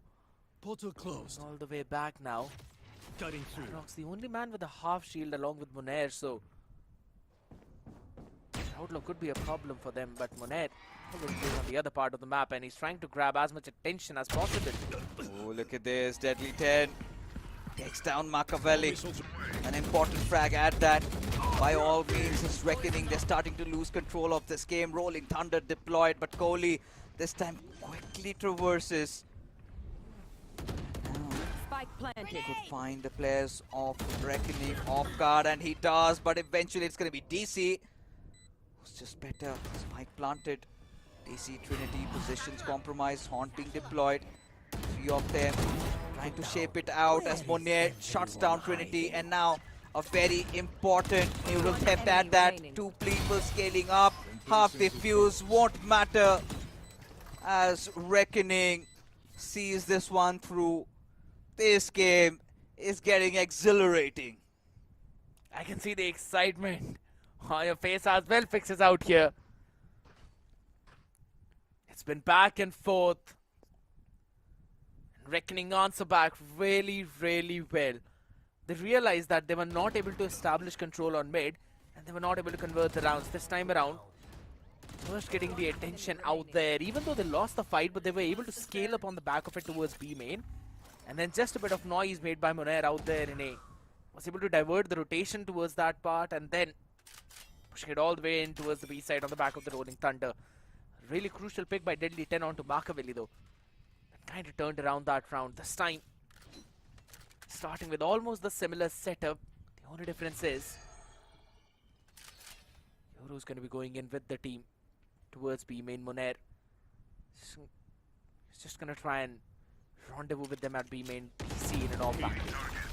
Alright, drones deployed. PC down. Holy smokes, no way he's surviving through all of that, and Kohli, the support is impeccable. Oh my god, snatches the opportunity, gets into his bag as RVK quick on those trades. After Paradox finds that glimmer. Save. And should be a save. Save should be the call. You still have more. No way, Para. No way you're supposed to be doing that. He's got the ult available as well. Alright, and now they can venture through 30 A, or maybe seconds even left. try their luck at mid once again. The problem is Machiavelli is on a very good angle. The point is Moner is just trying to fire in a few shots here and there.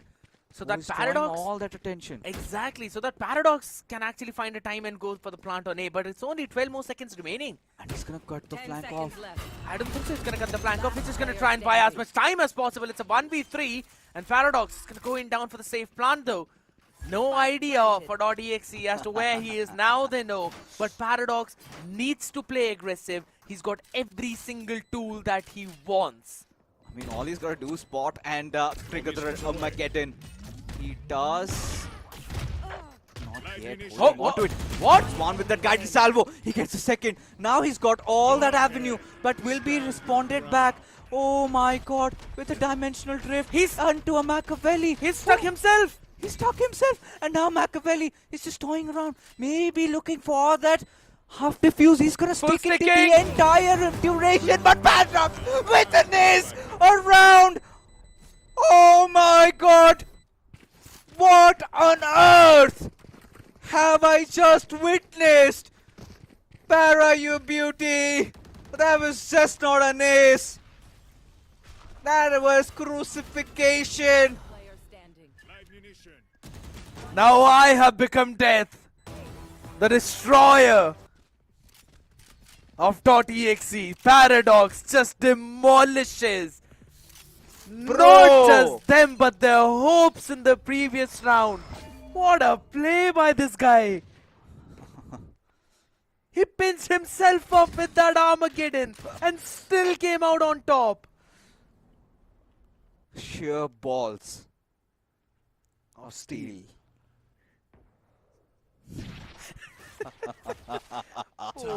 I do not know what to make of this game anymore. Just when you think .exe had this. Yeah, BGG taken out. Early moments of success. .exe need to find some recovery. Kohli does though. They can actually win this one. They can. They've got a Guardian Frenzy, a couple of Sheriffs as well, along with Kohli with the Viper Spit, RVK with the Nightfall. Spike planted. It is doable. 41 HP, my man, high on confidence, but needs to calm down. Does not have to. He's gone on an overkill at this point. Everything he's touching gets turned to gold. As Paradox still walks away with just not 1, 2 and tricky. That's it, right? That was the final nail in the coffin that previous round. Enough to send a distress signal. Paradox. Just when we wanted to see his reaction, production betrayed us once again, man. Cruel people, aren't they? Always putting us on the edge, huh?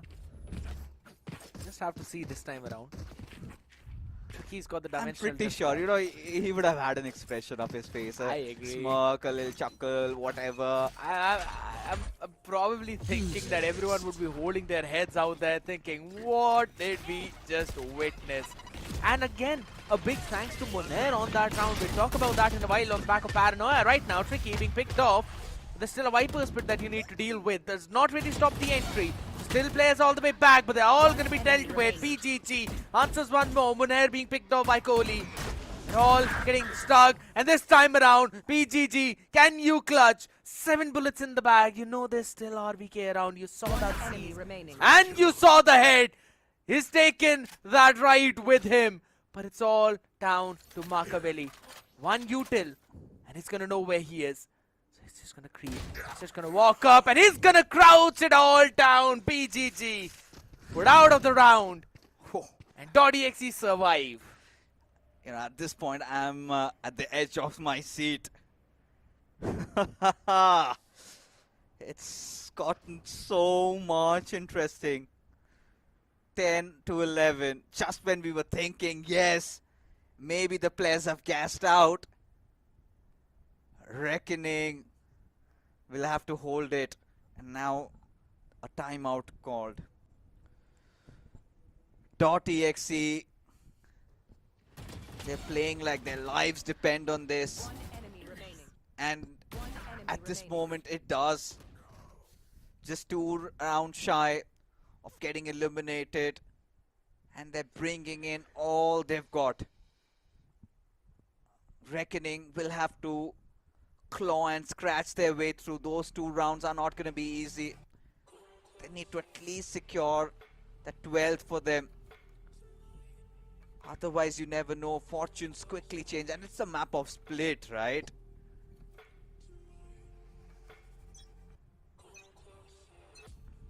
Last time out of Reckoning burnt as well. I need a drop. Barely enough to make it a full buy. So could be set for .exe. Couple of players on the half shields. Outlaw in the hands of Tricky, who's been struggling in this map. Easy with a fake TP out there. Trying to create a question mark all the way. Tricky inserted in an angle. Not a bullet dazed him. They're protecting him from ramp push. RVK, he's 125. If he sees that, he's the only man apart from Trinity who can be picked off by that outlaw, so he needs to play safe. Look at the forward positioning of BGG right now in towards the fence. This could be the key play of the map.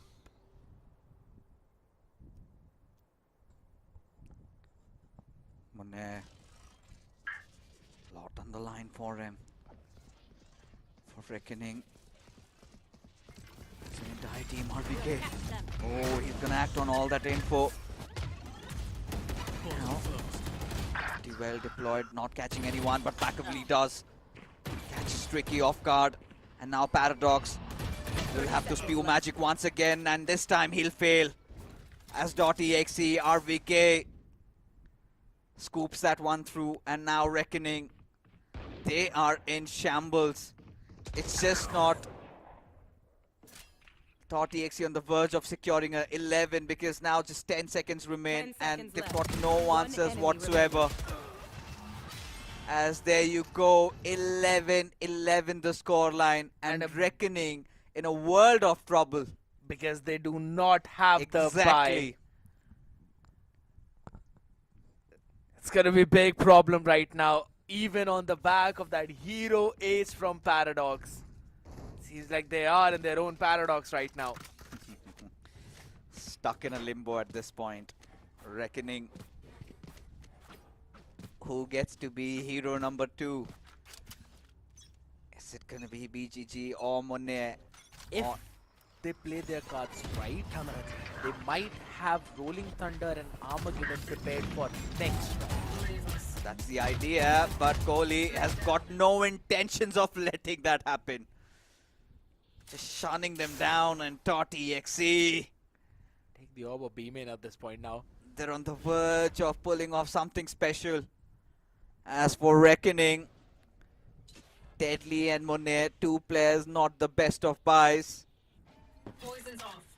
And at this point, I don't see a world where they lose this one, but Monet, as this man's alive, nothing is certain. But Trinity, he's got that perfect backstab going on. Now spotted out, but still in a pinch. DC gets one. Monet still gets the trade, but enough for Machiavelli to put him down to sleep as .exe.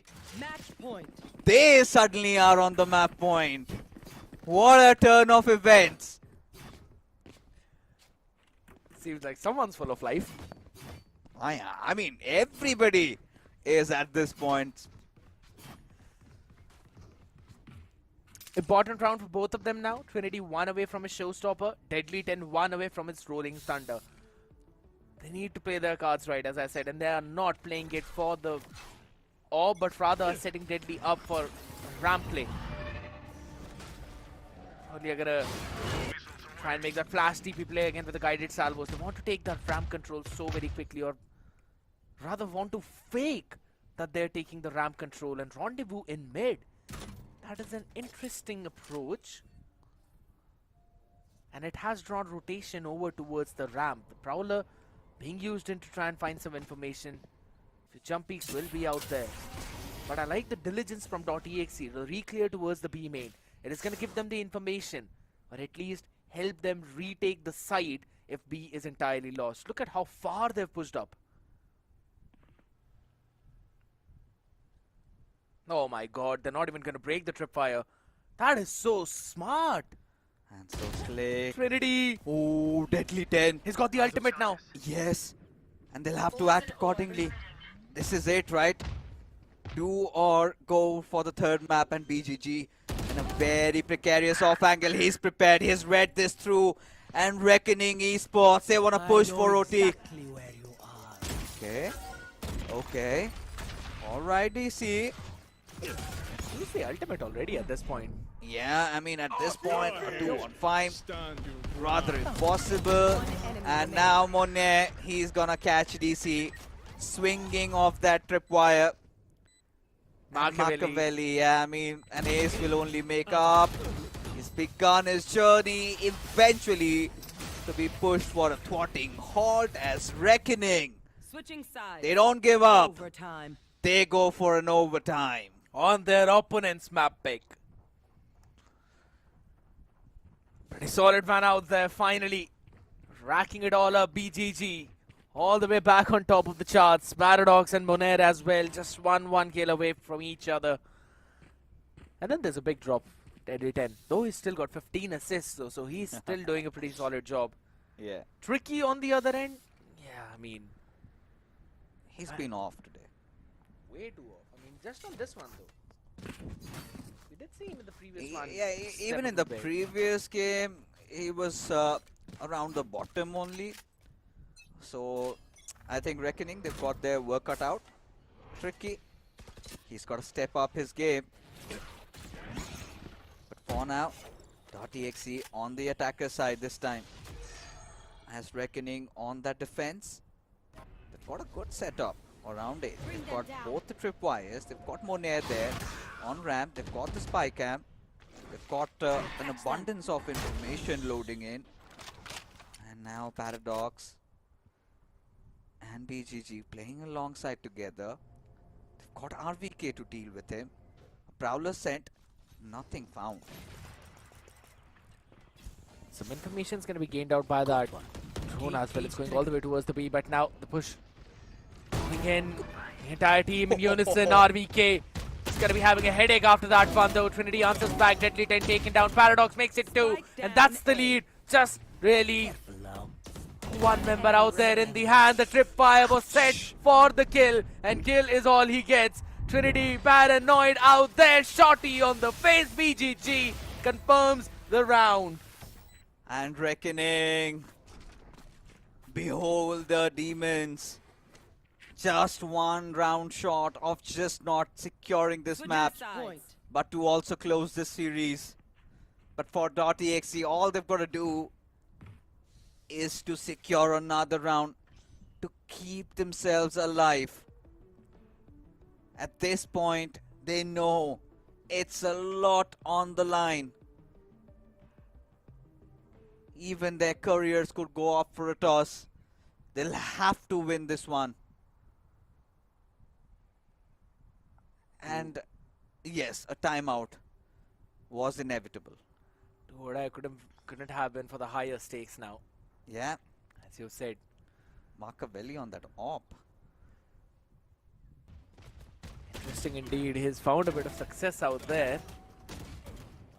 The question is, can he find it in the round that is going to matter the most? Imagine, Fixes, if it goes to another long overtime. And then eventually we move on to the third map. What's better than that? No, I love to prove you wrong. I mean, at this point, would you? I mean, of course, why not? You've been saying you've already gotten proven wrong once. You've been walking and shouting it's going to be a 2-1, 2-1, 2-1 for as long as I've been in this on this desk. Of course, I mean, that's the kind of Valorant that's on display. Look at both these teams. Evenly stacked up. And now Machiavelli has to create difference with that operator he's got to work with. RPK. Alright. Now's the time to show up. He's been caught napping a lot lately. Machiavelli, a little ambitious, quite aggro. .exe trying to establish that mid control. Eventually realize that maybe some intervention. Oh, Machiavelli's gonna get picked off. Oh, he does. He does get the pick instead. Machiavelli, crucial frag. And Deadly 10, the initiator, out of deployment. Seems like we're going for another OT. By the way, how it has begun. Again, it's only the beginning though. Drone going all the way up in heaven. Should be able to pick on Kohli, but Machiavelli. Another shot and another pick found. And this time it's on Tricky. Paradox has got absolutely no clue. And BGG cannot land a shot of his own. Poison's off. Monet wants to be a hero. The spike dropped down on the ground and Kohli does not want to overcome it. BGG. Nah. Alright. At this point, ooh, a collateral would have been juicy. 3 Monet, HP, Monet. It's a 3 bit HP. too much. 10 seconds left. On a 1, on 2 or 3 HP. 10 seconds. Yeah, that is a little concerning. I mean, he's saving up for something. Wow, why would you want to save up for anything? It's the OT, my guy. Come on. I do not know. Exactly. Hey. That's what I'm trying to get my heads around. Huh? Is he going to take that weapon as Switching sides. he pushes for Overtime. another OT? He's playing for the KDA. Yeah, I think that's the idea. He was. That's he's the literally. only explanation I have. He's literally playing for the KDA out there. 3 HP. Come on, my man. That is it. Or you know what? I think so. Strategically, it is so that BGG can discuss the strategy of the next round with the team. Because you get an extra few seconds out there, extra 10 to 15 seconds, you're able to have that conversation as to what went wrong or rather what now you want to do for the next round. Sometimes players tend to do that even in a scenario where, you know, it's a done and dusted round and rather than just falling off to the spike, you just hold on, even if you've got a pistol, until the very last second. And that could be basically a game changer. Cutting through. DotExe another go at it. It's time through mid though. Oh, Machiavelli got so close there. And somehow All missiles away. survive. Paradox, 2 guided salvos will catch nothing there. Monet poised around through the ramp. He's gonna take that peek. They know, and BGG finds some quick success, but Trinity better on that trigger, equalizing the numbers there as Monet realizes that Trinity jumps his way through, but Machiavelli catches BGG off guard. And this is a round that .exe can make theirs. As DC gets the plant, the clock starts ticking. It's gonna go map 3, my A man. 3 on 4. It's gonna go map 3. Look at the position of Machiavelli. A late lurk. If he catches the perfect timing, it's done. Utility for the stalling as well. Maka is creeping closer every single step. And he's gonna get that pick. He surprises both the players from behind. And now it's Monet. Caught lacking, caught lurking. And .exe. Who's next? They've got the smirks on their face like you fixes. We are probably gonna head to map 3. But that is if they get this one more round. So far, I've liked .exe on their defensive half. Really enjoy it. Just one step closer. At this point, I'm pretty sure a refuel is on its way, folks. Get your popcorns loaded. We might be going to a map 3 With extra butter. with extra butter. If you get a cheese seasoning, that's fine as well.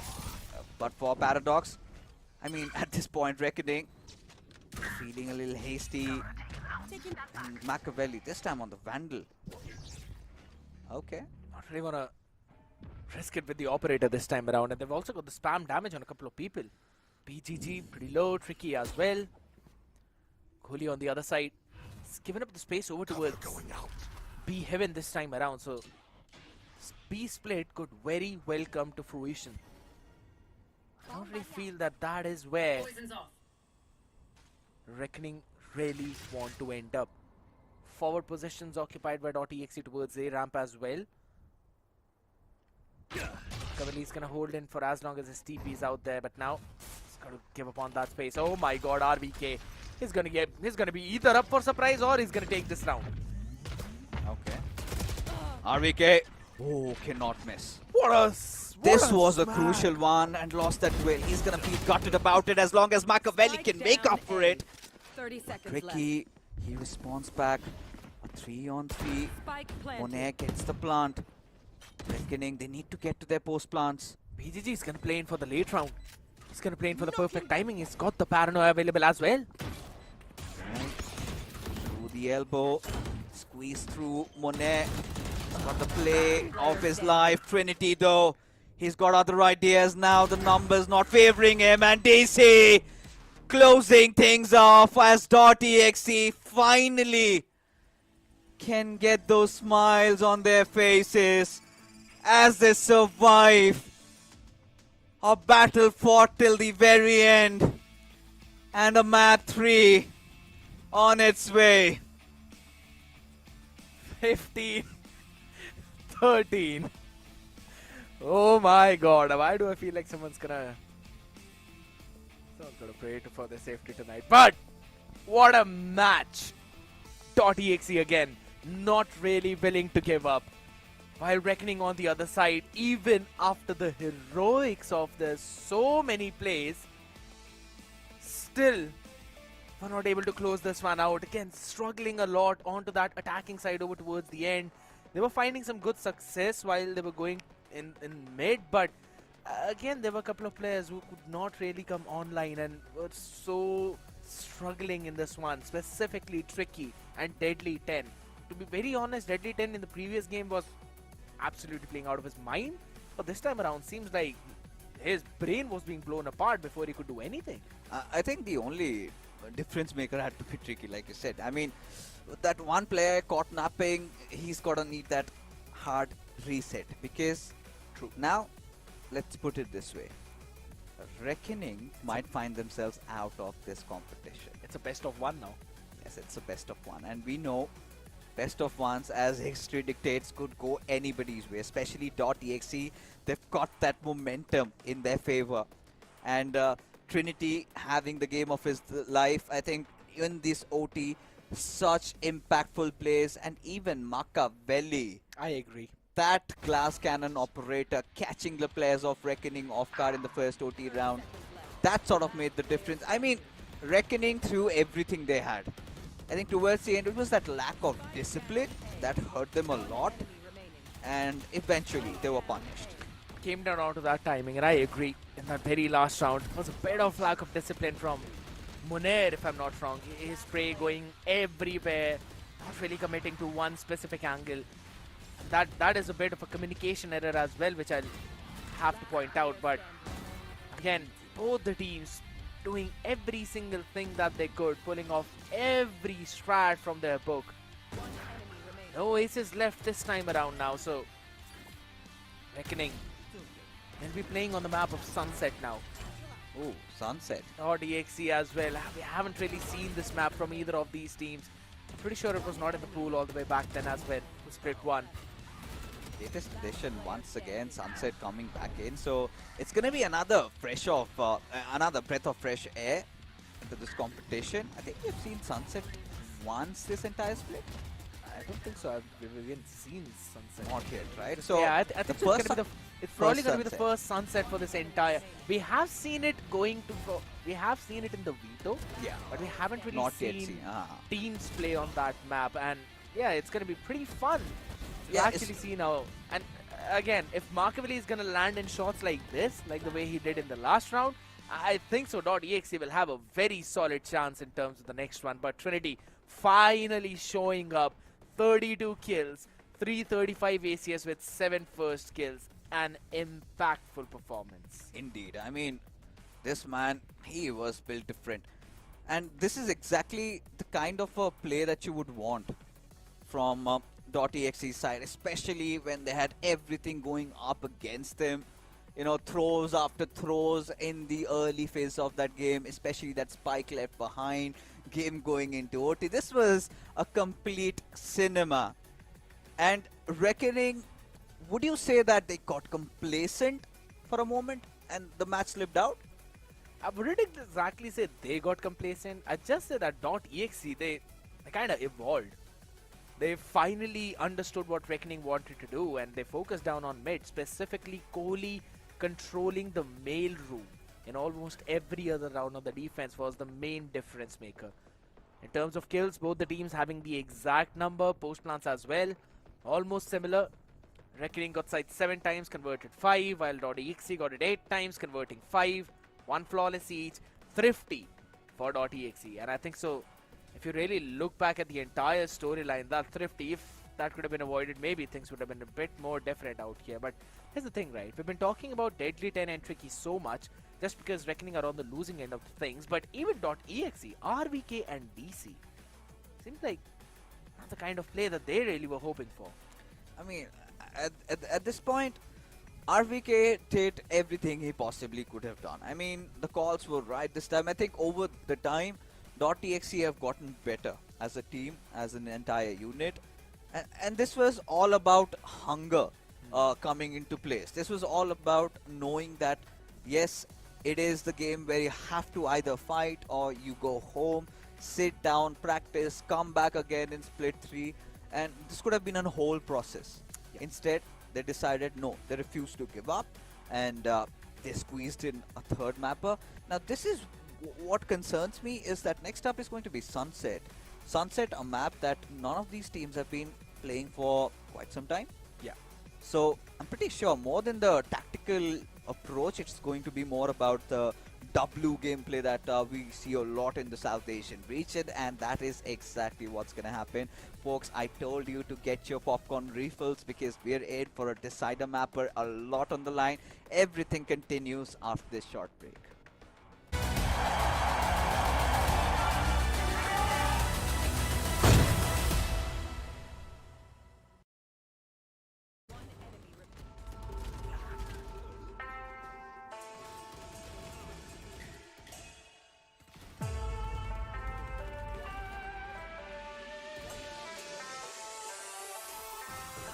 我的精神也很顽强，你掌握不了我是宣扬，天空变化莫测，境况让人深思，快失败了你也都没办法，你的安排像灾祸，在我看来你帮着无奈，你没胜利也不受崇拜。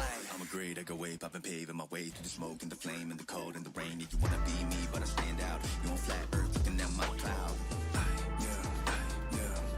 Standing tall to the test.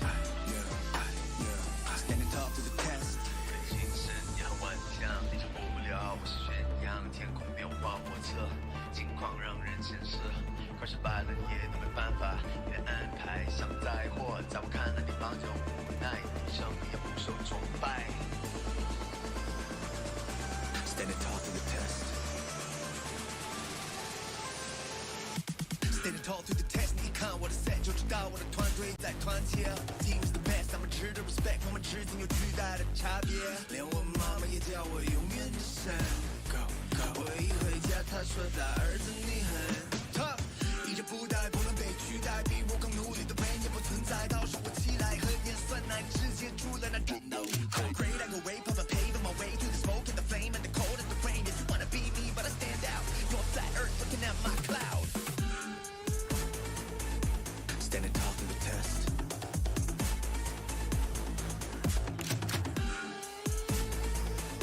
Standing tall to the test. Standing tall to the test.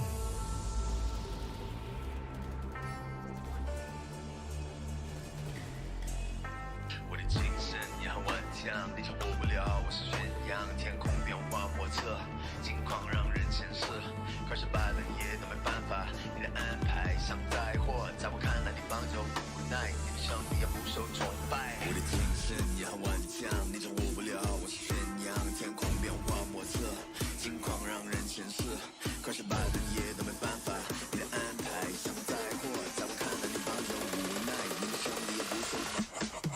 Standing tall to the test. 咱们值得 respect. Standing tall to the test. 咱们值得 respect. 精神也很顽强，你掌握不了我是宣扬，天空变化莫测，境况让人深思，快失败了你也都没办法，你的安排像灾祸，在我看来你帮着无奈。Now we still go ape, hey.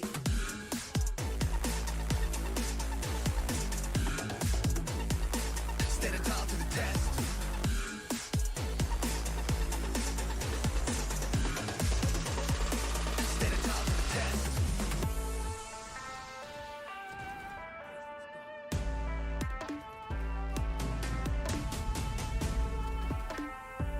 cause I'm a Jew to respect. Standing tall through the test. Last player standing.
Looking at the world from the eye of the Horus. If you Alexander the Great, then I am the Porus. Coming straight from the mud like I am a lotus. So हाथियों का बल कैसे सकेगा तू मुझे रोका?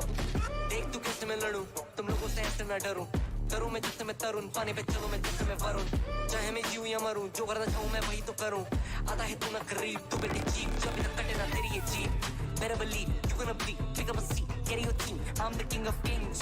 Brother in arms in a battle. You all gonna die if you act like a vandal. Bring the realms to reality from every angle. This is the public service announcement from Mumbai to the rest of the world. I am a Raja. I am the Raja. भिड़ेगा तो उठेगा जनाजा ना. तू मेरी तरफ आना. आ गया तो होगा फिर तनाजा ना. ये भारतीय भाषा फिर दुनिया सुनेगी ये तराना ना. Cause I am the Raja. Cause I am the Raja.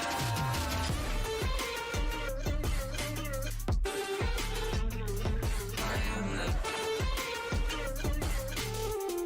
Cause I am the Raja.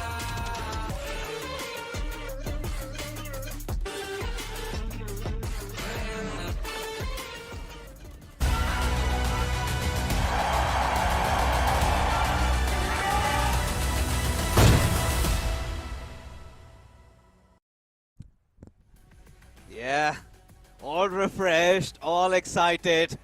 We head on to game number 3, folks. Welcome back once again. You are watching Omen VCSA Split 2. And now it is down to this final game. The best of 3 converted into a single battle where winner survives, lives to fight another day, whilst the loser crashes out of this competition. And at this point, it is going to be sunset. And you know, this is where I want to resume the conversation that I was having. I have this opinion, we're going to see W gaming happening here. It is highly possible because, I mean, Sunset is again very attack-centric map, which had a few changes after that, and you know, there's been a few tweaks here and there to make it a bit more possible to defend out here. It's a pretty small map at the end of the day, and if we really talk about it, right, I think so. It was eventually .exe who had the option to either get to Sunset or to ban out that other last map, and seems like they were focused on playing on the Sunset. Seems like they've got something up their sleeves, maybe some kind of idea, something that we are not really aware of. And with that Breathe Sova, we'll probably see that. There's only one difference between the agent composition, and that is the Teho on the one side, Sova on the other side, and Paradox was really feeling it with the Teho on the previous map. Yeah, he's been abusing Teho left, right and center. I've seen him play Teho all the while. I think it was just that one game where we saw maybe a Paradox phase. I don't remember exactly. But for now, Reckoning, no room for error. Reckoning came into this matchup as favorites. And now they have been pushed back. Where .exe showed extreme resilience. And I want to see if there will be strategies into the mix, or is it going to be about players starting to take over? We'll just have to see how it all starts, because this is the beginning of the end. A sunrise for one team, but the sun is gonna set for the other. Out here, Tricky all the way up in mid, a stun on the back of it to try and smoke off mid, and going for a market split. It's gonna be a B split off the rim. Machiavelli, Paranoia, perfect on the fed. Faces, gets the first one, DC answers back, and Neon hops into. Quickly catching another one, Deadly 10 picked off. Gonna be another pick, maybe. Trinity answers another one. Paradox right here now with the spike. Running it down all the way towards the A side. Sees one in mid. Jumps off to try and survive, but he's going to create a question mark. He's going to hold it all the way down. It's a shot on the head. Still tanks a body. 3 people all bruised up, but Trinity is not. And he gets a shot on Para. Oh, that's lovely stuff. .exe kicking things off with a W there. And now Reckoning left hunted. And like I said, it's all about who's feeling himself, and Trinity certainly has been coming off from the previous game. He's been so good, and this is where Tricky's gotta make the difference. I do not know what's stopping this lad, but he needs to explode. Explosion is what he's probably gonna get right now on the face. Tricky, they saw where Machiavelli was previously in the market, and this time an even faster play indeed. One weapon retained already. Tricky down to 34. Okay. Alright. Two players on the backside. This point DC. Oh, he takes that Paradox off. And now Reckoning. Spike down. Really tough spot. Yeah, exactly. Not at the best of buys. And RVK is just gonna keep on farming those alt orbs. And now he's gonna get the round for himself. And .exe a 2-0. Now this is where Reckoning, they need to get themselves back up. This is where they have to have a buy. I'm kind of starting to get curious if Reckoning and .exe actually do have some set plans on Sunset. They probably would have prepared a few strats out there, right? Because they're not gonna let it all. That's the thing, we've never seen it once, not even any team. Even DLT hasn't forced out a Sunset yet. Maybe the likes of Velocity or RNTX could be saving it up for the playoffs. But for now, what it stands, what it's worth, it's about Reckoning finding some trades, but Kohli still intact in their bonus round. They're looking good. And this time, still Reckoning trying to be relentless, and then they get a pick off. They've got the numbers favoring them. Kohli down to very low HP. Still, quite a hurting round for Reckoning, even if they got the victory. Only carrying a couple of weaponries out forward in the next round. So, indeed, wasn't really the best of the best bonus round here. .exe on the other end would eventually be happy on the back of it. Investment in any kind of operator whatsoever. Still sticking with the rifles in the hands, and a change in the setup. This time Kohli is playing all the way in mid. There's a trap play out there. Tricky gets the first on Machiavelli. Bit of a preemptive peek on the back of Paranoia. I did not catch Tricky.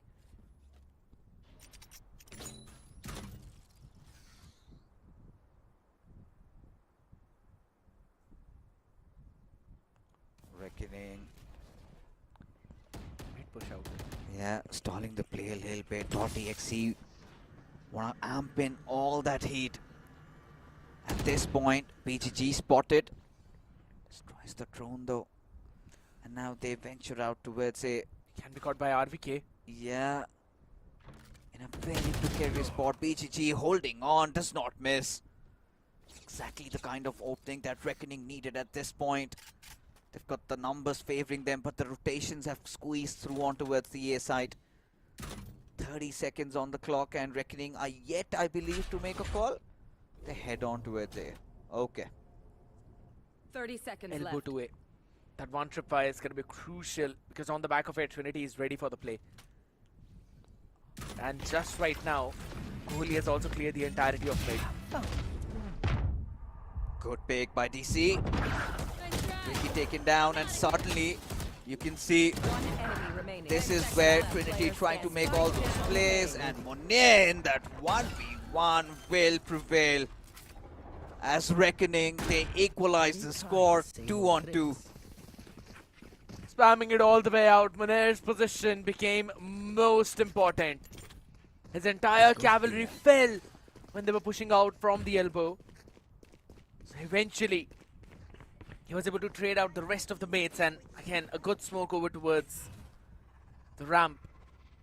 Cutting off Kohli, he had to rotate all the way from the other part now with a broken by DotExe.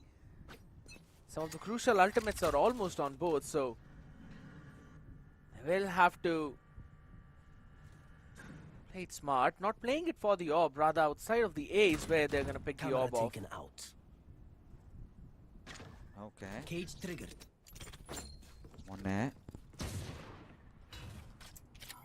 At this point, DotExe have been reduced to a mere eco. Not the best of weapons, just those sheriffs. And look at this, Reckoning trying to venture out at A, but Tricky. Interesting spot there, and there you go, gets punished, gets overwhelmed with numbers, and the flood comes in. Playing on that Campbell, of course. They do have I Kohli. know exactly where The you backlines though, would it matter with that course? Still makes a difference. And Deadly yet gets the plant. Neurotheft giving out a ton of information on the back of it. DC though, a nice shot landed on the skull of Deadly 10, but look at BGG's rewrap. He's just gonna catch everybody off. He also Real points. yeah, he also had the support of Paradox throwing out that special delivery on all three of them. Perfect play indeed. He's already got us from the shadows. He's just farming kills. 6 on the board. BGG Monet taking over once again. Tech boss. And the tech pause. That's the. I'm That's the pretty last sure thing you would want to see, That's the especially in last such thing. a... That's the last thing you were probably hoping I for mean, in such a scenario. At this point, when this match is at such a crucial junction, we get it. We want even Steven playing grounds for both these teams. But again, now for Reckoning and DotExe, both of them, they know that at this point it's all about connecting shots. It's all about that. There will be mistakes made in terms of the utils usage, and you will see it from both the sides. It's all about who makes the least and who capitalizes, who connects the shot. South Asian Valorant has all been about that aim game. Who's gonna step up? That's the ask. Oh, this is a nice spot. Tricky's been stepping up Yes, this should this time around. But if on a revealing area. Trinity on the other side, I have to say, my man has been feeling himself on this neon. Coming Full through. drive available already, and look at the push down in the mid.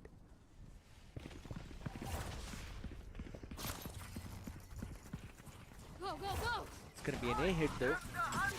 Couple of trips out there, maybe for the kill trips and the Hunter's Fury. Goalie is so on point with that. Yeah, 2 kills right off the bat for .exe. Deadly 10. Oh, he's playing with fire. 3 players around him. And Kohli's gonna get so much information stacked up. Even if you take a look, Machiavelli's pushed in so deep on towards B. At this point, Trinity just making it easier for them. And now, Trinity is just gonna jump through, and Munye, yeah, dying efforts, but that's it. .exe squeeze themselves back. It's 3-3. Just a bit of change out there from .exe. Not really fighting on site, but going in for a quick retake, early burst. We're able to find that opener as well on the back of Kohli with the Hunter's Fury. Just catching one, but rather helping it set up for the second. Trinity closed it all the way out perfectly with the help of Kohli. A couple of weapons carried forward in the next. But here is where things will get troublesome for .exe, because Reckoning now got 4 ultimates.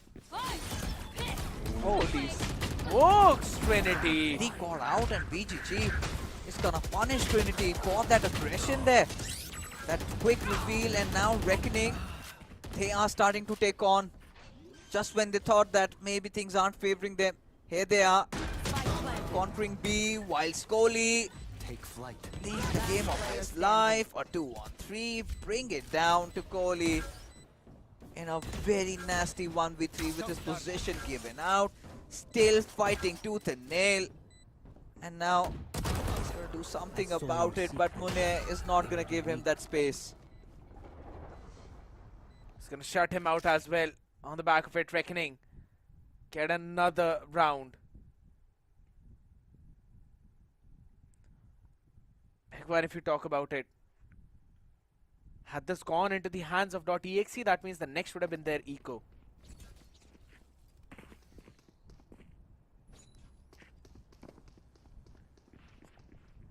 But rather, .exe This is a nice now spot. gonna be forced onto their own eco. Trinity, full shield. He's gonna go out of the B main probably. Yeah, indeed. And at this point, Reckoning just stalling around outside of B, BGG. He's on the lurk. And .exe just on those upgraded pistols. And 3 players holding on to that B side. It's heavily stacked up. You've got that Cypher Tripwire set up. You've got both Machiavelli and Trinity there. On the other side, we still have VC alive, mid guarded by Kohli, and it's just A that's being held on by RVK. And now look at that. I think they're buying this.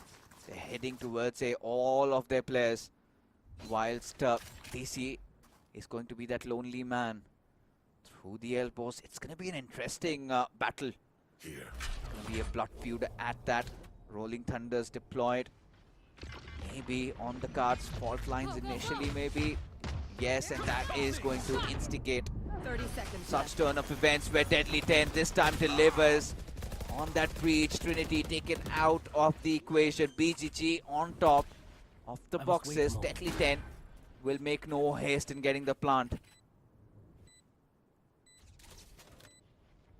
Camera already set up the information. Moner, oh my goodness. It's fine, it's not wall bangable, so he's gonna be safe for now, but maybe not for Machiavelli. Tricky peeks in, gets a pick, and BGG still on top of the boxes will finally reposition. Oh my good god. Last Okay, player standing. DC. Alive. How long? Gets one. Can he get a second? At this point, efforts, but no results. Pick force by Moner though through wall bang.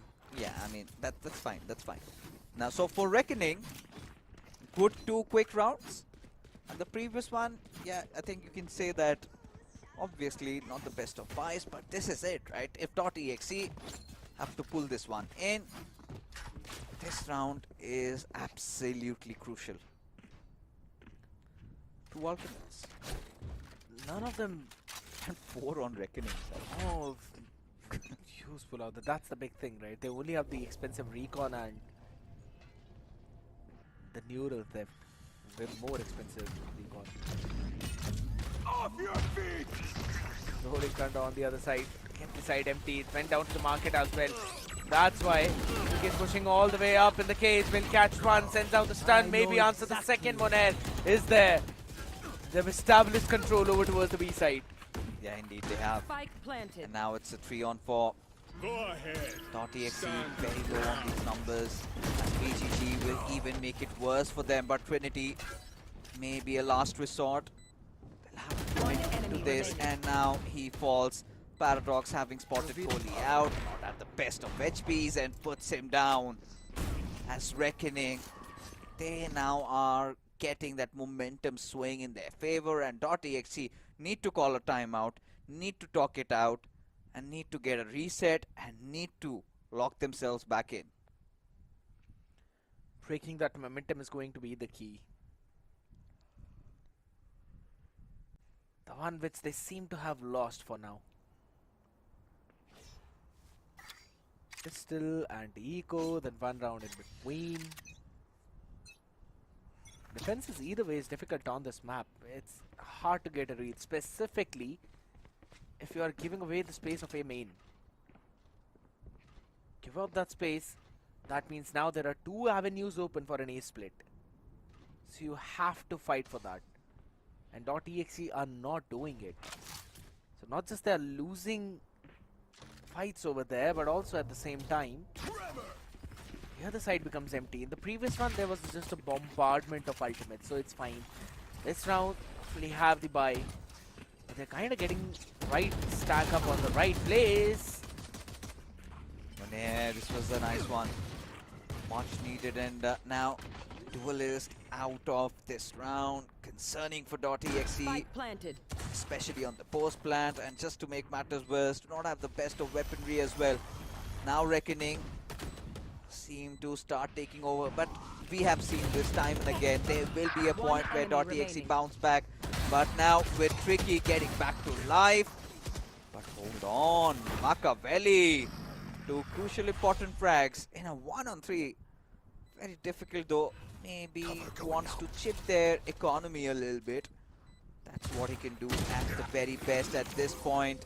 Has a go at it and unfortunately fails. 7-3 right now, Reckoning and a massive lead. And if .exe do not collect the next two rounds, this is gonna get out of hand. And you were hoping for a timeout, .exe finally pulling it off. Operator available.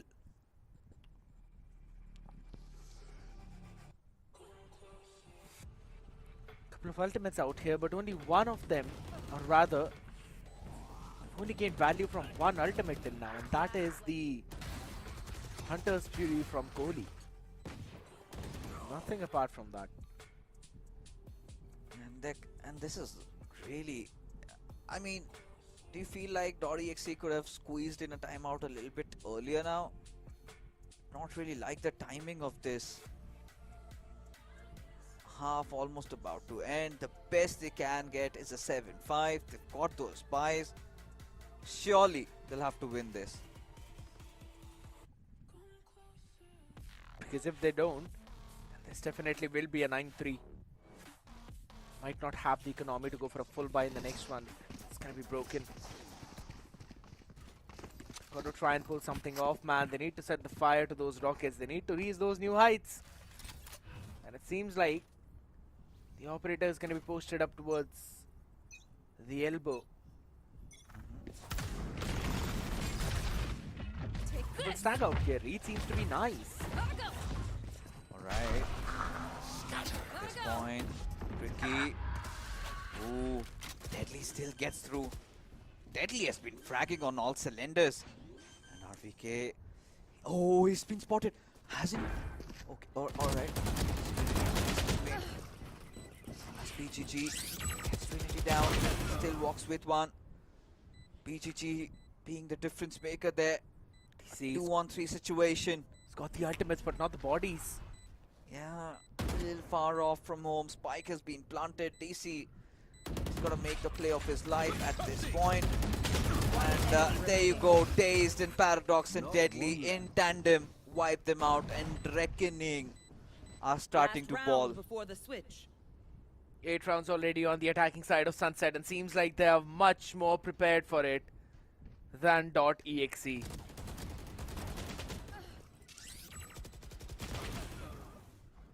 I was hoping that maybe .exe have got something planned out.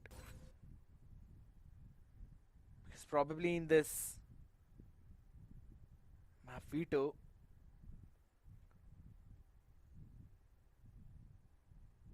it was .exe that banned out Icebox at the very last. So they had the choice to either pick Sunset or Icebox by banning out the other.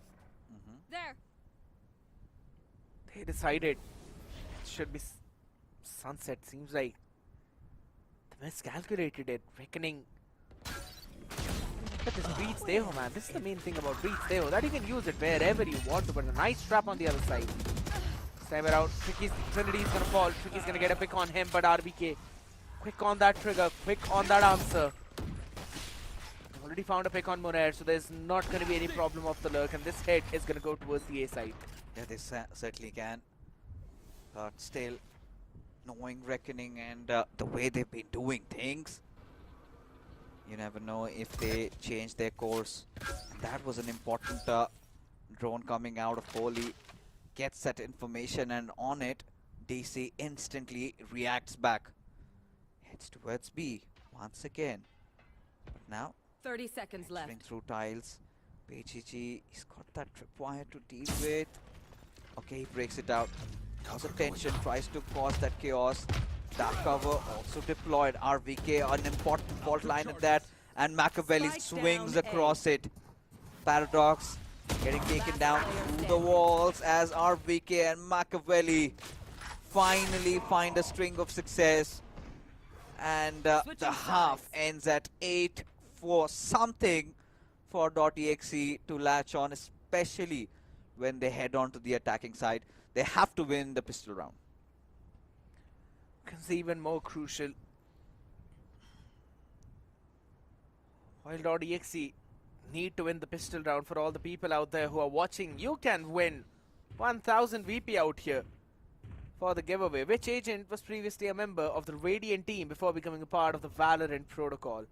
Sage, Phoenix, Jet, or Reyna? Quickly scan the QR code to answer. You've got to fill out a form out, and once you do that, if you answer most questions correctly at the end of the week, you will be eligible for the giveaway, or rather winning 1000 VP. It's gonna go directly into your Riot account. No need to worry about that, but maybe Kohli needs to worry about what's in front of him, and that's BGG with his ghost along with Monair and Tricky. And now Reckoning, they're starting to mow down .exe one after the other. A mid play, I told you, it's gonna come down to just frags. Who's better at their aim, and imagine 3 players just squeezing through the mid, completely catching .exe astray. As now they'll further dive and maybe get a spike plant at the best. Few extra creds for the next round. Or do DC and Machiavelli have something cooking up their alley? Because they've ventured in quite deep. Look at how they're waiting. Oh, that's not gonna age well. DC is spotted out, and now Monair and Paradox, they're gonna respond on towards it, but DC now holding on in a 1-on-3 situation. The best he can do is maybe try and force a plant. 5 bullets. He's not doing that. Finally he gets the plant, but they've got the wall flash ready enough to daze him, and then you can see so much utils being thrown at his way. At this point, DC keeps himself alive, not for long. Tricky gets that kill, and Reckoning will get that defuse. 9-4 now, 10-4 into the making. And as rounds fall for Reckoning, the hopes for .exe keep on crumbling. They're trying to soar high, they're trying to fly high, but it seems Fixes they've probably flown a bit too close to the sun. The wings of Icarus melting. Fallen into the jungle of the wolves, and wolves reign supreme out here. Broken by a force by Stingers with a half shield. And a Sheriff in the hands of RBK.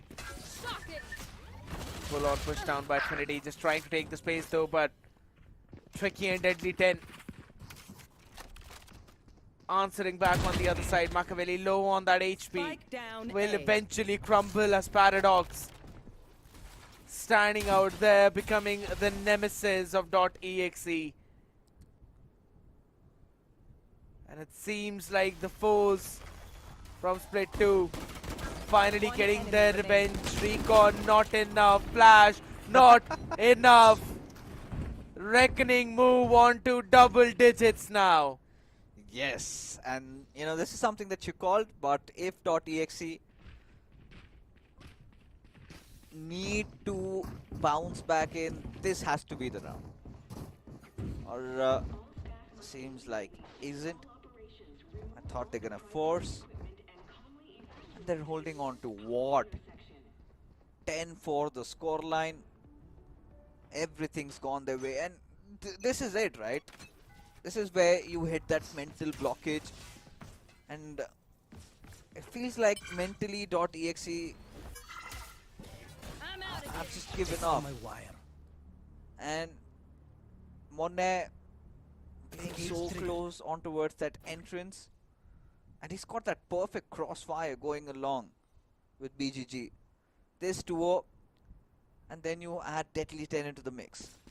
He's got the mid covered, you've got Paradox, and Tricky finally finds his confidence back, pushing the A side a little bit. He's got Paradox to play along with him. Oh, timing could be of absolute essence, and there you go. Before the stun even comes, Tricky gets the pick, but Trinity quick trade, but Paradox follows up. Quick guided salvos, instant kill secured. 3 players still scaling from the elbows. Paranoia deployed. Maybe they anticipated for them to come through short, but hold on. Machiavelli, but Deadly 10. This is something they did not see coming. Oh no, stop it. Not a knife at this moment, and maybe a little too soon, but still too good. They've got them cornered down, and there you go. BGG, final kill, and wrecking havoc as .exe left stunned and stupefied. 11-4. Still remember a team who was able to make this comeback. Yeah, they're not fanatic. Yeah, they're .exe. No, listen. 30 seconds left. Still remember that map of Icebox. And that was fluttering emotions. And I'll be honest, it was what? 5 in the morning? It was a late night cast. I was there on the desk. And boy, oh boy. That was one hell of a matchup. But this is it, right? This is where, you know, is where Reckoning has just proven that, yes, they're mechanically just better. And this pretty much marks the end, right? Machiavelli, Kohli, they've got their buys. But just 2 players, and the next round, of course, they'll have to force it. But by the looks of it, I don't think Reckoning is going to give them that inch of space. But Machiavelli fighting till the very end, not giving up, as Tricky just cruising through, pressure eased off, and now he's starting to deliver. Machiavelli's got the ultimate available, so he can really go towards the A, plant up, and maybe then put on a surprise for the other side. He's gonna stick it all the way down as well. Once he does, they're gonna know.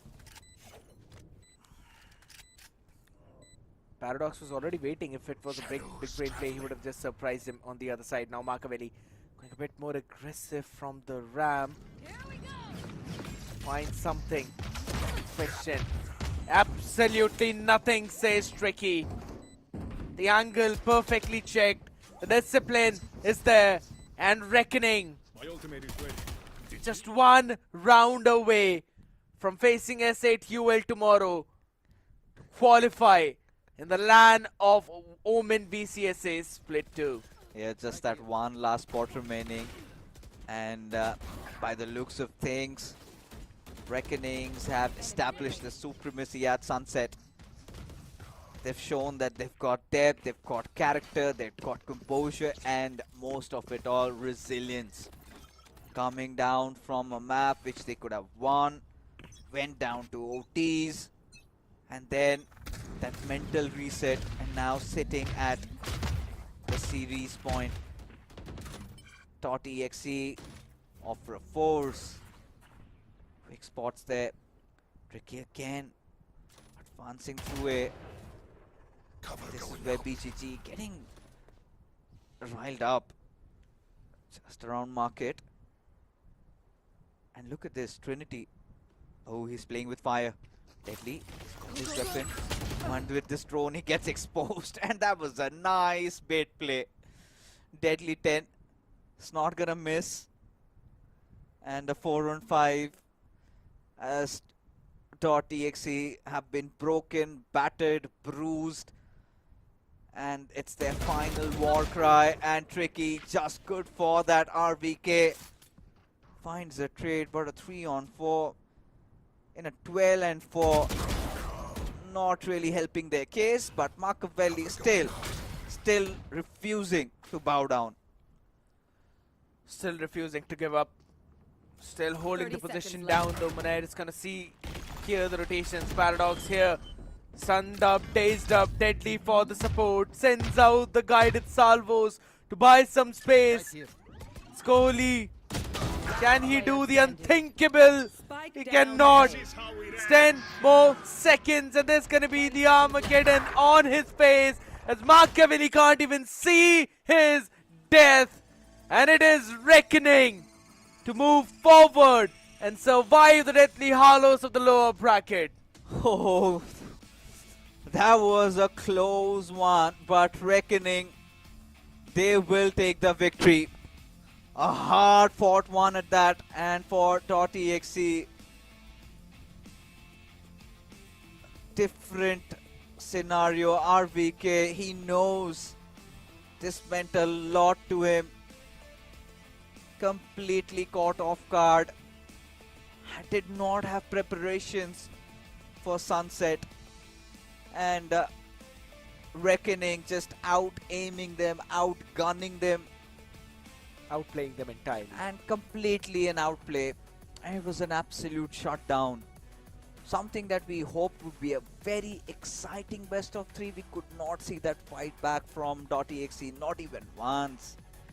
And this really brings us down to a very epic rivalry actually now. S8UL versus Reckoning. They've got such bad blood outside the game. You know, I'm pretty sure a lot of viewers know a lot about the Twitter wars. It's come from the Battle Royals into FPS, into Valorant, and I'm pretty sure a lot has been cooking on the social media handles. And this again is going to be a very exciting matchup. But the only takeaway for me for this map, honestly speaking, Scared, would just be Tricky finding some sense into himself. He was just feeling himself this time. Yeah, the pressure was eased off. Absolutely. It was not on his shoulders at all. And the same thing could be said for even BGG and Monair. Since the rest of the players were also stepping up, they were also a bit more easing into this one. And they had ideas. They had prepared all the stuff up. The stun, fault line plays were always there. They were getting some big success on the back of those guided salvos too. The ideas setting up perfectly. And the big fact about it is the adaptation of Reckoning was a bit on the better end as compared to .exe. Deadly 10 is going to become the MVP for this one map. And finally, the guy finding success on the Initiator. This time around, he was struggling in the previous one, but 16 kills for this one. 271 on that ACS. 271 ACS on 16 kills. That's interesting. Yeah, I mean, Deadly 10 on that breach.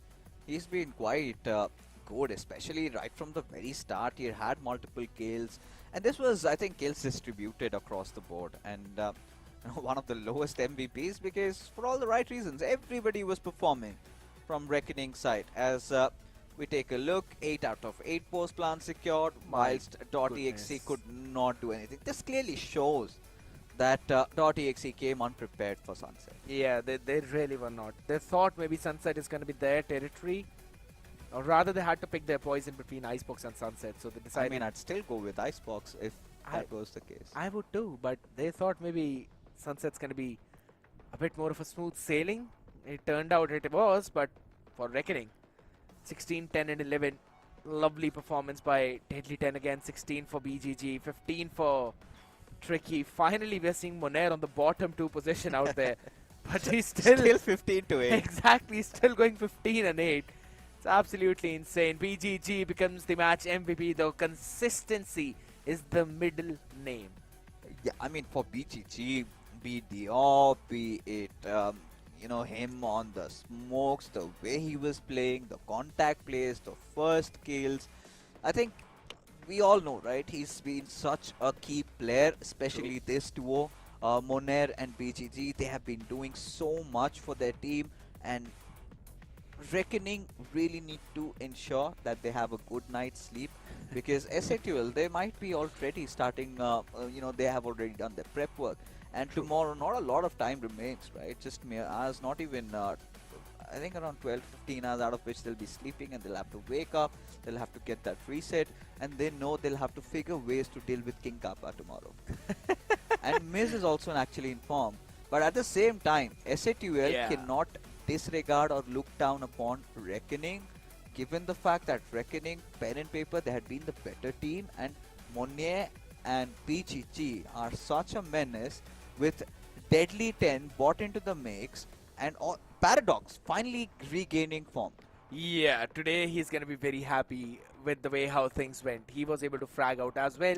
Utility was on point. We were really seeing that inactive back when he was playing against VLT, even in terms of the utility too. So I think so this next matchup that's going to be between SATL and Reckoning, it's going to be pretty important for both of these teams, specifically for Reckoning, as now they've got their players in form. And I love the fact how you mentioned about King Kappa as well, that Reckoning will have to find a way to deal with him, but at the same time I think so SATL will need to find a way to deal with Monair.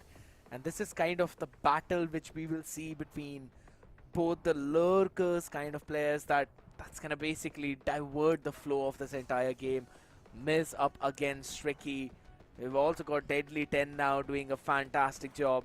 I think so every single one on both of these teams, players are now feeling themselves back in form.